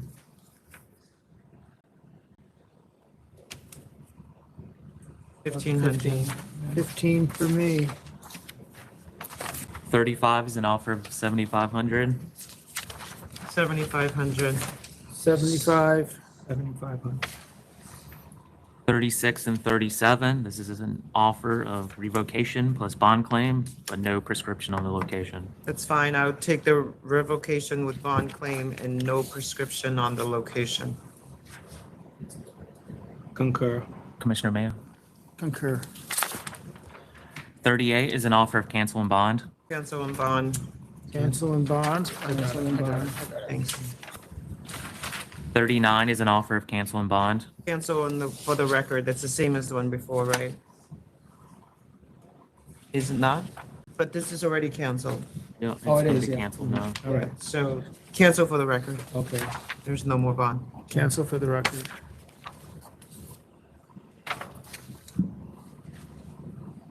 Okay. 41 is an offer of cancellation. So, Repeatedly removed the health department notice. Expired. I don't know why I May said cancel 31st, for the record, but 2025.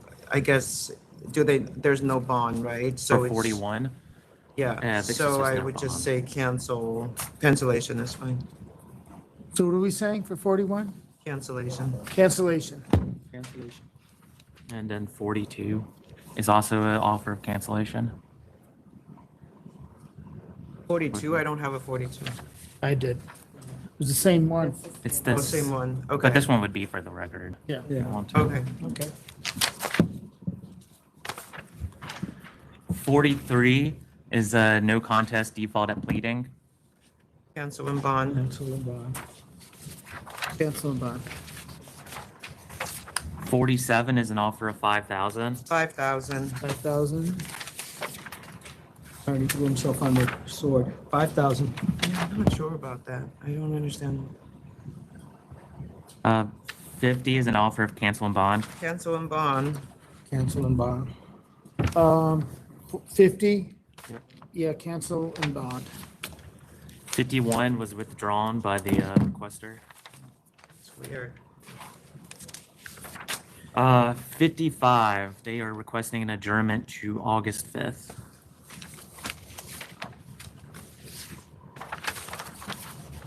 August 5th. August 5th. August 5th. 57, they submitted a request for a Cambodian interpreter on June 18th. We were unable to fulfill it, so we need to adjourn it. I'm also recused on that. So when? Where are we adjourning? So we asked them, they haven't gotten back to us, but if you want to do 7:15. Let's do 7:15.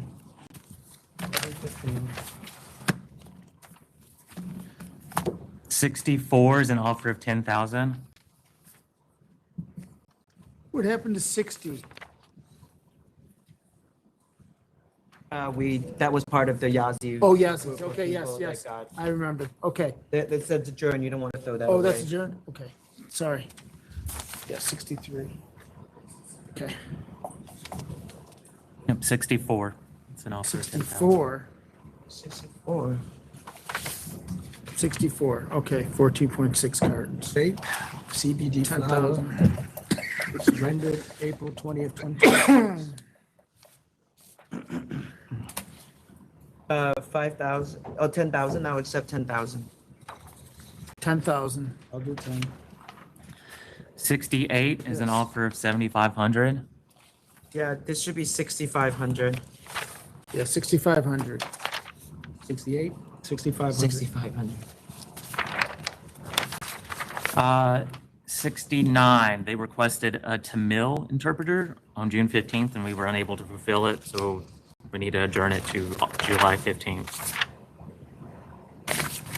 715. 70 is an offer of 6,000.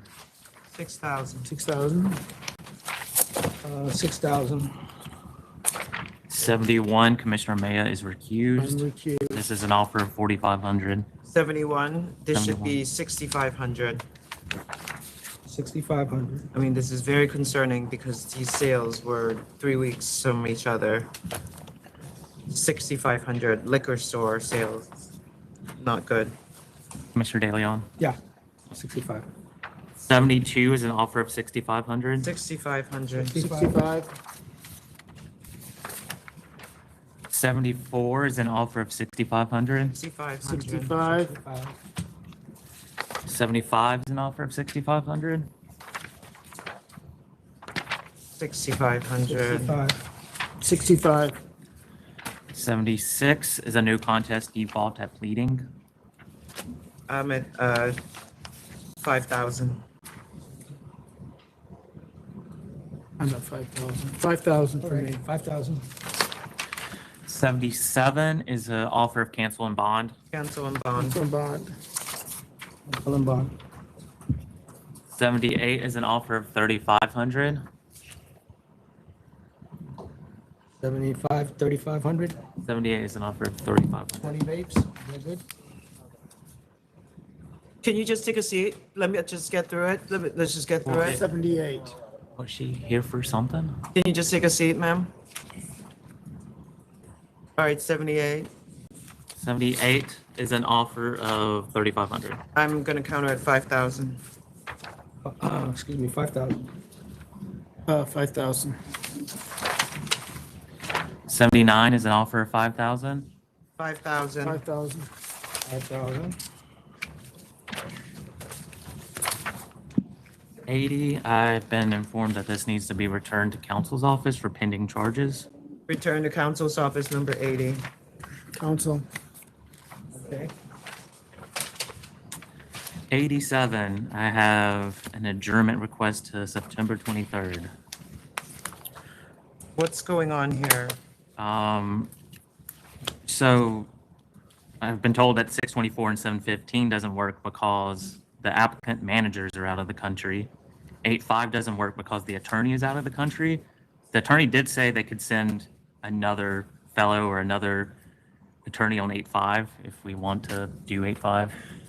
I don't know, she's got a nice letter. But then there's also the Third, issue with whether or not the mosque will start on October, right? Because they told us they would be open in October. So even then, I don't know if we'll have all the questions by September. There's a 200-foot problem. I think that they're currently closed for renovations, but we've been told that they will be open in October to resume. the entire 5th floor and basement would be used for worship. Yeah, but the mask is there, right? Like, Yeah, is this the one we had the Mosque photos is praying there. outside the? There's an place? issue with the apartment, right? Yeah, so The certificate of we occupancy issued the has it. temp. Right. We They issued the briefed temp this. because they submitted documentation that there were apartments up above and that they were for rent. And so we issued the temp, and then it came to believe that the mosque was closed for renovations. All right, could I just say And they're something? redoing No, no, the no, let her entire finish. building.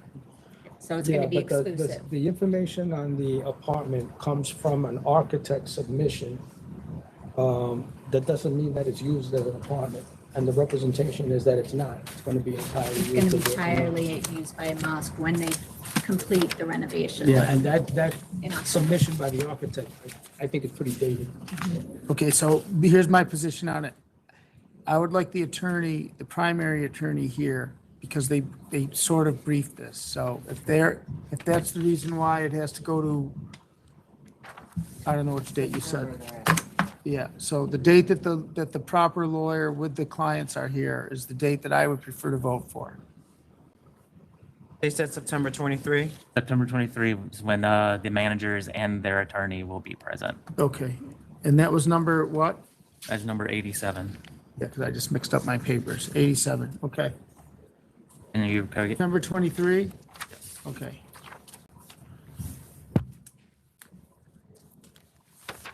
you okay with that, Commissioners? Yep. Madam Chair? 89's been adjourned to July 15th. Both the attorneys out of the country and some opposition told I'm us. sorry, 89 or 87? So 87, do you want to, so that was going to be adjourned to September 23rd? Right. Unless you No, wanna- I don't want to keep adjourning this. I don't know why we keep adjourning this. This is a 200-foot matter. Yeah, but that's the one with the attorney who briefed it. Yeah, this is, again, he's saying that there's an apartment, there's an architect submitted a certificate. Yeah, of I occupancy. thought that was 85. What is 85 then? What did we do with 85? Is that the other one with the Islamic Center, or is that different? No, this is not. We, 85 we approved. That's El Rancho Restaurant. Yep. Yeah. we We approved approved that this? one. Ranchero, yeah. Oh, I see. So what are we doing with 87? 923? That's fine, 920. That's 87. Sorry, I was off by one. And then 89 is 750. I don't understand why this 89 keeps asking for adjournments. So this one's a little different because I got emails from the opposition also saying they wanted an adjournment, and the applicant, This is that really tiny place in the and Hamptons. the applicant's Yeah, but this attorney is asked somewhere for right it. now. I don't know what they're waiting for. If they wanted approved, you would think they want to be operating now. So, So what? So they want more time now? yeah, the attorney is Frank Palillo. He told me he had told the applicants basically what you said, but they apparently want him here for it, which is why they're asking for July 15th. And then the opposition told us that, yeah, it's the busy time and they can't really leave their store for today. And that's why, that's one person in opposition. So can told us that. they come on July 15? Yeah. They should, The yeah. middle of the summer. I mean, I'm not gonna not do it because the opposition has to work. It's sort of, you can choose to hire a lawyer and not come as well. All right, keep going. Thank you. 90 is an offer of 5,000. 5,000. 90 is 5,000? Yeah. 5,000. 91 is an offer of 7,000. 7,000. 7,000. 92 is an offer of 5,000. 5,000. 5,000. 93 is an offer of 3,500. 3,500. Wait, 93. Yeah. Hang on a minute. Oh, what did you say? It was 3,500. Okay, 3,500. 94 is an offer of 5,000. 5,000. 5,000. Commissioner De Leon. Is this 57 cartons? 57.1 cartons in vape? Yeah, you can go up. Yeah, I think I'm gonna go 8,000. 8,000. You said 8,000? Yep. I'll stay at the 5. 95 is an offer of 5,000. 5,000. 5,000. 5,000. 97 is an offer of 5,000. 5,000. 5,000. 5,000. 98 is an offer of 4,500. 4,500. 4,500. 4,500. 99 is an offer of 3,000. I'm gonna go up on this one. Where are you at? Right. I'll be at 5,000. Counter at 5,000 for 99. 5,000. Commissioner Maya. I don't know that the Nassau Police don't have, do they have a quantity here? No. No, but They they just have, have they vapes. have a history. All right, they have a history, 5,000. 100, the licensee's attorney is out of the country and they request an adjournment to July 15th. 715. 100? Yes. Okay. 100 is adjourned on their offer? Yeah. They made an offer and they're asking for an adjournment? Yeah, Why would they do that? that happens. Okay, yeah, they want to come in and fight that, okay. Well, so someone can. Okay, I got it. Make it. 101 is an offer of 5,000. 5,000. 5,000. 102 is an offer of 3,500. 3,500. 3,500. Yeah, 35. 103 is an offer of 5,000. 5,000. Yeah, this is another unspecified allegation, 5,000, but they offered 5,000. 5,000. 104 is an offer of 5,000. 5,000. 5,000. 105 has been withdrawn by the applicant. Yep.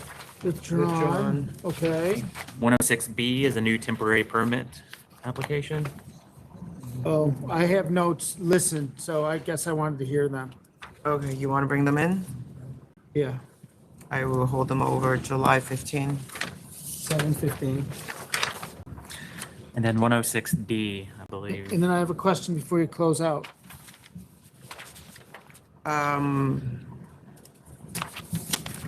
I have some concerns about Yeah, this. there were some questions I have here, listened so to this one. I will hold this over July 15. They need to come. 7:15. So I have a question. Did you do 63? Because I don't have notes on 63. Yeah, I have one more thing to go over right quick because Okay. to this lady. So I believe you're here, ma'am. Ma'am, I believe you're here for Gemini's 2 Restaurant Inc. Is that you? What's the number? That's number 8. Number 8? Oh, she needs a translator? Okay. Oh, come on. Oh, yeah. We can't. We don't have a translator anymore. Right. So do you want to withdraw your vote and hold over, or what do you want to do? Number 8, hold on a second. What are we doing? What did we vote on? The offer of 3,500, and you accepted it. Okay, Nikki, I'm good with my vote. can you bring her up? Nikki is just gonna have to tell her what's going on. Yeah, if you can, ask her name. Diga su nombre en el micrófono. Oh, I see. Judith Castillo. Okay, so we accepted the offer of 3,500, right? So can you tell her we accepted the offer of Como usted no 3,500? estaba aquí, ellos votaron en su situación y aceptaron una multa de $3,500. ¿Usted acepta esa multa? That she offered. Usted ofreció $3,500. No, lo que me dijo la abogada, yo hice lo que ella dijo. I did what the lawyer told me to do. And that's what the, Right, so is she ready to pay the $3,500? ¿Usted está dispuesto a pagar los $3,500? Lo que sea mejor para el negocio. Whatever is best for my business. What? Whatever is best for the business. She's willing to do whatever is best for the business. 3,500 is accepted. 3,500 está aceptado. and she'll get an email how to, with instructions on how to pay. Le van a llegar un correo electrónico con indicaciones cómo pagar hacer el pago. Okay. All right, thank you very much. Okay. With 63, Mr. Roper? Do you want to do this off the record or? No, I mean, did we do 63? We should have. I just don't have notes on my sheet. I just have to go through. Yeah, we did that. They got their certificate and he had a whole conversation about the felony Okay. was against. Oh, the yes, company. the corporation. wasn't Oh, about the- okay, I got it. I got it. have the no I had other 2 items. pages and this is the second The one. meeting's Okay, adjourned. I got it.